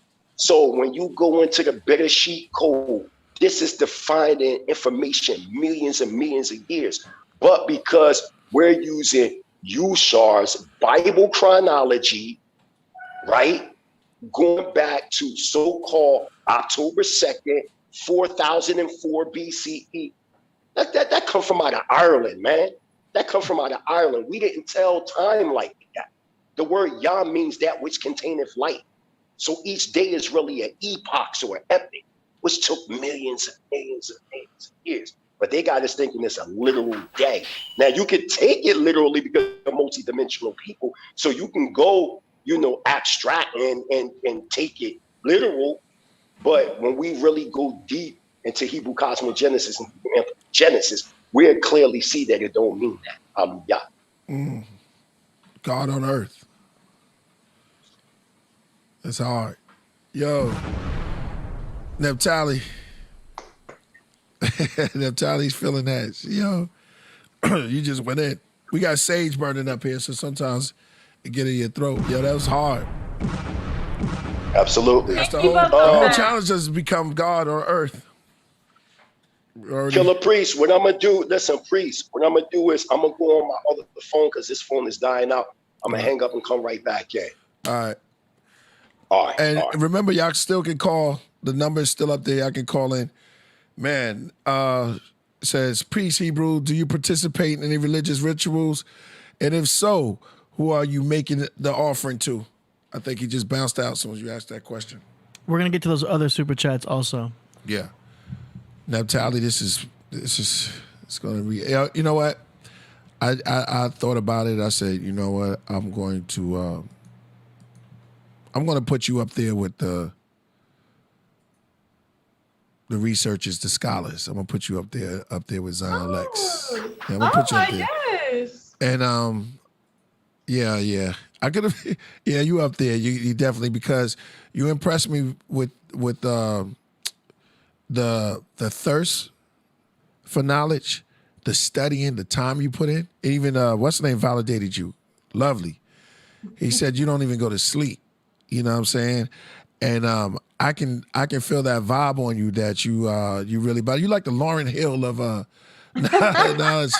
You know what I'm saying? I don't say that a lot, and I don't toss that word around. But there are certain people, man, that I ran across that kind of put something, that influenced me and put some knowledge. You're definitely one, and it's good.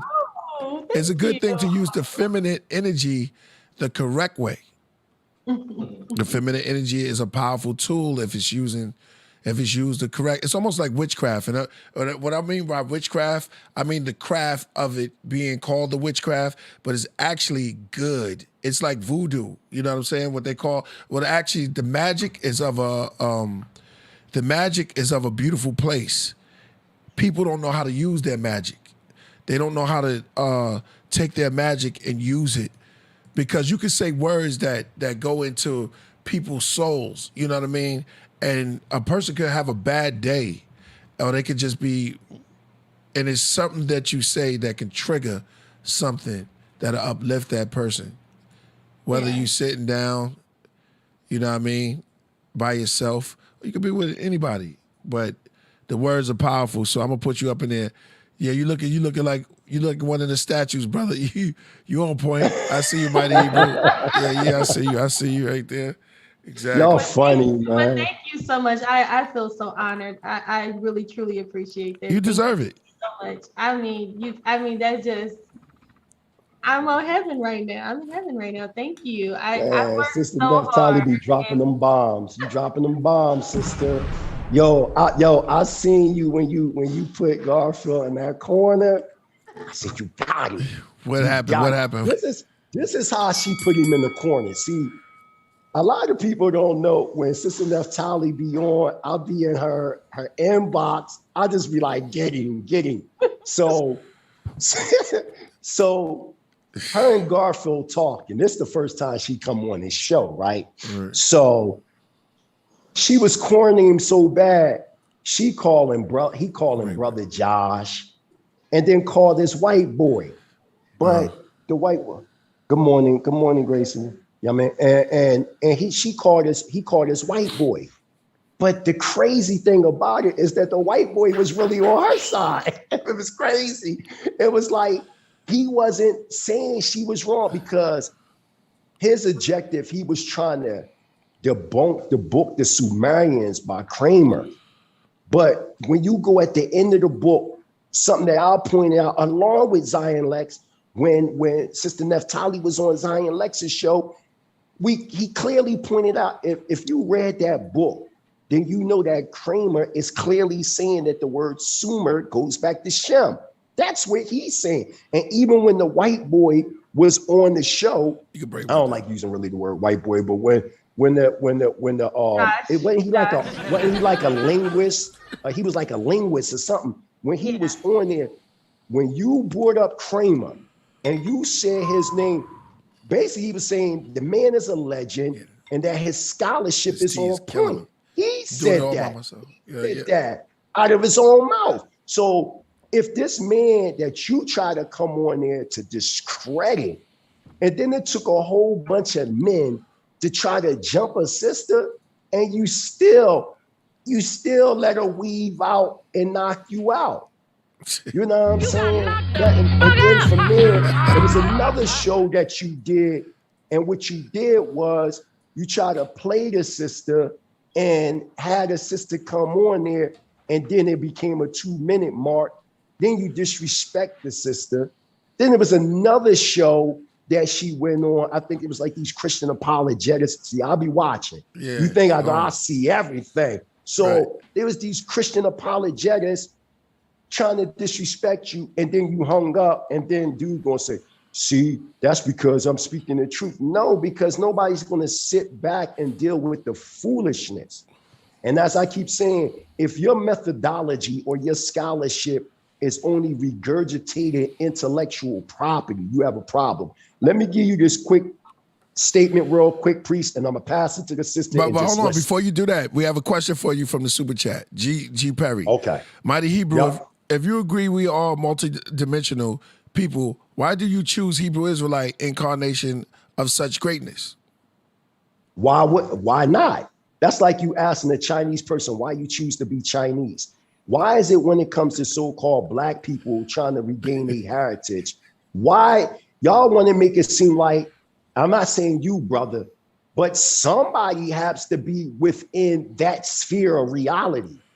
Aren't there Japanese people on the planet? Aren't there Eskimos on the planet? Aren't there Samoans on the planet? My whole point that I'm saying is we are the only people on the planet that keep trying to keep going back to, oh, this is older than that. Just because something is older than something, that don't mean that you belong to that. You know what I'm saying? You have to go into your own lane. Just as the Europeans try to cut Kemet out of the historical narrative of being indigenous, original, melanated people, they did the same thing with the Israelites. So if y'all can torch up the banner for Kemet, why y'all can't torch up the banner for Israel? We know historically that the Israelites were black, even when you go into their own records. Let's go into their own records. Can't see that. Let's go to Josephus. Josephus was, in fact, an Israelite, and when he described us as black people. when you go to Philo, when you go to Tachyius, when you go to Brodicus, when you go to all these different classical, fuck contemporary historians, we talking classical records, all throughout the classical records, even when you go into the Lacoste relics, why do they have us with beards, woolly hair, thick lips? What about the Lacoste bones, skulls, 1,500 skull fragment remains that they found in Israel? Why they call them Negroes? Let's take it deeper. Let's take it deeper. Go to page 75. This is off my dome. Page 75, 76, African Origins of the Major Western Religions by the late Professor / Dr. Joseph A. Ben Yokanayan. Why does Dr. Joseph A. Ben Yokanayan say in African Origins of the Major Western Religions? I got to do that one day, man. I just got to say, go to page 75, the third line. The third line, yeah, that was hard. This is what they, and I'm glad you said line, because that's bringing me up to something. Right. So if you go to page 75, 76 of African Origins of the Major Western Religions by Dr. Ben, why does he say that during the time of the Roman incursion into the lands, during the time of this Sumerian wars, 115 AD or ACE, that you had Hebrews that were indigenous to Africa who were the so-called Negroes? This is what he said. This ain't what I say. That migrated into West Africa. And then he'd start showing you which tribes in West Africa are Israelite. This is Dr. Ben out of his own mouth. Then I could take you to Sheikh Enti Diop. Go to 233, pre-colonial Black Africa. I'm giving you the sources.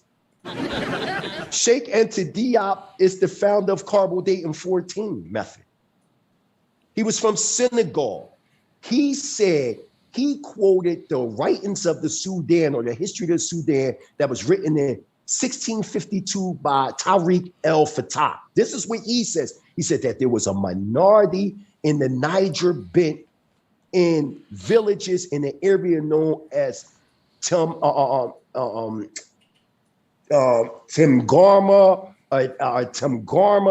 and in that region, right?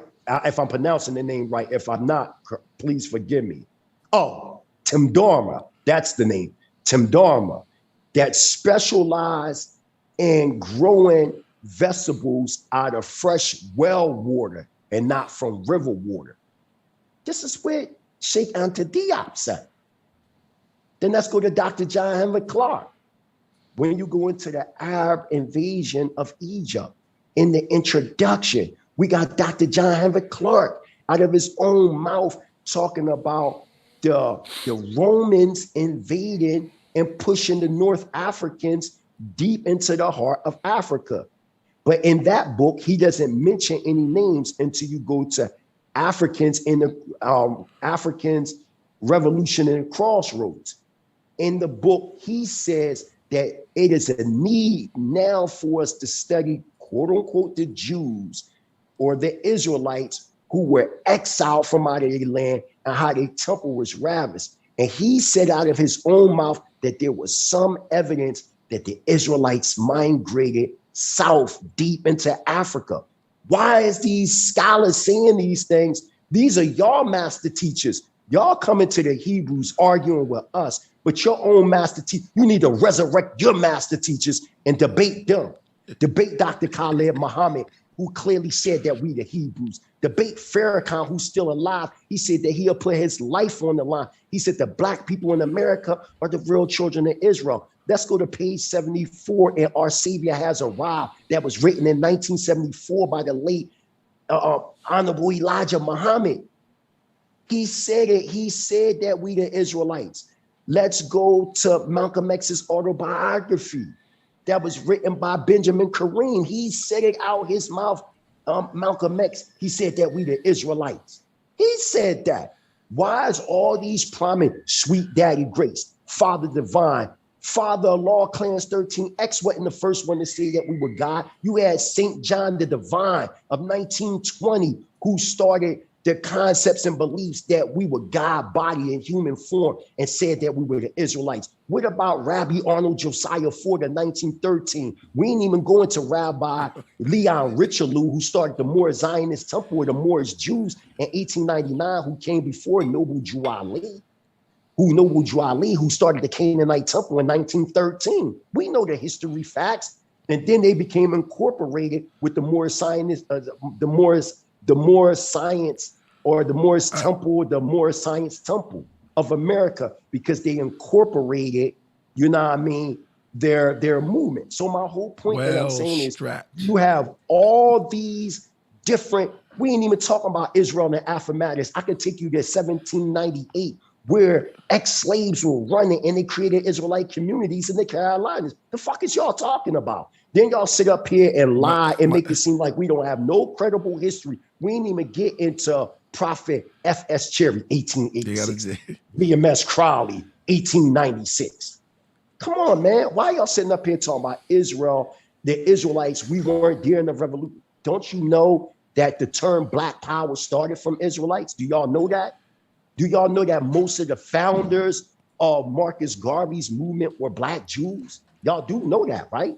But y'all acting like y'all don't know these things. Y'all know that the second in command and the musical director of the UNIA was Arnold Josiah Ford, who created the B'nai Avraham congregation in Harlem, New York in 1913. Y'all tripping, man. Y'all trying to exit out the Israelite presence when we was always there. I ain't see no major Black conscious movement repatriate like the Israelites. The Israelites are the number one highest growing movement of repatriators out of any movement on the planet.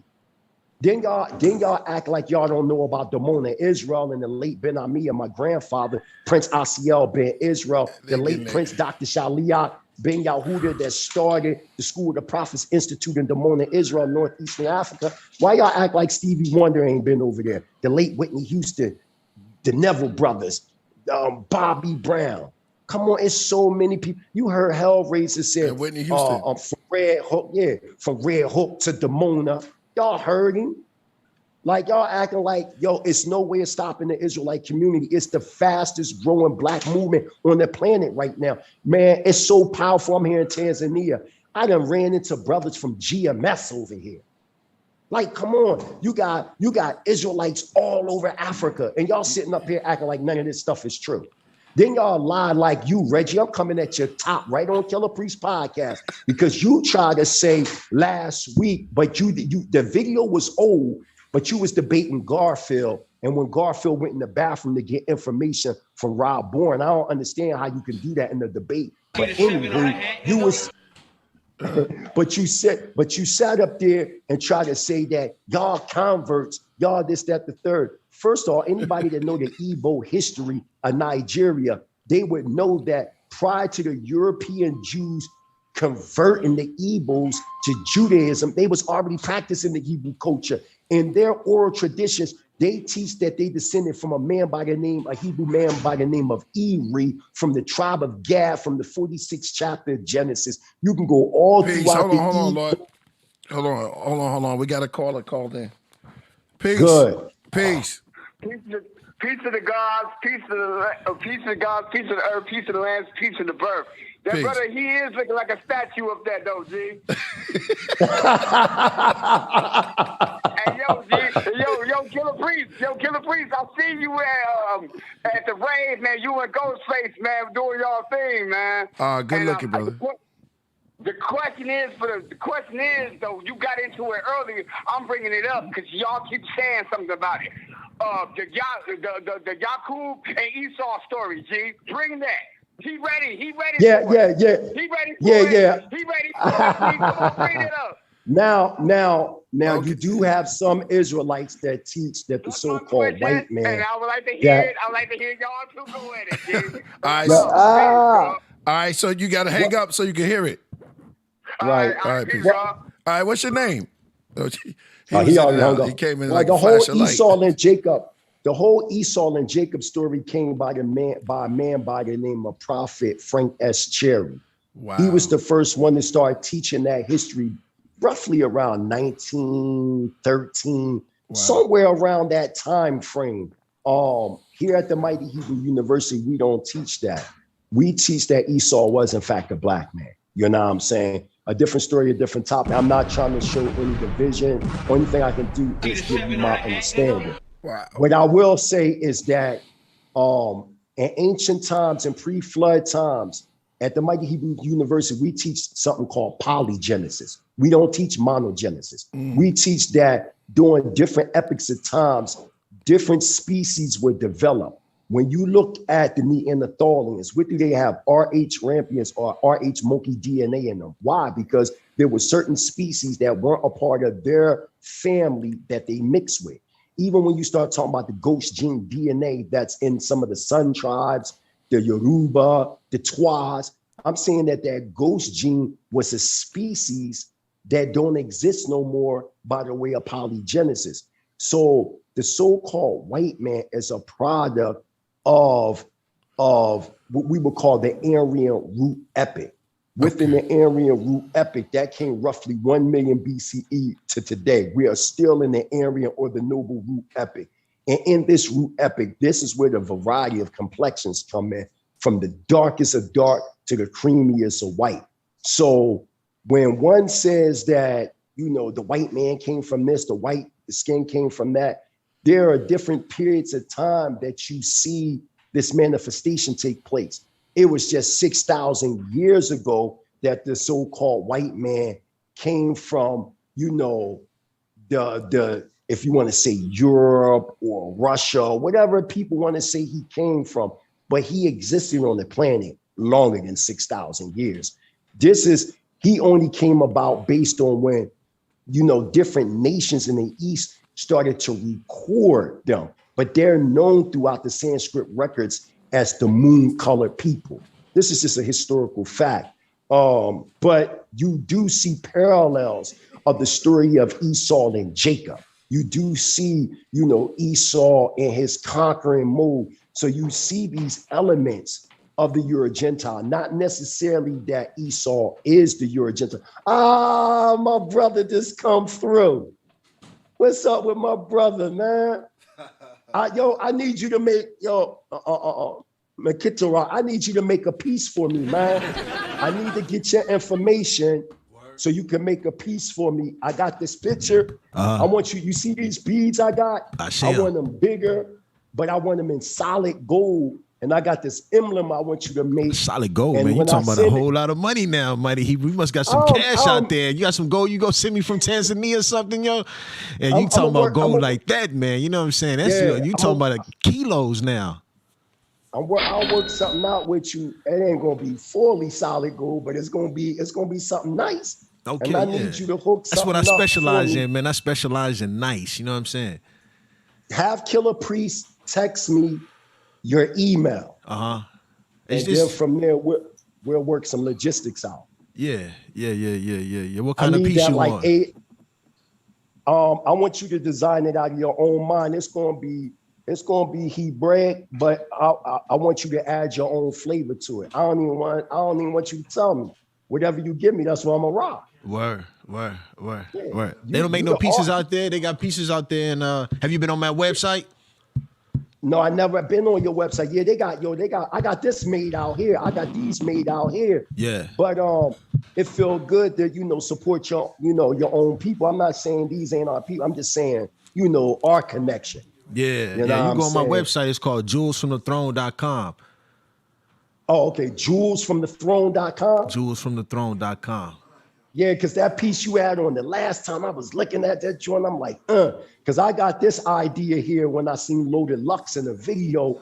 He had these big, thick, like gold joints. I was like, yo, man, I gotta get me some joints. So I wound up getting these joints. Yeah, you know, I was thinking about what you were saying, and you know what I'm saying, and you made an excellent point. You know what I'm saying? You was like, yo, you know what I'm saying, why do everybody act like Israel didn't exist, and that, you know what I'm saying, the history of Israel is something that, you know what I'm saying, is this and that. And then I understood your frustration because, you know, whether invertly or, you know what I'm saying, overtly, you stretch that towards the Kemetic community. Like we've been putting that pressure on y'all to, you know what I'm saying, make your existence known because of all the different debates that we done had, you know what I'm saying, between the Hebrew Israelite community. And I've been in a lot of them too, on the street, you know what I'm saying, with a lot of brothers. And, you know what I'm saying, you know what I'm saying, on this podcast too, you know what I'm saying? But my whole thing is like, you know, it just depends on what gravitated to you. Like when I was listening to the Queen, when she was speaking, she said that she met a king that was, you know what I'm saying, a Hebrew Israelite. So therefore she started studying and becoming that. You know what I mean? You know what I'm saying? Absolutely. So that became her path, you know what I'm saying? So it's like, you know, me, myself personally, you know what I'm saying? It was a path that I came across and that's what I stuck to. And, you know what I'm saying, when I wear my art and I wear my jewels and I rock them every day, you know what I'm saying? That's a representation of me. You know what I'm saying? Yeah, and you know, and I done had Hebrew Israelite brothers come up to me on the street and be like, "Hey, brother," because they see the Africa on my chest.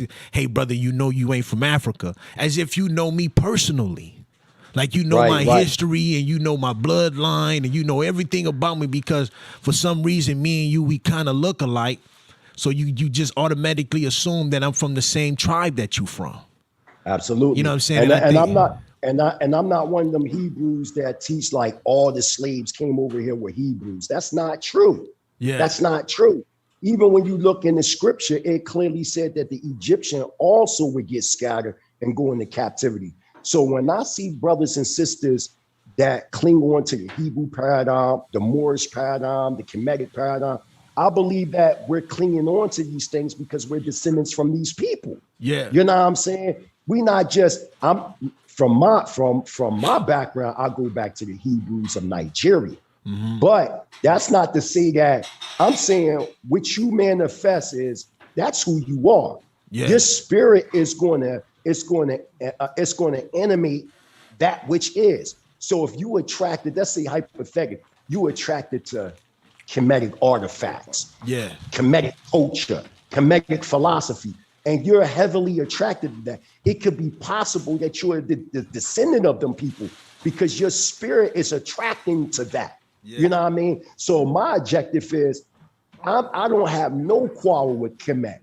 What I have a quarrel with is Western academia. Yeah. That there you have Western academia Kemet and you have literally historical or classical Kemet.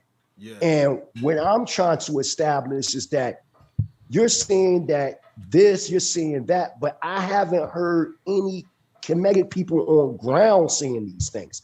I only heard Western academia. And y'all know I was the first one that answered the challenge back in the day, sitting on the couch with Segi, Natural Tahuti, all y'all. I'm talking about years ago, showing that, and you a scholar yourself, brother. And scholars know that the Egyptian chronology is off. Why? Because the way that they're giving it to us, it's lineal. And that's not how the people of Kemet told their time. You know this as one that deals in I'm not going to say Egyptology. I'm going to say more or less the Kemetic school of thought. I'm going to say like this is that, you know, when I started, me, myself personally, just put my own personal journey out there. Like when I was growing up, I never even heard of Dr. Ben, yo. But I was attracted to Kemet. You know what I'm saying? I grew up in an isolated environment on the West Coast out here in California. There was no such thing as no conscious community. Everything that was told to me by spirit. I was drawn to it by spirit. It was no brother like, hey, brother, you should be studying this and that and that. It was no brothers around to tell me anything like that. You know what I'm saying? It was just me being drawn to that culture just spiritually and had nothing to do with anybody. So even my aspect of looking at how life is, how the Pharaoh, you know what I'm saying, the Nesubiti lived this life, it ain't got nothing to do with anything that anybody taught me. It's all through observation of nature. And that's how I keep it, you know what I'm saying? Because that's indisputable. When people be like, oh, well, you know, we are just vegetarians. And it's like, no, nature don't say that. So being that nature don't say that, you know what I'm saying? I'm not going to go by what your understanding, because your understanding can be off. I'm going to go by what nature is telling me and let nature go ahead and be my best guide. You know what I'm saying? When people be like, oh, we all came from the east. I can believe that. You know why? Because the sun rises in the east. Absolutely. You know what I'm saying? Absolutely. So being that the sun rises in the east, I can believe that people traveled that way because we will always follow the light. Absolutely. Absolutely, brother. You 100% correct. And that's where I think we need to get to levels like this, whereas though we don't have to argue and fight because, as Cyrus said in the movie The Warriors, your little piece of all this is ours. Yeah. All this is ours. So once we in that retrospect, then we can piece everything together. Like over here in Africa, y'all know I done travel. I done been to Ethiopia. I done been to Uganda, Kenya. Like all this belong to us. Over here in Tanzania, where I live at, you got Israelites over here, Buddhists, traditional Africanists, Rastas, all kinds of people. Muslim. Yeah. They don't be arguing about that. Everybody live in peace and in harmony. Yeah. Because the reality is to get the get the principle of things. Yeah. If a brother come up to me and say, "Yo, you born a Muslim?" Okay, yeah, I am a Muslim because it only means submission to what? To the highest self, Allah. If I talk to a fight, yo, you arm, leg, arm, head. Oh, true indeed, God. What's today's mathematics? I'm talking about the principle of things. Yeah, true. So indeed. Once you're able to get to the principle, then everything else dissolves. I can sit amongst Buddhists because I understand I'm Buddha. See? See? Yeah, Siddhartha. I'm just saying. Hey, let me say this. Hold on, because are you still there, Naphtali? See, okay. She's still on? Yeah, she's still there. All right. Peace, Queen, peace. Yeah. One question for you. The two witnesses. Yeah, I know she'll like that one. Who is the two witnesses? Oh, shucks. Where are you going there, Killah? I know she likes stuff like that. Naphtali.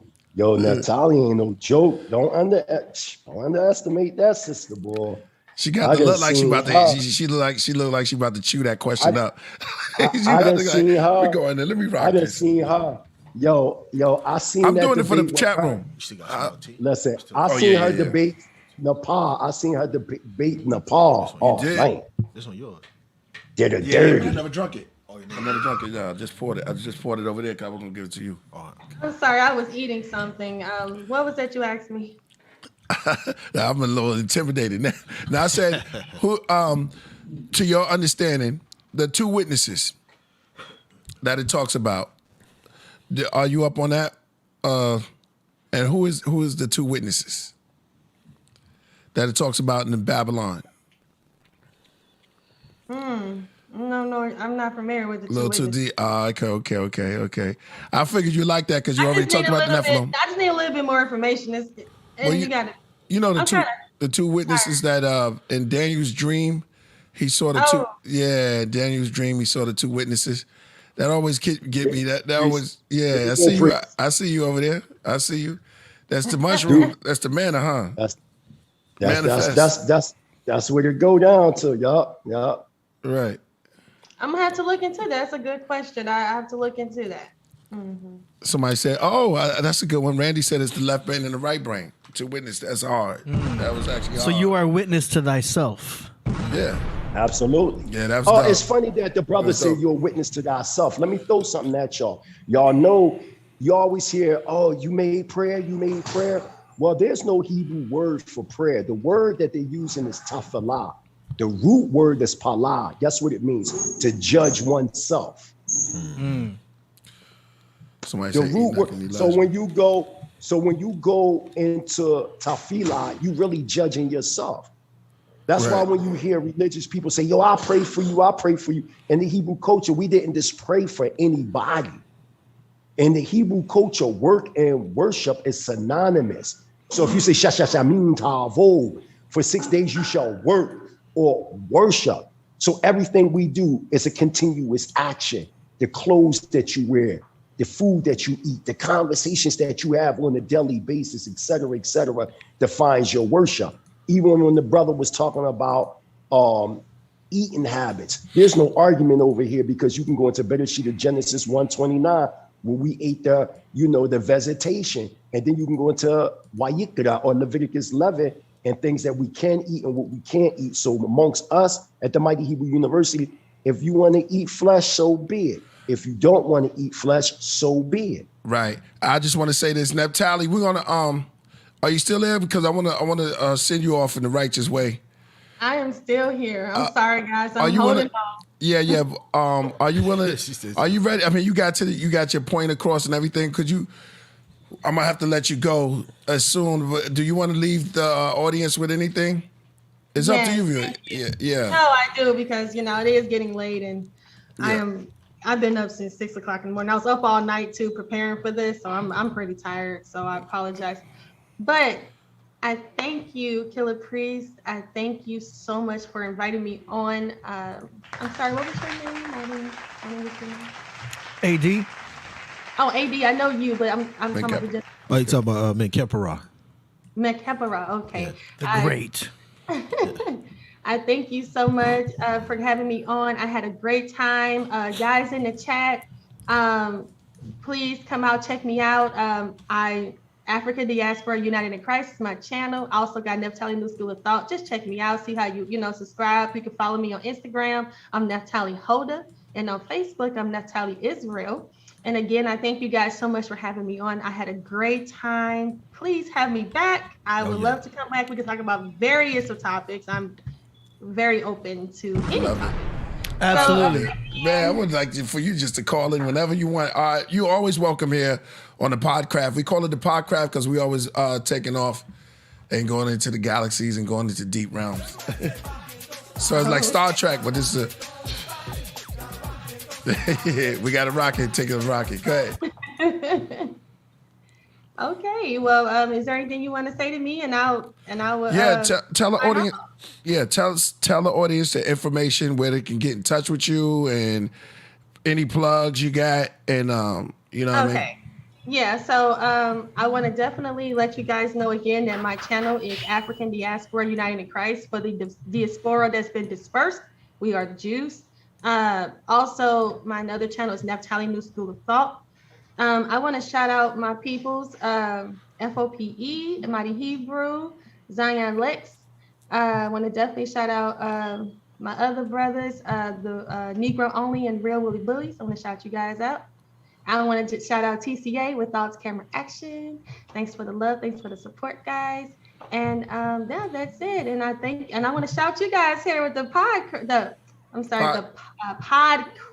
There you go. I had a great voyage tonight. It was a great voyage. Hey, you did your thing. and the link to her YouTube channels are in the description. Thank you, AD, and you appreciate you. This is phenomenal. I love the scenery. I love the background. I love the way the show is. I love the show. I love the angle. And like you guys know, I'm be tuning in. And I probably call in too, because I got some things I'd like to say. Okay, most definitely. Yeah. The chat room is definitely loving you. And we still got some super chats with some shout outs here. Yeah, let's read them. All right. Okay, let's read the chats. And you can just blaze off the scene whenever you're ready. You can just ride into the sunset. Yeah, you can ride into the sunset. And we got this. We're gonna be premiering. They sent this drinks for us. Oh yeah. This is turmeric magic. Do you drink turmeric? Naphtali? Yeah, I love turmeric. I love turmeric. It works good. I'm all into the herbs and everything. I love turmeric. Okay, Mighty Hebrew. They sent this. So it's called turmeric. Am I saying right? Turmeric magic. Yeah. Turmeric magic. They sent this to us, and we're gonna taste it, and we're gonna tell them how it tastes and stuff. Live like on that. the air. It's like turmeric magic. Yeah, that's good. Yeah, that's good. Yeah, that's good. I got mint. Mm-hmm. Yeah, mint with Yeah, ginger. you're gonna like that. Yeah, you're gonna like that. Like, Oh, Tried this before already. Who you sent this? Oh, it make your joint Killah hard. Priest. Oh, okay. Man, your wife gonna be in trouble, Killah Priest. Hey, It's good for inflammation. It's good for pain relief. If you have toothache, you have knee pain, any type of inflammation. So, like, if you have a fever, believe it or not, like, I give it to my kids Okay. for all types of ailments. Do I need pepper to activate the turmeric? Because I'm not gonna front. Pepper, the pepper is with me the see. curcumin and the bioprine is very important. So you mix it together. Ooh. He used to put me to sleep. Come on, AD, you don't drink it all quick. We supposed to toast together. Well, he had his open, so I thought, well, fuck you it. drunk yours yet? Make out his open. Oh man, let's do it together, y'all. All right, this is to turmeric. Sent in from Julius. Yeah. Shout out to Julius, man. We're gonna plug it. We're gonna taste it. I'm gonna tell you what I taste. All right. Let me see. It may be a little spicy. It's actually banging. It's spicy, yo. I can't front on it. The ginger. The ginger. Yeah. The way ginger tastes, yo. Maybe I gotta shake mine up a little bit more. Yeah, he didn't play no games when he said It's called turmeric magic, y'all. Yeah. He didn't play no games when he said putting no turmeric. This is good. Mighty Hebrew. Sound like a Rakim verse. Yeah, absolutely. Turmeric magic. Yeah, turmeric magic, right? Okay. Yeah, it's really, very gingery. Gingery. It's actually really good. It tastes like, mine has mint. It has ground turmeric. Mine has passion fruit. I could taste the passion. And the distilled water, which is my best water. Very Taste gingery. I taste the passion, yo. It's in that ginger. That ginger's no joke, yo. They put what do we see how many percentage of ginger they put in this joint? Yeah. And it also helps. And it also helps asthmatics too. Yeah. Because I eat a lot of ginger. Ginger gonna clean everything out, yo. I don't got asthma, but I smoke a lot of weed, so it's almost the same thing. Ginger gets a lot of, like you said, inflammation and mucus out your body. That's bomb.com right there. Hey, Naphtali, we want to thank you once again for coming through. Yes, most definitely. You're. I mean, it's up to you if you want to stick around. If you want to go, you can go. I'm gonna crash, right? Yep. All right. We thank you for coming through. Yo, once again, ladies and gentlemen, that was Naphtali. The female gender has stepped all the way up. All the way up. Love when the queens come through. The queen has come up and turned into from queen to goddess. Yeah. So you in that stratosphere. Big up to you. Big ups. Once again. All right. Good night, guys. Thank you. Bless it. Good night. Y'all want to see a couple of my friends, Killer Priest? Huh? Yeah, Tanzania, man. When I studied Africa, man, and when I studied Africa, and I was like, where do I want to go? It was two places, yo. Tanzania one. Tanzania was one of them. The other one was Malawi. I want to go to Madagascar. Wow. Yeah, Malawi and Tanzania. What you showing us, bro? I'm about to show y'all now. Hold on. What's the weather like out there? You right on the equator?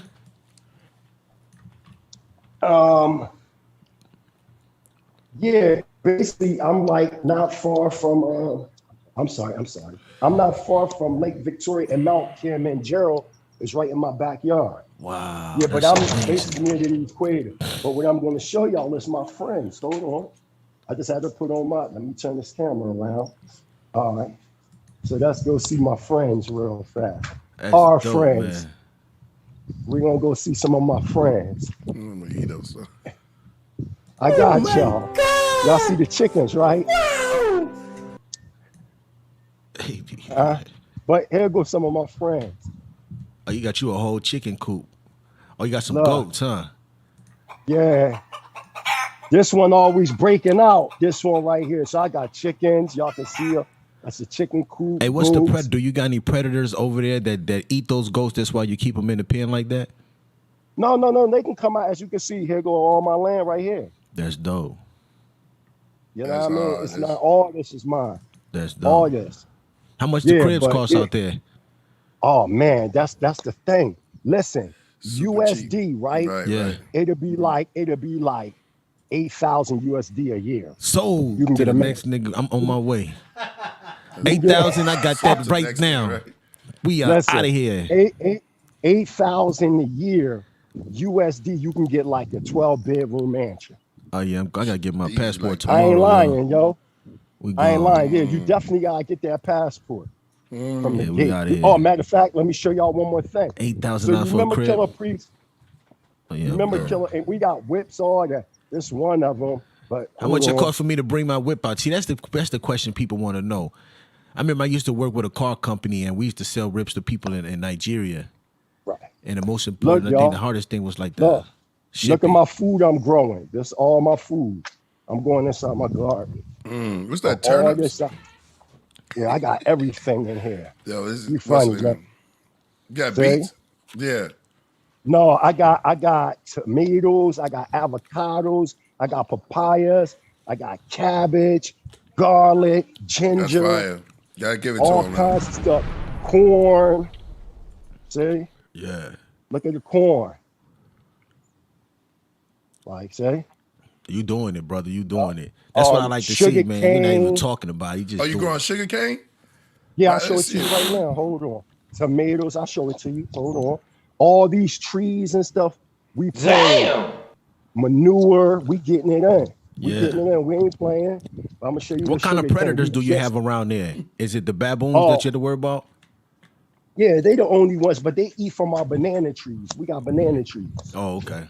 So the only thing they do is just come over here. Like they monkeys, they not baboons, but they look like lemur like monkeys, Oh, okay. but What you talking about? bigger. And then they come over That's and fire. they eat early in the morning. But here go some sugar cane right here. Yeah, you killing it. I just grew. That's Yeah, y'all yeah. gotta give him props, yo. See? Yeah. That's one sugar cane. You see it right here. Yeah. That's sugar cane.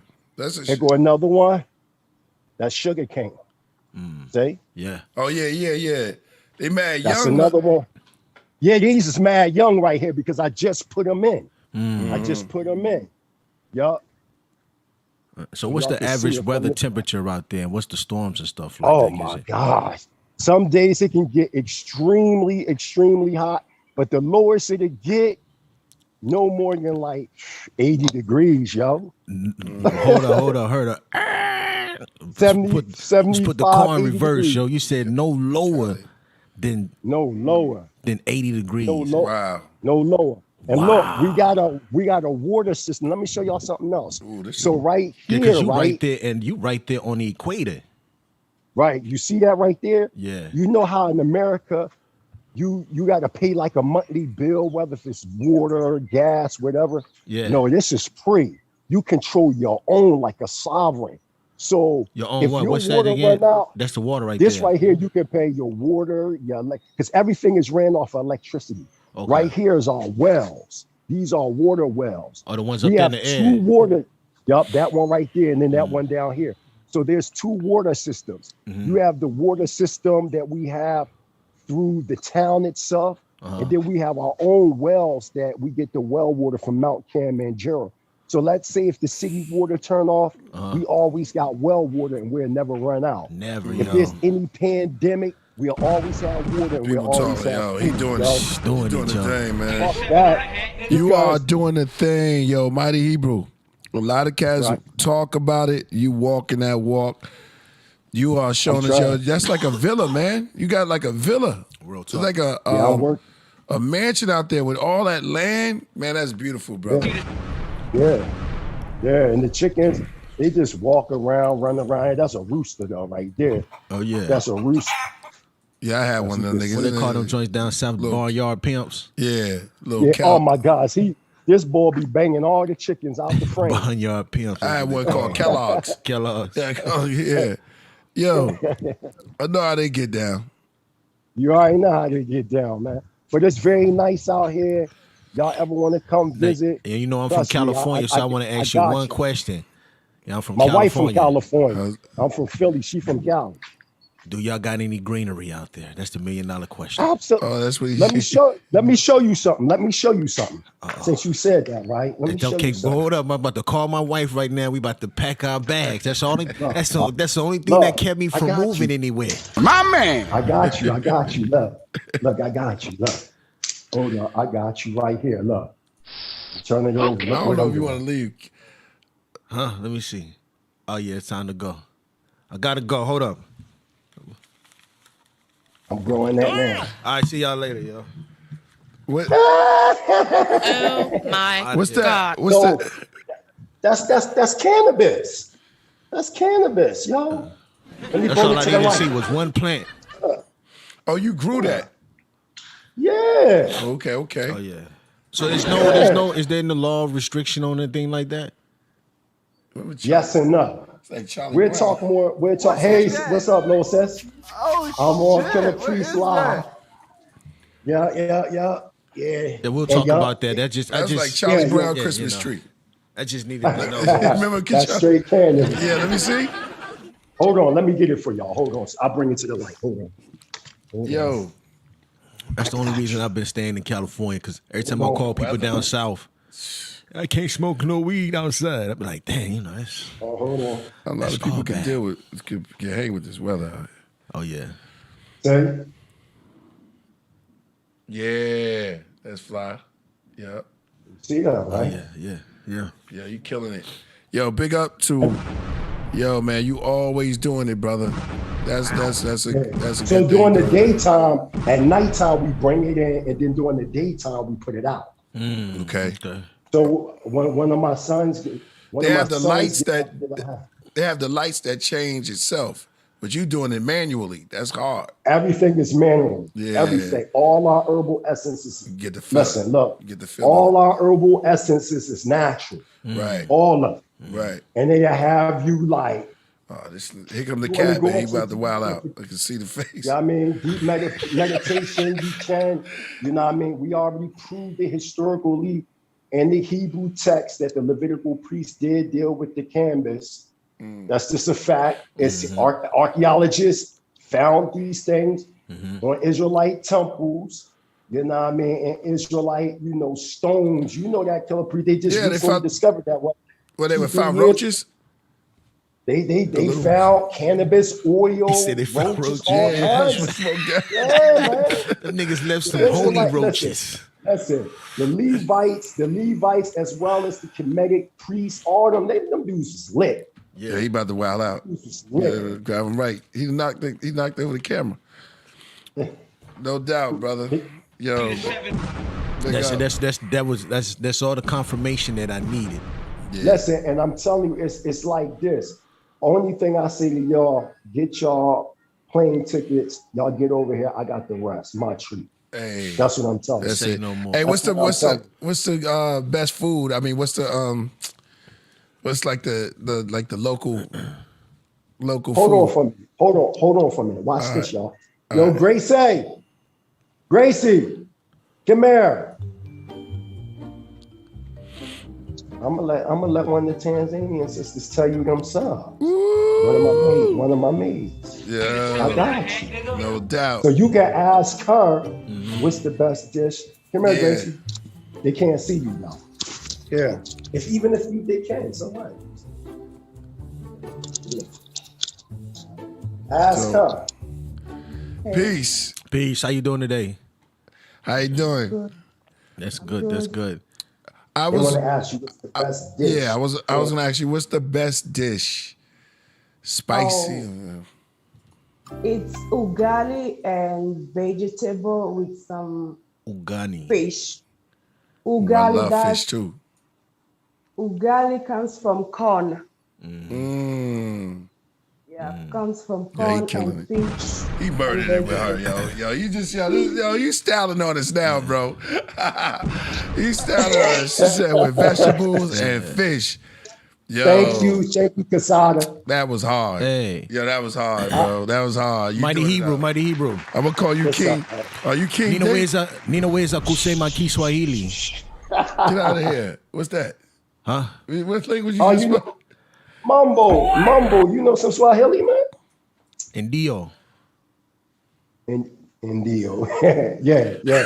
Yo, Gracie, come here, somebody speaking Swahili. I need you one more time. I was about to be. I know. Oh, no.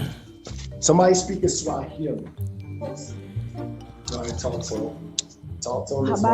Habari gani? Nzuri, habari yako? Si jambo. Jambo, hali. Get out of here, yo. Yeah, ninaweza kusema Kiswahili. Unaweza kusema Kiswahili. Karibu Tanzania. Haya. Oh, shoot. Hold up.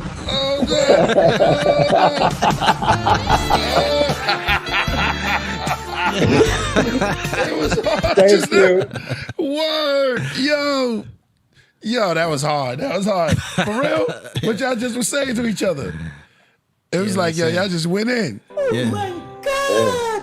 You know, I'm I don't international. know. That's a KP. match made it. That's a match You know, I'm made it. international. You know. I don't know, I don't know, Meketara. She might be too much, boy, for you, man. Yo, Well, you know, you know. Yo, that was it. That was it right there, yo. That was a bomb, yo. You just bagged it over there, yo.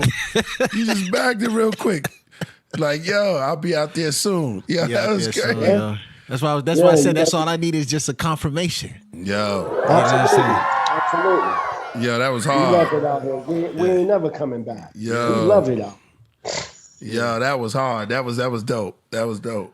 You heard. Yeah, Tanzania, man. I studied that place, man, extensively, Listen, man.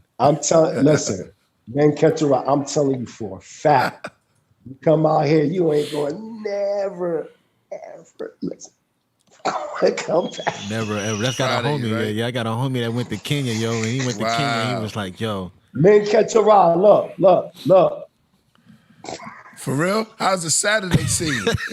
Yeah, He said, how's the Saturday scene? Yeah.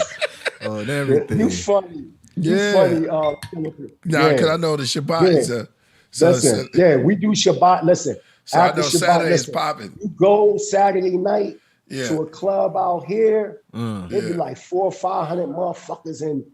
Oh my gosh, it get down out here. It go down. Shout out to I'm telling you. Atum Ray. Shout out to Atum Ray. He said, great build tonight. Can you please play Exorcist? Hotep. Yo, we're going to get ready to play your song. We're going to move on, bro. Yeah, please. Yeah, we're going to please. Babylon to Timbuktu. Babylon play Timbuktu. the whole thing. Yeah, I'm going to see how I can get out there, man. I'm going to working towards making that happen. Yeah, And we still got Even super if you gotta chats. come back and forth, even if you got to come back and forth and visit from, like, we don't just tell anybody just move out here to Africa, because that's a big step. Yeah, you know what I truly. mean? But Yeah. we do make ways where you can come and visit. Like, we just had a family that was here not too long ago. We done had people from the United States, from Chicago, Philly, New York, different parts. My wife is from California. She's from South Central. Okay, You know what I'm saying? yeah. So we done have people come and visit, and they love the scene, but then they go home. You know what I'm saying? Yeah. So to be honest, like when I first was like in the culture, it was like, yeah, everybody got to come home, everybody. But the reality, this is not for everyone. True indeed. You have to be in a certain mind state to be here. If not, you can fall victim into the Americans, because just like you got the pretty women in America, you got them out here. The only thing you don't have out here is all like the harsh drugs and different stuff like that. But it go down out here. Yeah, it's nothing like, you're not gonna see heroin, crack, and all that, but you're gonna see more like hallucinative stuff, the marijuanas, and a lot of like berries. They eat berries, and they also eat like these green leaves. But you gotta eat it with bubble gum. You gotta eat it with bubble gum. And it be having these bulls blazed up out here.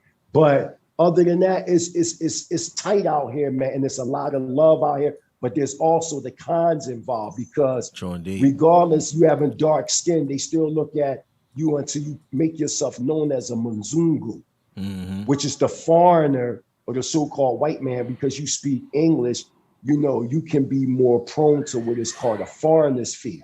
So once they hear your mouth, boom, they ante up the price. That's why it's imperative, any place you repatriate back to the Africa, you need to know the local language, which in this case, since 1961, Kiswahili.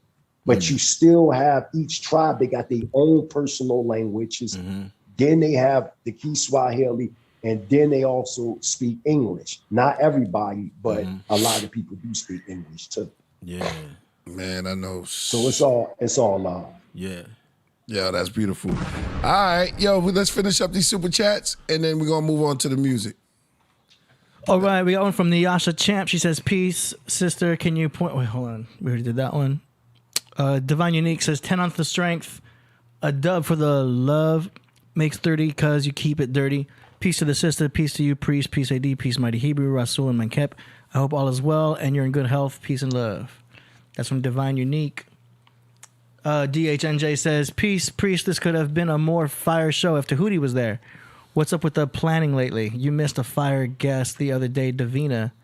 It was a pleasant change of pace. Well, if you listen to the podcast, Tahuti doesn't come on Wednesday.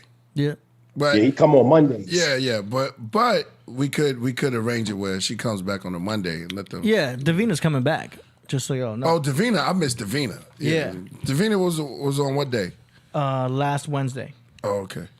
I missed that one. Which Davina? Who is that? The Israelite sister Davina or the other sister? The singer. The singer. Oh, the singer Davina. Yeah. I see that. That was a good show. I seen that. Yeah, it was good. Mm-hmm. Yeah. Real good. We also got Tony Samarono says, peace, brother Jay. Shout out to Gasman out there. Loons Brown says, dope show, KP. Can you have a guy called Brother Yusuf on the show? He has a YouTube channel called New Life Tools. He has a lot of dope information. 80, don't forget the catnip for Mojito. Yeah, I was gonna bring something. Yeah, I'm actually going to the store tomorrow. And the dealer, I talked to the dealer. He wasn't. He was dry. Yeah, they don't have it at Ralph's. I have to go to an actual pet store for that. Nah, not for mojito stuff. We was gonna go behind the pet store. Yeah, get that uncut catnip dealer. Yeah. Get that joint straight out the ground, not processed, none of that. Yeah, he said he got something real good for mojito. I don't know if we did this one already, but it's for Mighty Hebrew. It's from G. Perry. He says, Mighty Hebrew, if you agree, we are a multidimensional people. Yeah, we did that You one. did that already? Okay, got you. Yeah, we Vibes, did that one. Flower, Nyasha We did all of Champ. those. Okay. Shout out to the power. You did that one already too? Yeah. Okay, then that's it for the Super Chats. Okay.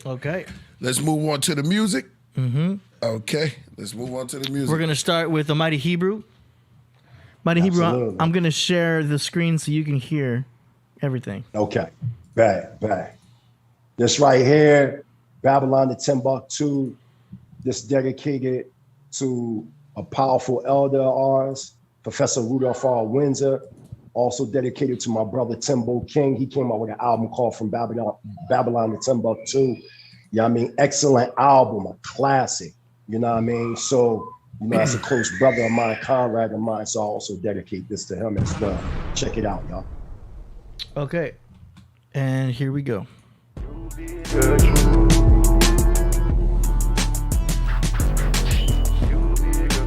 Shout out to Yaya 777.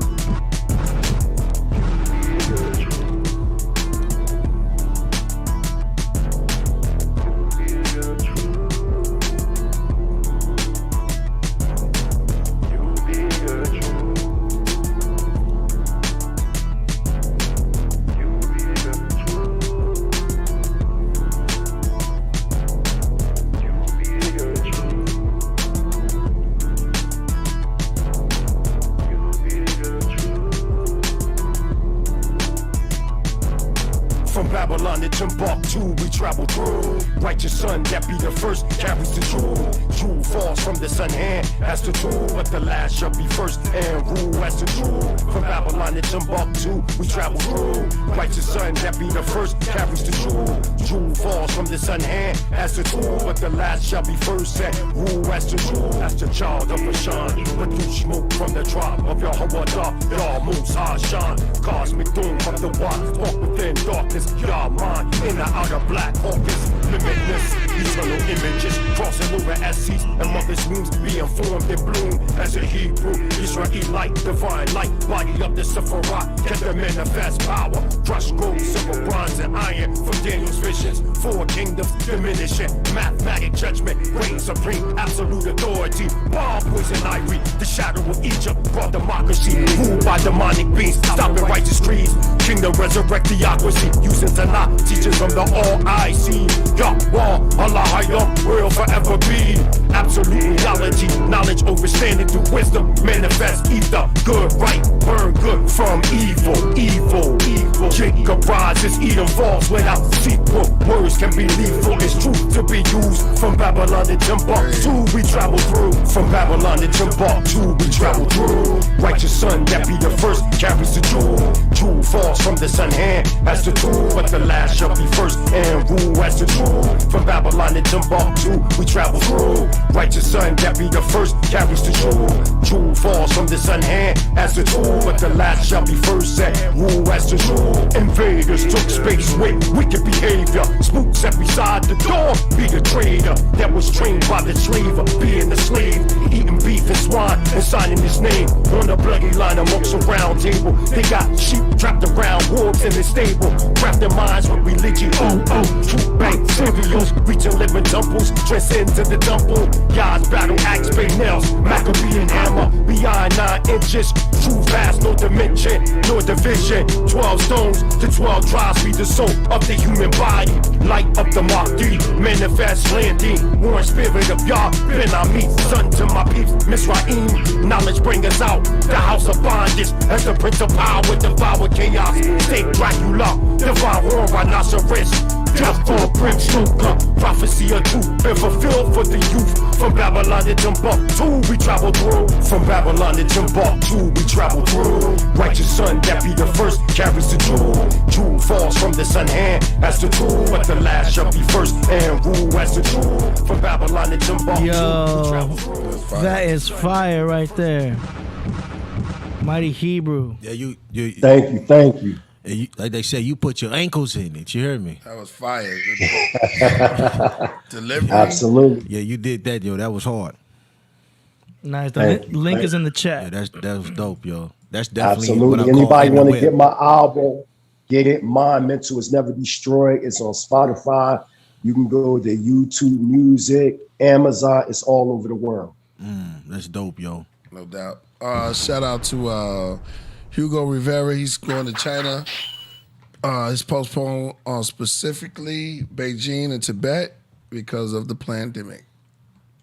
Man, sorry to hear that, brother. Yeah. Well, wait, he said he's going to China. Going to China postponed. It got postponed. Oh, yeah. All right. Crazy. All right, so as y'all may know at home, we're doing this segment right now called Song Promotions, where we play tracks that were submitted by viewers and stuff like that, up-and-coming artists, up-and-coming beat makers, and some established ones as well. So we got about 6 of them we're going through tonight.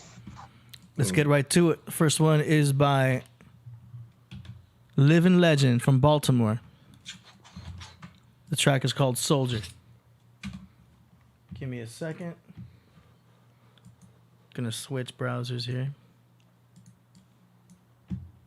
Okay, here we go.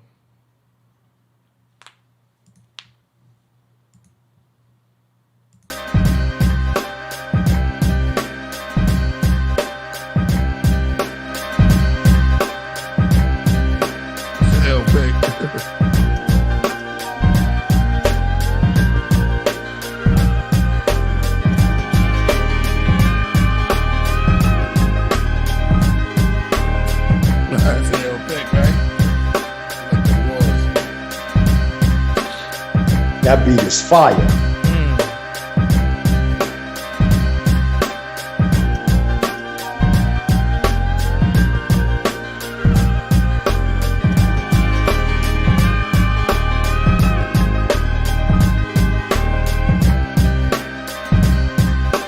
That's a good beat. What you think, Priest? Fire, man. There's a war going on outside. No man is safe from. We can hunt forever from these that we don't took. Shook. Thing is halfway across. Why you looking? Now you shook. Yeah. I like the flick too. That flick is dope. They put like the Vietnam War, like the war.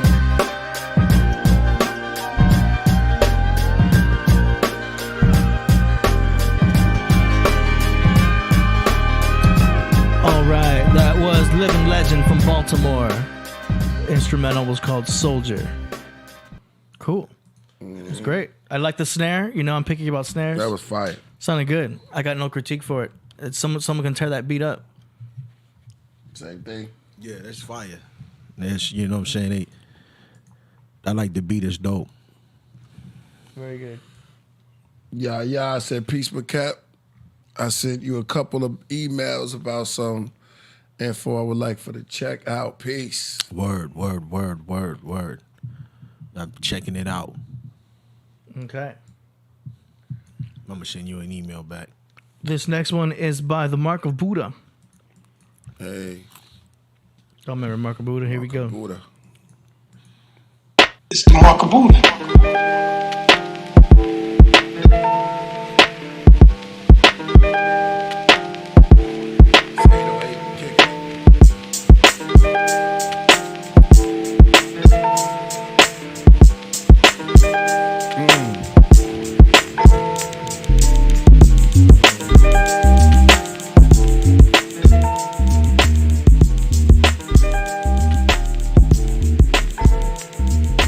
Yo, that remind me of some like Tribe Called Quest. Man, on my mom, I was going to say this. I'm about to say, I like a brown, yellow, Puerto Rican, and Haitian. Dark skin from the Zulu nation. Yeah. I was thinking the same You thing. on like, point, Matt. All the time. You on point, Mac. All the time, praise. You on point, Mac. Soul. Yeah, like, showing what you got. Well, it's been a few years. Shed a few tears. Heartache break, you know high state. But you know out here we not fake. Trying to make the money, trying to bake the cake. Trying to put the souffle up on the plate. 16, yeah. Yeah, that's fire. That's fire, Mark. All right. Forbidden Scroll by the Mark of Buddha. Spark the future. The TV is in the building. Mm-hmm. All right. So those were our 1.5-minute tracks. Everyone else who submitted paid extra for the 3-minute version. So we're going to get right to it. That was... This next That's one. got my... How you feeling, Prince? How you feeling? Ginger, yo, this shit That is right ginger here, yo. with This shit's scorching. Mixed with everything. I'm like, man, good high. Mm-hmm. You got another super. Collective consciousness. Peace, gods. May the name of Inky Admoon. I'm Bragadino brother. Oh, shout out to you. All right. He just want to say thanks. Word. One love, whole tap. Yo, shout out to Bragadino, man. Your brother came through. Nice. Hotep. Mm-hmm. All right, here we go. Inky Admoon. This is Black Sunshine presenting Fuck Money Syndrome from Reading. The track is called And You Are, starring K9 featuring Black Sunshine. It's a different K9, just so y'all know. Oh, yeah? Spelled differently. Yeah. Stale sweat like vinegar, caked in his clothes. Smells of the effort of the body of those who never been dirty or have not been close to the breaking of the spirit or the crushing of the soul. Dramatic as that is, please think of this image. Horses ran free, they came man's intuition. Beasts of burden became and made by slave masters. Land of the mother would be the next target. Slave trades and change colours from jet black. It doesn't matter where they're from, they feel the whip crack. Shellac, red blood, blend bees on the map. The past carved by new parts in their backs. I see the pictures, counted times the scars hardened. Felt nothing, exposed to such violence. Today's wage pays the bare minimum, like the lick of the whip. This is the form of conditioning.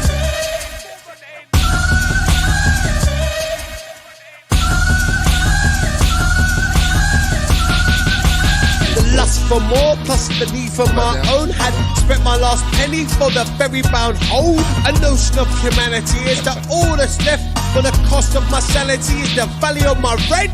You can't tell me nothing unless the ink's dry. Under these terms for conditions I've signed over my life. Field hands get paid in the world today. It's funny how money always makes the pain go away. A slave master only enslaves his own brothers, but from that position I'm sure he'd fuck his own mother.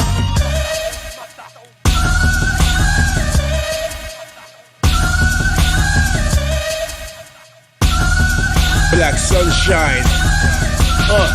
Chooses his noose, uses saliva to shine up his boots. Lewis recruit, strange fruit stewed in a strudel. Toby's a number, oblivious to the thumb that he's under.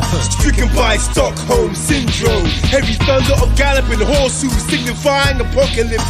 In the mind of the man knowing this shit, get a grip. Edging on atheism, cause Satan used the Bible too. Abuse and confuse, snoozing you lose with a hell of a view.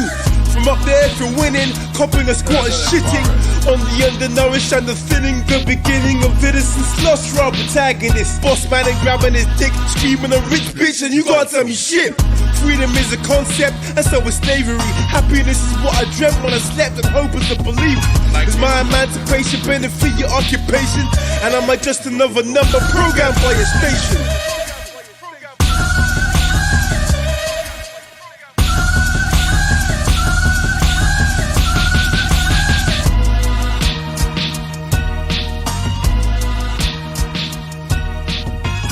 Murdered it. All right, give it up. So that was Black Sunshine featuring Fuck Money Syndrome from Reading. And the track was called And You Are. Cool. That was fire. I like those dudes, bro. Mm-hmm. Yeah, it's good submission. Sounded chill. I like the production. That was dope. All right, coming up next, we got one here from Omega. Omega. It's called New World Disorder. Got a video over here.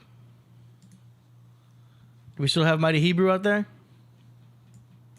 Absolutely. I'm right here. Nice, nice. Okay, here we go.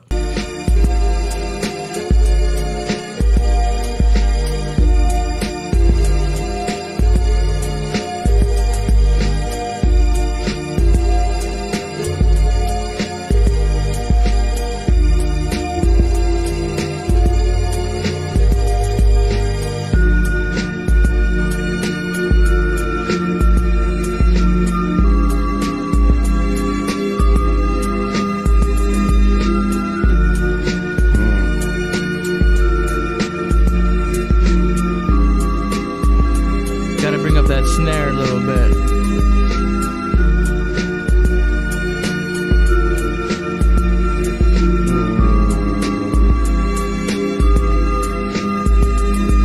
It's like a story time beat.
From the Queen of Heaven, the baronets burst away every minute with instance of a jackal. False prophet claiming the rapture to capture the righteous and slave nets like screws of mackerel. On death row, they feeling thorns. Demons omen blow shockwaves is title.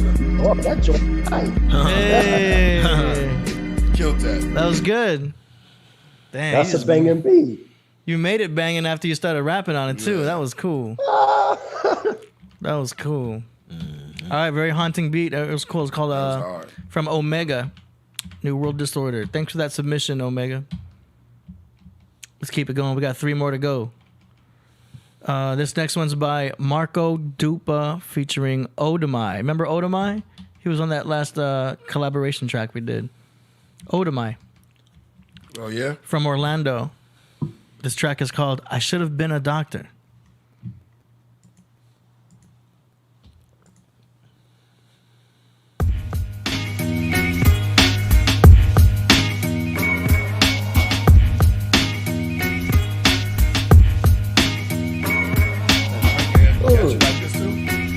For real, stuck. That's a beat. That's a beat, y'all. Yeah. Man, I should have been a doctor. Should have gone to school. Should have tried the honest route, followed all the rules. Should have paid attention when they tried to give me tools. The keys to success could have been engineer or some shit. You know, a good guy with a white picket fence and a wife to kiss goodbye. Good morning when I grab my briefcase and a cup of joe. Slice some toast and give it the old college good try. I wonder why I despise that kind of normalcy. Should have been a worker bee, being what I'm born to be. This type of life is kind of hard to explain to your loved ones who think you're probably going insane. Why this game in my heart and got a hold on my brain? Why does something petty as fame slow down the pain? Anything but doing music slowly chipping my soul. It break me down to tiny pieces I will never be whole. I know this shit is filled with flunkies chasing after the glow. Blinded by the lights, action, glimmer, glamours, and gold. It doesn't matter, I'm a man who's got his hands on the globe. Create matter from all manner of atom and stone. Animal with clones built to last and handle the throne. And it ain't take me 8 years to see the man who was home. To know diplomas or ribbons of validation, just trophies of admiration. Couldn't be a primary, I ain't got the patience. Sensation, only reason I'm here is the bomb tracks. Your hero, I'm not that. Don't even put me as your emergency contact. Wishing I wasn't like that, but day one I had this feeling and I couldn't fight that. But I should have been a doctor. Man, I should have been a doctor. Man, I should have been a doctor. Yo, I should have been a doctor. I should have been a doctor. Yo, I should have been a doctor. Like Julius Circle, pulling the curtain so I can operate on a person. Finger roll, under the goal, reverse and shoot. No textbook, man, I rehearse my truth. It's just a natural instinct. Regardless what your parents or kids think, the talent I was given as a passionate MC couldn't be learned on your school blocks or campuses unless I had a homie beatbox. And barely finishing my sandwich, we was in the cafeteria. Running the dozens, bugging cause we ain't have a stereo. Principal telling us break it up. They thought somebody was fighting, but every punch that I was throwing was lyrical. I should have been a doctor. Like Andre Young, started off as a DJ until my record is spun. Like a nigga with attitude, show in America it's harsh realities and be a millionaire just like him. Word, maybe I should have been a doctor like Ben Carson, George Washington Carver, cause this rap shit is retarded. Shouts out to Dr. Sabian and holistic healers. To be a doctor, I got a whole list of reasons. Word, I should have been a doctor. Wow, cowboy. That's right, y'all. I should have been a doctor. All right. Give it up for Marco Dupa featuring Odamai from Orlando. I should have been a doctor. That was nice. It's good to hear some hip hop like that again, man. Yeah, it kind of reminded me like Far Side, kind of. I just, yo, you just took the words right out my mouth. I thought it strictly a Far Side from the rep. Along with, I don't know if y'all remember them. Y'all remember the Goats? Nah. That group, they had that song, I'm not sure, typical American. They used to be with Far Side in them. Nah, I never heard of them. Mm-hmm. He reminded me straight of Far Side though from the rep. Yeah. Nice. Great submission. That was dope. Thanks for that. In the whip. Most definitely. Okay, this next one is from Hizaki. You remember Hizaki? He's been submitting every episode so far. Yeah. And you know what, he raps on 2 beats at the same time. Right? Oh, yeah, huh? Yeah. This next one's called K-Town Stacks. Here we go.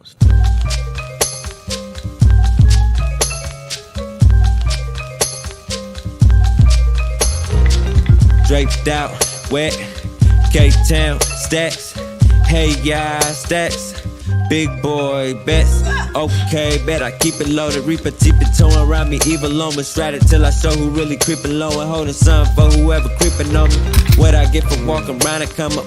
Coming up, I had to bust downtown. Tunnel vision drowning out assumptions. I would never make it wet now. Tucked down on my shoulder blades. Thugging out a way out for a modern greater layout. Gullah under sun and shade and puppet. Some numbing for the pain. Got the metal on me, ammo engraved with the name of a little sucker that been hang. Praying on my fall off spring. High step 10 to 2 on a 1 getting spent. They graduated high class, find a no sensei. P.O.P. throwing money cause I been say. We on yee going D-U-N-B. Dumping at the roof of the Mercedes. Spinning on up for a rap star. Put some unfinished break a stack. We ain't gotta take it that far. What would you do for the free? Could you get it for me? Let me give you the D, then I shoot you the piece. Hey, okay. Run that breezy, no sensei. It look easy. Floating, weightless, coastal, smoking, dangerous. Open now, holding aces. Draped out, wet, K-Town, stacks. Hey, yeah, stacks. Big boy bets, okay, bet I keep it loaded. Reaper teep it towing around me, evil on me. Strat it till I show who really creeping low and holding something for whoever creeping on me. What I get for walking around and come up. Coming up, I had to bust downtown. Tunnel vision drowning out assumptions. I would never make it what now? Tucked down on my shoulder blades. Thugging out a way out for a modern greater layout. Gullah under sun and shade and puppet. Some numbing for the pain. Fuck you with this. You wanna flick it? Okay. Come on. Okay. Do you wanna play rough? Okay. No. Say hello to my little friend. Coke gang banging out. Gorilla style, hang 'em low. Tuck town, trained to go loco. The ranger pole to aim at your knot. Better pray it don't stop. Cause then I have no choice other than to have 100 band man. Run it fan first, fuck a dance in the sight. Fuck a nigga look like. Only chain I'm gripping is a 60-some Chevy. Plus the bar slamming hit the street heavy than the 750. I don't time myself, check my pulse. I just go in full force, DOA. Make your choice, so way in, no way out. Pre-roll Johns, all top shelf, zoned off top. Cold AF, oh so deaf, so never sus type bus. Must I trust, fuck mines up. Bitch better have my chunk. Love, hate thing, I vomit. Praise, pay, put God on it. Go flow. Yeah. Say good night to the black guy. Draped out, wet. Hizaki. K-Town Stacks. Stacks. Directed by Charlie Googles. Yo, great video, man. Video that was dope. Adds a lot. You know what I'm saying? I love the Busta Rhymes influence in there too. You know what I mean? Yeah, that's what it was. Yeah, you hit it right on the Liked joint. it. Yeah. Woo-ha. You can hear it in the snare. Yeah. I heard the snares as similarity. It's dope. I'm a fan, man. I see Hizaki. I think we're gonna see him again and again. You know what I mean? I can see him getting out there, especially with the quality of these videos. More, man. Bring some more. And it's unique. Yeah. I haven't really heard it before. Yeah, and he definitely has a unique style. Right. Word. And it was clean. Like I can hear what he's saying. There's no mumbling. Like it makes sense. Yeah. It's like the production was on point. Like I got no thing about the mix. It's cool. What you think, Priest? Same thing, man. For real. Nice. I like it. Word. Yeah. I'm just a little T. You T drum. Yeah. Thumbs up on that. Thumbs up. Yeah. All right. Last but not least, let's see. Actually, no. Yeah. There was a little too pretty flea. Maybe two more here. Okay, we got Ka Zodiac with the Whisper song. It's called Whisper. This gonna be dope. Oh.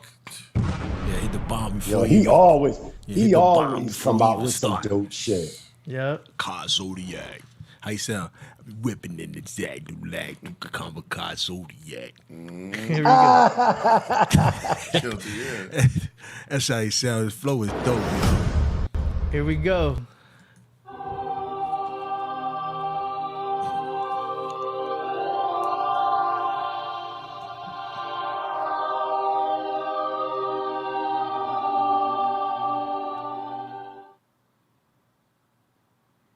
The law of love is one of the spiritual or cosmic laws that governs humanity and the universe. In the individual himself, there is a power by means of which he is capable of transmuting nearly all of the difficulties and problems of his existence. This transmuting power is the power of love. Yeah, music for the soul. Meditation, destination, you are in control. I'm the physical embodiment of truth that's never told, with a beauty to behold. Capricorn moon, it's my duty to be cold, to get jewelry that was stole. Screaming from the mountains, don't just whisper that you love me. There's no human that I know that is close in my direction to the holy resurrection. Come and show me our reflection. This is beauty that I grow. Elevate your posture, come and celebrate Akasha. My voice alone can open many petals in your chakras. This is generation Rastafari, medication ganja lighter. Zodiac rims, watch them steal the wheel, but watch the tiger. Super Saiyan truth, my flame can elevate the rocks and spiders. Power up the flower cup, solar plexus go perfect the sinus to the sound of rubber. Prana in the fountain up, and the way I go, soaring through your brain we go. My thoughts expand the thoughts of man. You want this on your radio? It's Morpheus with crazy flow. I offer so the babies glow. You desire it, truly you admire it. I see how you reside in it. The chalice come and try a sip. Read his holy tales they told me. Really truly failed to show me hidden nature. Lips of Asia, kisses made a quiver. Thank you. Almighty one, the source where all light has come. My torches all bright as one. Our thoughts, of course, they light the sun. Like the sun, like this beauty. They think wisdom is ugly. They think truth is unruly. Don't just whisper you love me. They say time is a liar. They say lower is higher. They say major is minor. Liberal hatred retire. They think stupid is beauty. They think wisdom is ugly. They think truth is unruly. Don't just whisper you love me. They say time is a liar. They say lower is higher. They say major is minor. Liberal hatred retire. Yeah, why you scared to reveal it? Our awareness can heal it. Are you human, a zombie? You alive if you feel this? This is soul for the soldiers. This is hope for your hosters. That you empty your bullets. And these hopeless controllers turn these folks into folders. Coffee roast them like Folgers. This the journey of journeys. Roller coaster, la coaster. Nostradamus style. G.O.D. you know my style. How you bought the optic thala. Music and illusion. Grand illusion. Glad it's over now. Call the prayer, you know Bilal. This is smoke for the smokers. This the eye in the ivory. In the mind that's inside me. That be trying to guide me. Till I spoke with the cobras. Having no bones is a bonus. When it's time to flex, be like water and open the lotus. I'm the flood of awareness that was noticed by Noah. We're from mooring to warring, from exploring to touring. They just sail to make sales, hop on boats to be boasters. See these poses on posters. Are they richest or poorest? Are they whoring or whores? Is it Job or Jehovah? I know the burden is great. I know the cross is heavy, but it improves your strength. Throw it over your shoulders. Joyful one, join the sun. Sit amongst the royal ones. They hear it when the soil hums and sings the tunes that bring the moon. Flying on the wings of June, they cry inside the drink from spoons, existing on the brink of gloom. Cause you would rather hate than love, or rather you pretend. Cause jealousy's a felony and arrogance is sin. It's evident that melanin is magic in the skin. I'm always love my thoughts and we will have it all again. Publicly you spray us, privately you praise us. No golden glow, you look and say King Midas didn't make us. Secret honor feed the scholars, love was more than measly dollars, gleaming like a piece of copper. If you speak then teach it proper. Meet the son, you meet the father. They think stupid is beauty, they think wisdom is ugly. They think truth is unruly. Don't just whisper you love me. They say time is a liar. They say lower is higher. They say major is minor. Liberal hatred retire. They think stupid is beauty. They think wisdom is ugly. They think truth is unruly. Don't just whisper you love me. They say time is a liar. They say lower is higher. They say major is minor. Liberal hatred retire. And that a common love, the love of humanity, the love of natural beings, the love of people who like to be together, the love of God, which is the final form of adoration.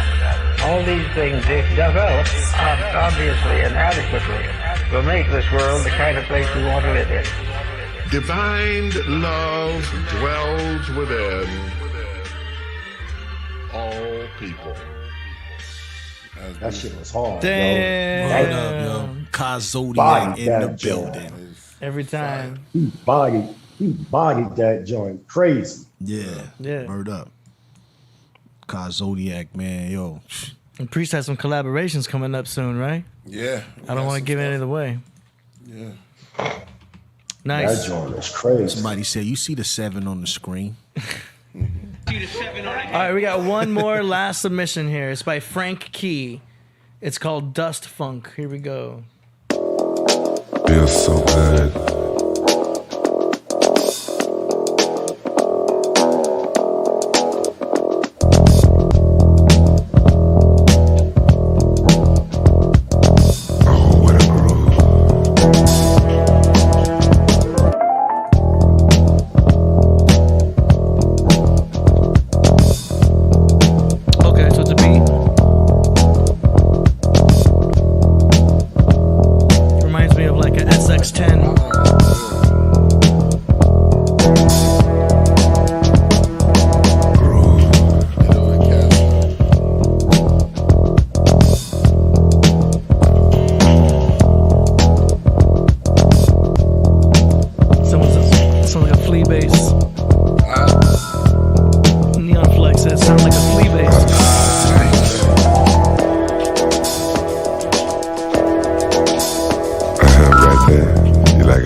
Doing something, like doing Shaft, something right? that's such a groove. It's hard to believe that you're really there doing it. You dig what I'm saying?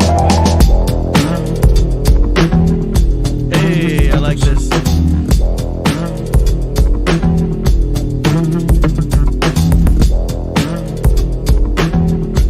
All right. Yo, this is good. Frank Key. Yo, it sounds like you could do soundtracks for movies. Because I could totally hear that in a movie, like the beginning of something, like when they're showing the credits, at the beginning of Shaft, right? Coming out, exactly. Yeah, it remind me of 1970s black exploitative movies. Yeah. What's that one that Eddie Murphy did, man? That's funny as Beverly hell. Hills Cop? Nah, the exploitation joint. Harlem Nights? Nah, it just came out like a couple years ago. Matter of fact. It's about this dude that made a movie. Oh, Dolomite, yeah. Yeah, black Dolomite. Yeah, Dolomite. All right, so great submissions today, guys. If you're interested in submitting tracks, go to killerpriest.tv/song promo. All the details are there. You can either upload for a 1.5 minutes of play or for a 3-minute play. And then my email's there in case you want to hit me up with any questions or something. You know what I'm saying? This concludes our song promo segment. Cheer. We shout out homeboy what he said. He said Ka Zodiac flow. Bring it back down. In the square wave. And a square wave as opposed to a sin wave. So, yeah. Hell yeah. Great submissions. Good tracks. Man, you know we ain't played in a while, yo. Uh-oh. I hope it really. Can we, you know, that's not over with, man. Can we play the algorithms joint, man? We you know what I'm saying? The number one in the whip song. Algorithm. All right, we're going to hit him with the algorithm. Knowledge, wisdom, understanding. Yo, Priest. Priest. If they get time, play your joint Pyramids. Panoramic? Is it Pyramids where, not panoramic, but your joint Pyramids or Clearamid? Or yeah, that's it. Yeah. Play that joint. Yeah, Play no that. doubt. No doubt. They don't know. A lot of people don't know about that joint. But a lot of people do. Yeah, AD did that video too. Crazy. Yeah. AD did that joint. I did the video. I didn't do the music. DJ Wall. Man, oh my gosh. Oh my gosh. We working on the video now for the song Beat Street. Oh, they ain't hear that yet, but y'all heard it. I got on a suit for it. Yo, you know the song I got on the joint AD Beat Street on my album. Okay. That's the video that we doing. All right. For the old school hip hop artists. Oh, nice. Beat Street, king of the beat. All right, here we go. You ain't hear that song? Are we out on this note? I mean, it's up to you. I got Yeah, this. land the plane after this, because I'm tired. Yeah, pretty tired. Shit, we can just land the plane right now if you want. You trying to do the algorithms first? Yeah. Do it, AD, man. Yeah. Okay, here we go.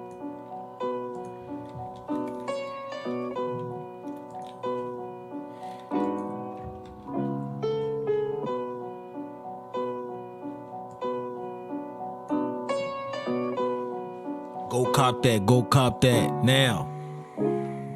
Remote island, white smoke over mountain. The tribe leader finally broke his silence. Divine speaker spoke on balance. The mind reader that invokes challenge. In non-ether, he sits in his palace. Held his chalice between two palaces and the obelisk. The night so cosmic, uses conscience to deal with the nonsense. Knowledge, wisdom, and understanding. Hydrogen, helium, lithium, number of planets. The wandering man that came from Atlantis. The Sumerian lands that brought us the tablets. No passport, fake ID. Said he transport from Star Sirius B to the land of the lost. From space I see. Waved his hands across and spoke highly. Carbon 12 magnetism. Carbon 12 magnetism. Carbon 12 magnetism. Rap sounds and algorithms. Carbon 12 magnetism. Carbon 12 magnetism. Carbon 12 magnetism. Rap sounds and algorithms. Ghost in the shell, quotes from other worlds. Rhymes I wrote look close, they are spells. Joy we sing, boy to a king. Meditate prayers, feed the koi in the stream. Magic moments, the toys become living things. Yes, I'm zoning, the way man becomes a human being. Presto, here goes your ghetto. Black August, my raps become a portrait. See how this kid eat his porridge. Babylon, Catholic songs, the healer hugs with the magic palms. Tarot cards to the travelers gone. Sun cycles, one Bible, one mic used. I spark with the art, then I light fuse. Amongst the dark, rhymes that light you. Celestial stars, electrical bars. Harry Potter of the chakras, I'm king of the gods. Carbon 12 magnetism. Carbon 12 magnetism. Carbon 12 magnetism. Rap sounds and algorithms. Carbon 12 magnetism. Carbon 12 magnetism. Carbon 12 magnetism. Rap sounds and algorithms. They all say Black Lives Matter. I knew that since we were energized to matter. Melanite DNA holds data of that, of our Milky Way and after. I spent about 1 trillion days a rapper. See the days of my children paying pastors. The gods build while the mamas pray with pastors. My own will, I'm a self-made master. I keep it real, Kundalini chords connect like a Ouija board. Music of the spheres connect like the keys and chords, vibrating to existence. To speak true and living, like Hecatissing, mic quite convincing. I write life in sentence, bright nights bear witness to rare physics, to lyrics, to scriptures, to picture. This goes to the misters and the misses. I rhyme like every day is Christmas by mitzvahs. Alright, yo, AD. Yo, jamming out to that, man. Yo. In the way. Thank y'all, brother. Bye. Man, we got to do the Christmas song soon. Every Christmas. Word. Summertime is here. All right, AD, land the rocket. Dave Floss, I see you in the building. 3 Superman. You know, the best. You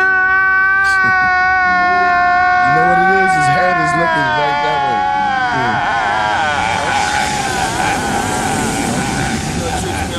No matter how much he crying, he still got to scratch his beard. Yeah. Yeah, that's just funny shit. Man. Yo, it was a pleasure having you. It was a pleasure having Naphtali. Pleasure having Mighty Hebrew. Shout out to Sister Naphtali. Yes.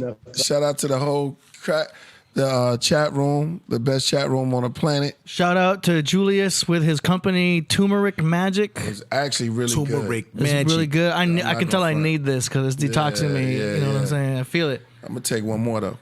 Yeah, go for it. No, you got him. I'll leave. He's got 4 flavors that he sent right here, so just check that online. Turmeric Magic on Google. Yeah. And we'll be back on Monday. Exactly. With Hootie? Tahuti? Yep. Yo, if I don't go out to Pittsburgh. Shout out to Tahuti. Shout out to Jeremiah Judah. Shout out to FOP, Shema Israel, Kifraim, Kingdom of Yah, Hebrew Israelite Sovereign Nationals all over the world. What's Go the check name of my- the Christmas joint? Right, yeah. I was gonna tell you, go check my website out, Mighty Hebrew, jewelsfromthethrone.com. Yup. And make sure you get Killah Appreciate email too from me. Word. That's right. All right. They ain't ready from DH, New Jersey. Yep. Shout out to DHNJ. What's the name of the Christmas joint?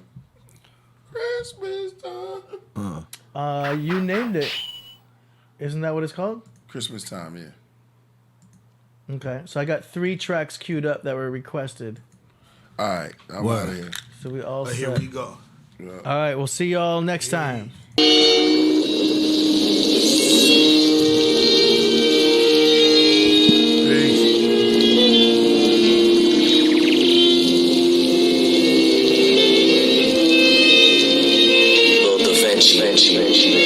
The crystal city, mothership of all, a star of guidance with only wise men. Alamudaya said, house of small ships, Al Makab, Al Within my tomb shows the womb of my existence. Here for assistance, dark red lights flash, emerald coated and closed, transparent. The macabre waiting for the vortex. A force field like you, I'm a force in the field. Revelations 21 and 22. Wu-Tang Wushu, beehive mothership. 100,000 years ago, New Jerusalem, Salam, Da'ala, Salam. Edamon, Zion, tall, wonder wall, 12 doors of Anunnaki. 3 doors, each cardinal, each door for each type. Writings with purpose, mysticism, order of Melchizedek. 144 cubits, 144,000 newcomers. Immaculate stones, the chosen Sham riders. There's no churches or synagogue, and there's no sun. None. No need every 10 years. Black hole sling, creating a vortex. Complex paths, a network. I'm the cool fuel, only the purest people can enter. Little Da Vinci, piece of the gods of earth, I'm out of here. One.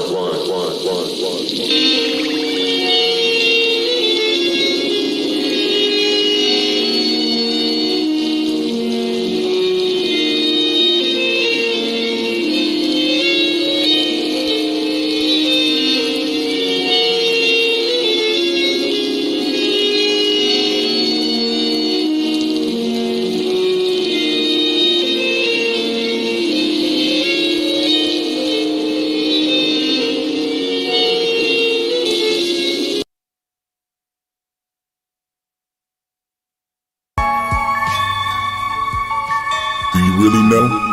Because companies can be demons. When you create something that it starts to like gain its own level of power, and then you can't like stop it, and it starts to become a problem for you, that's what we would say, quote unquote, Is your faith blind? Okay? So let's Or is it as bright as the sun?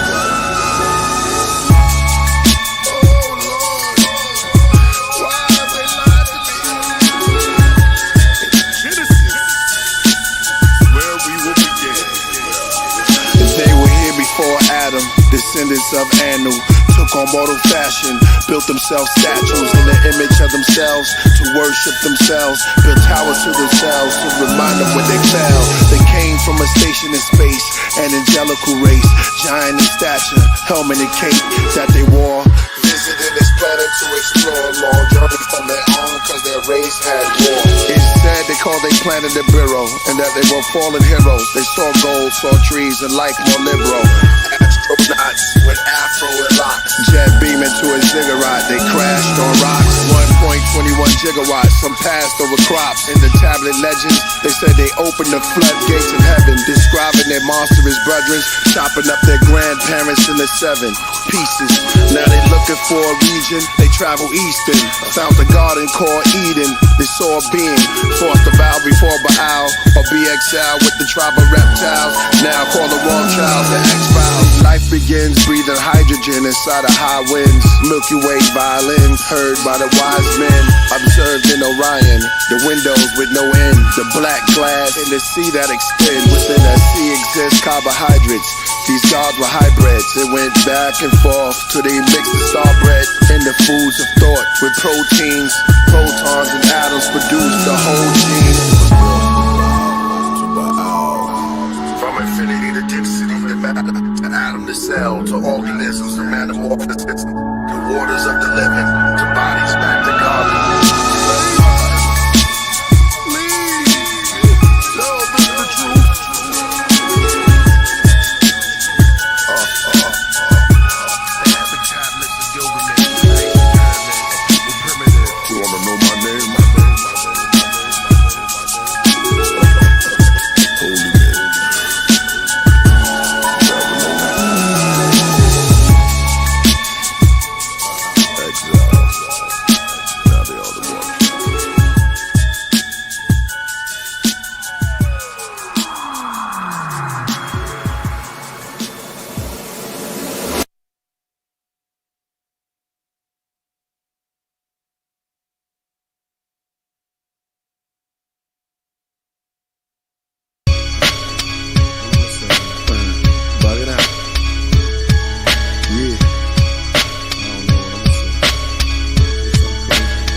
Flavored Jolly Ranchers, 8 astronauts in space, analysts suffer from brain cancer. Now they speak backwards.